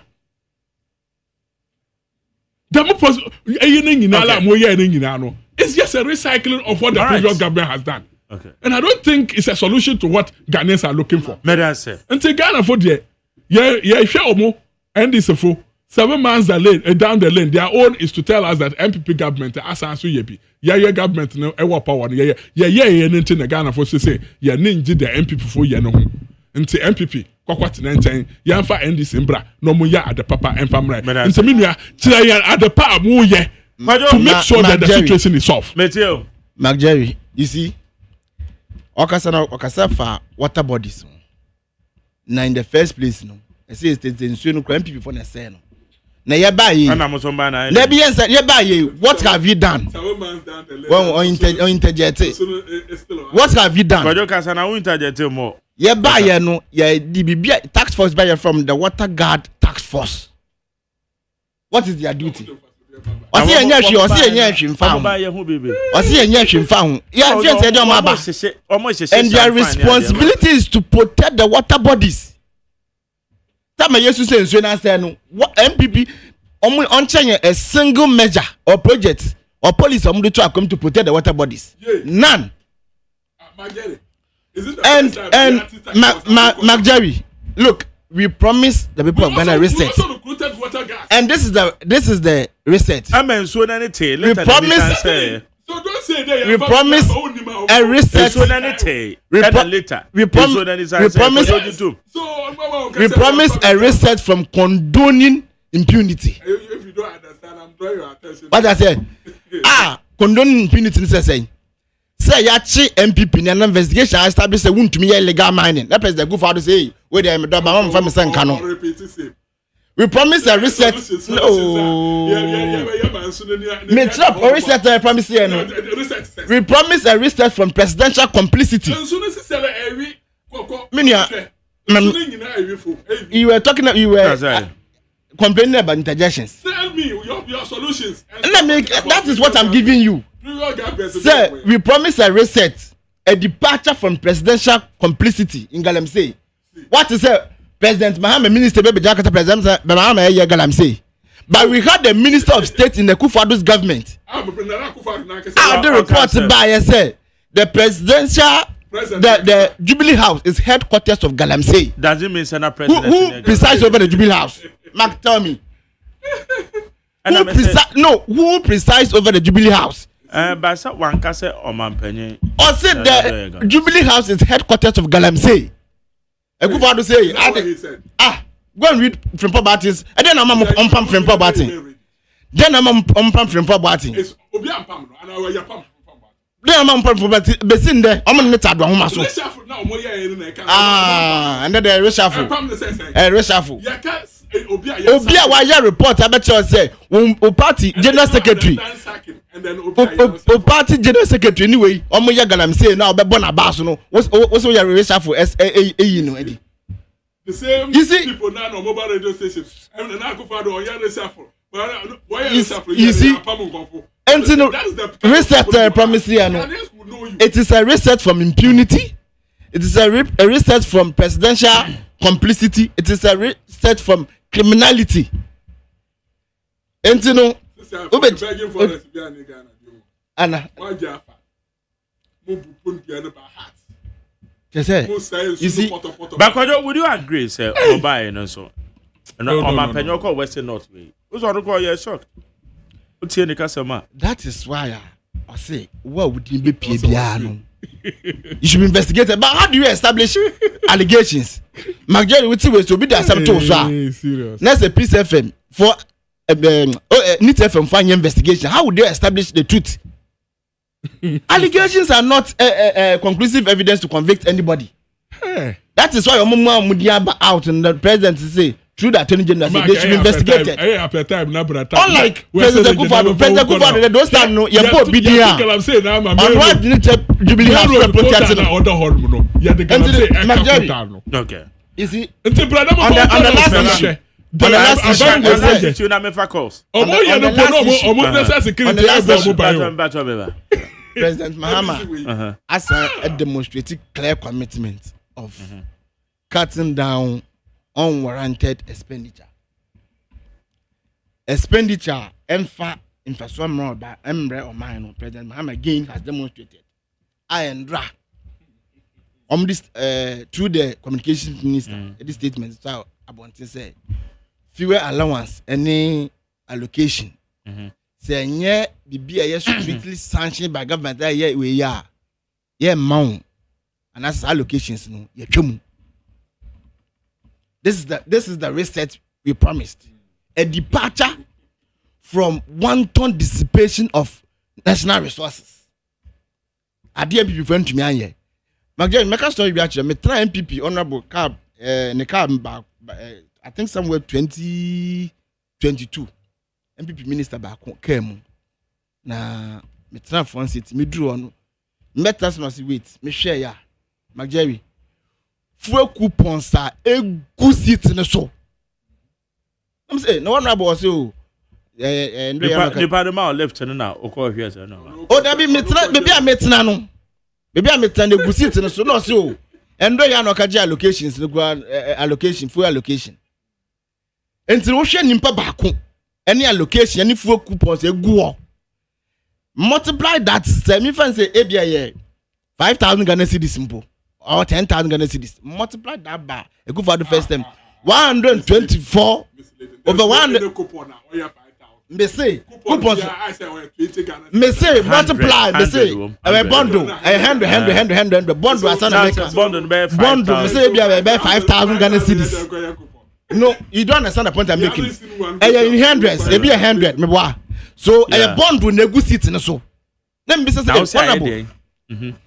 Now we also allocation until this directive some was for allocation and why then I'm the man no na sa wo hwe nimpa ba allocation the man now multiplied by the elephant sized government go for to put in place over 110 ministers now to say go from by some be your man no wonder say Ghana for to mother reset you see and the reset it is a departure from corruption, a departure from Munchendi, a departure from chronism, a departure from plain thievery, and a departure from economic hardship, a departure from what? High cost of living. And so President Mahama, and so up, you see, some measures where Ubakaya, Nansea, or the Ebibaye, say DSTV, and the subscriptions, animal of my of flags hours, and other government institutions, nya, Yachum, as Kasaya, Yamo, Jumasaka, ya, one affairs of Netflix and movies, Manama. Presidents know those things are not needed, and they are not necessity. They say cut cost. Idiom, Osha, as measures, how the truck come to protect, and that's a man, my helm. Osha, buy your a lot of interventions about. It be a national apprenticeship program. I say sabi omo wie school. Ebi omo ntran traso and I say obi opese osun adwuma ni sa na nkofo ni nyina. President say munko su adwuma mu wie a message them up. A measure, a stopgap measure to protect nkofo ni amanfo no dey aham. Ebi adwuma we project ye dey aba. A lot of applications have come to the secretariat. I'm processing and I'm start. I'm gonna for sika na mo de adijuma. Yes, now national coders program. Ya institute. Ya introduce you anchor for enroll on program as we speak. Then the amount some near them no fee stress. Yeah campaign presidents no. So who be enter school power. Some universities in the account the entry point challenging most of people I want to drop it out because of scanner academic user fee na ye ba ye to the education ministry honorable head na edusu put in measures sisi akroma started this basis ka obi minya students they be minya 4,000 they be minya 3,000 they be minya 4,900 and there are a lot of measures put in place to ensure say a man for every hardship I come in the last 8 years. And one of the biggest measures in the scrapping of the e-levy. And the time of the e-levy, Bagana food charge, say you're watching here. You to mean school fees, you to mean say, you to mean third and Ukraine. And before the BNT, Omudi cafe e-levy by Sagana for Kong. We used to move cake, a Gugana fossil. President Mahama's buy us no. A burden on the Ghanaian taxpayer because so what you salary who push it from bank to your mumu on better who push it on better who push it on better a double taxation. President Mahama said no a nuisance tax you free one on man a man for entity a be a betting tax I do many wa memory your investment can a good father say anybody say Would you seek out to betting account the man whom try? I will say, oh, my sister Madrin, the ABM, the 100, my deposit 100 Ghana cedis. But make sure I'm so my sister Madrin mean to betting. President Kufuor do fast what deposit your bet account in Kwanda, better. That is what was happening. Oh, Mac Jerry, you will game him. Was it betting? Ghana, me say, betting tax from the buyer, no. The original intent of the policy is say, Anka Uminia, no matter the matter. But with the positive seeker, I mean, it has happened to me. This is Mark. Mark, me na me catch now. Opa, be a phone lines no. What the positive seeker? We are talking about act. Na betting tax na ye act na the buy. So them say tax is every. Me say na mrade ka say ko deposit. Yes, that is the original intent of the act. They say that who deposit. Who deposit? Look, but who deposit bank to betting account no more. Now when try to withdraw back, almost misconstrue that to be a winning. No matter. Open phone lines that for better they will testify to what I'm saying. Okay, that's the first thing I call me first. And you know, President Mahama Ghana for Bonabaso. Our measures are other to ensure say a man for moving harm. Petrol at a point, petrol could be 70 Ghana cedis. Into me talk, fright or and you turn to say 300 cedis, it could do almost 1,000. But you see, I bet from. And say, Mamma quite here for some but on the time. Oh, my mom will oh, and your time, Mam do to it. What can I do? What can I do? Mame call man so 0302257902. Tell I give you the time. 0302257902. 0302243540. But other mame 5 few calls now. Maybe and that's how Becca. It's not now what the choir rebuttal. No, that's how I'm working within a time. Me spread it. No, so I didn't know where this. I spread the topics. Yeah, they are discussing them topics. Okay, no, I'm family for Mache. Mache. Major Sama Yes, I told you. I am me when the one left. Okay. Magari. Me bo abaso. Wait, yes, we left free papa, who bought modern. So big cassim be MPP new and this no cassim in Nima. Or to make catch and complete, I can be the name. Yet do I say, who declared public no? Now what chair public position? Oh, yeah, dear papa. The matter of this like here, or Batampa, how comes in.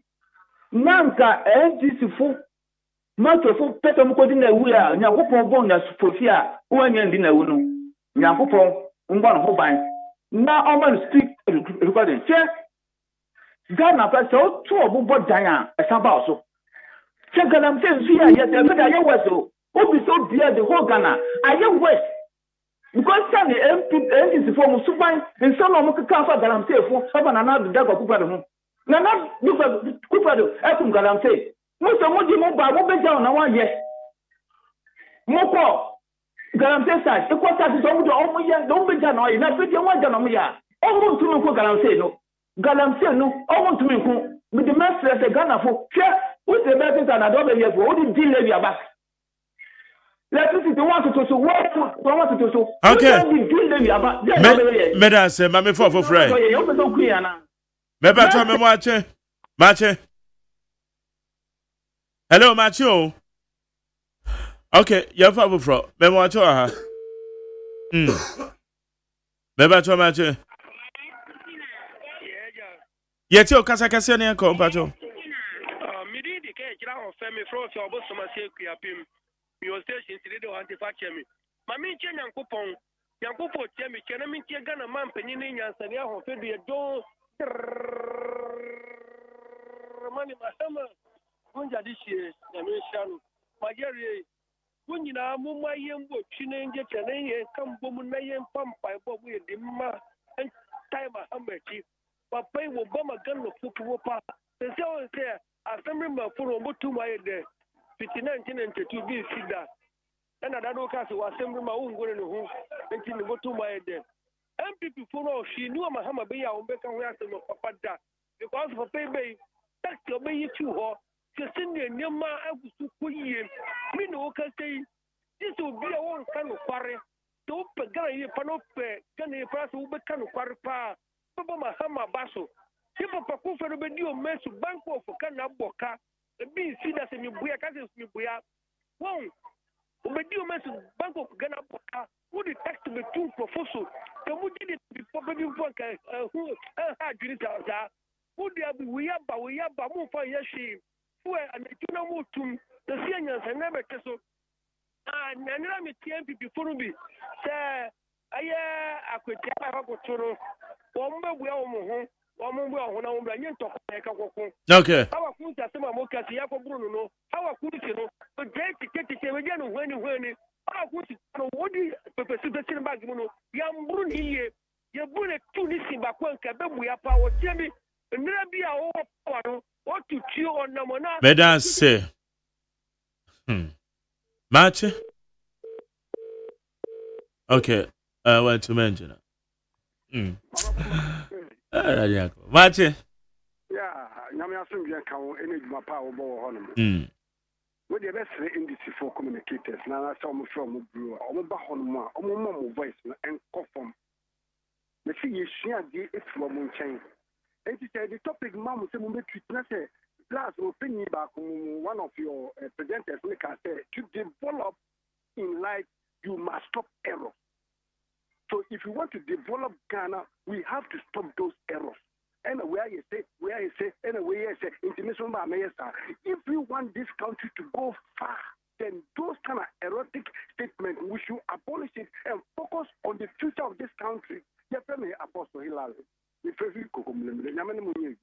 Medan say. Match here. I just want Jerry. Over my man, uncle. You and none of any French more than from my John Wood, and I'm in share on a boom is our consent. Now, your man Penny says it's appointed me now, almost full allowances to Nadi on Sabeka. And then a deal is a city and a day call to prepare to say 1 as a who because this can anchor them appointees and everything about. Say can internet delivery no the ayebe. It is a very for that drain on my penny or my Ghana for into Ghana for next criminal before the Yanshani I need to see name 2028. May see what black man not no it the end to be. It is a gift to me now. Me show saying this is over some by Bemu in the Gerada. My Jerry winning a minute. Okay, me that say match here. My Jerry Joe. Hey, Joe. Mamma Choni Moyan for our committee. Namin John Body, and check packing point for Nano, or maybe a boy with man of Mayor to Abano, the Bobby Abaso. Now I am a message, young country people, Mopin, I say, and you win a Bunabum, or Batwaso, I yet Mamma PPA, Mamma Ghana. Majeri, Osha, and this is for Hegel and Sat, and send a cano, not a net at Tennessee. Majera, the Papa Yemi, Yapase, ye see a Sondayama. Yankopon Mapisto for ne living said Ghana for by a fedia said the media in Binum can't talk to a 4.4 from a sea. A 2 Bapia now among them some no crano didn't cross road share Padico Sofu Panipa Magdari yet 2 foot to go money Ghana for Dio Matem Sabin Dio Matama Magdara Mwakasa Mona would defend Mukodu Webinamos move say. The Amuka Munjabu, Madame Woodier, Yamin Shop, Papa, Uka say, Muman to Mumro, the Amuka Munyabutre, Sugana for Timu, and let Mompina Casati Committee, Senyano Correct. Into dia Wufina, Gugana for Mana Mako School, etc. Tieuno, Majari, Diana Mocatromo, and then we are much like some Mobile Catragana for say, MPP a say minor, Timu Majari net. Okay. Medan say. Me pacho me watch. Yes, I bought it to your uncle. Minister of Housing. Only TD Saka Bumudi, the Mamimbo Mapas, Kenneth Debe, any Macassin and the Now, Jerry, now NDC can be about betting tax, no? Say, would deposit here too. And it's na untina see example would deposit 500 cedi now I want to the better bet emergency go and now I want to say who will go 200 I had the for almost 2 the name say once as Canabato deposit with the energy say why we need bet and we come when na na ma yɛ to aba etia MPP Majeri omuka say you leave your besa yare wo Ghana nyina de dwuma aba nyama nti ye fi hɔ ayebewu jongaman mama ba ye no ye fi hɔ amamu ne ekɔ ne dim galamse Majeri ya we han abisu for ko ata galamse nyina party for ni bia sa sɔre etia no eku etia no nti galamse no ye bɛyɛ de ne yaku galamse ye yi parties enfini media me see emra so me mati say yesi attorney general the minerals commission in nkofo bi eyi asama agreement say big fishes na edi galamse ye prosecute omu na ye ja ya ye rekoye kolikolo na ye prosecute ye no Majero ni nyame adwuma Medan say maybe your last one mache. Yes sir. Yes you. Mark, opening sir, Wadam for Robomasum, live from Cantonment Market, Accra, Ghana. The Bajo, Yami on Boss, not a single papa. The question be one up to the parliament. Let's say, who you would be? Yami Papa. About tempo, Kumsun. I check your answers, man, and go for more what you want. What volume organizer? What's David can come for national chairman. David, what's Zuma yo pelipan Dr. Kawaja ko nyami sala papa pana Brian Champo onwa na eko enti delegate mo ko ba onwa na eko Brian Champo nyami sala no ma mi papa ma me kan say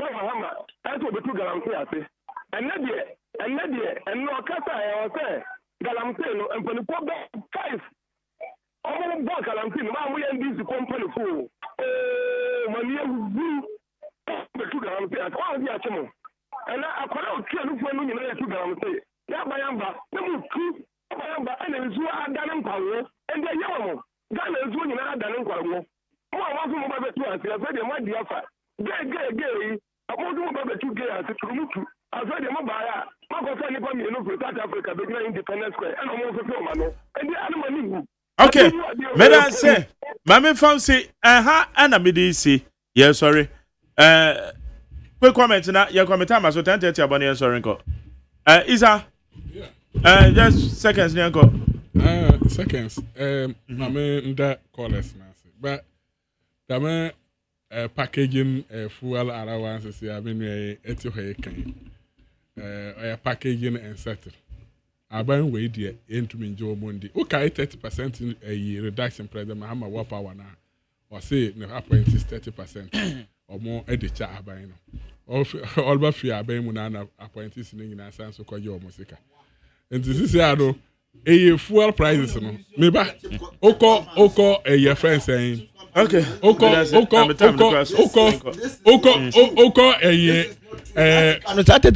Jubilee House chilling station na I want Jubilee House e feel omo cars no e da so ejuma na se for na nya outright enti we say de be ejuma nya outright o kasa no ka dey nya outright na say de be maka wa ha me no ana enya ba me maka wa ha dada me say nya outright the listeners I don't know what to propaganda na gumpa kwado kasa na me ko kwado kasa de maka say ya the callers na and asamba kwa me kan ya na am say onim njin wetin I'm sure say call back so say record in street betting tax asana me kan ya no say what do we see that betting tax na work and somebody here free was so I am saying say I am reiterating the point once earlier no contradicting me be contradicting you say na me chire but what say with the positive sika na ya tell no we in the back I know you in the back that's why you are taking the money but that is not winning that is not winning what do so what the positive we in the back there so say who we near and yet that was the intention of the law what I say call I didn't know trading there so who is kana that is the point I made what the positive now we here when me catch now say what the positive now we want to say won twabium that is the point I made we want to say won twabium now we draw the back how does the system know say who say won twabium no because tax no my but it should be on winnings now we buy and it says kana na ekwen winning So but once winning, I will draw back to your mumu.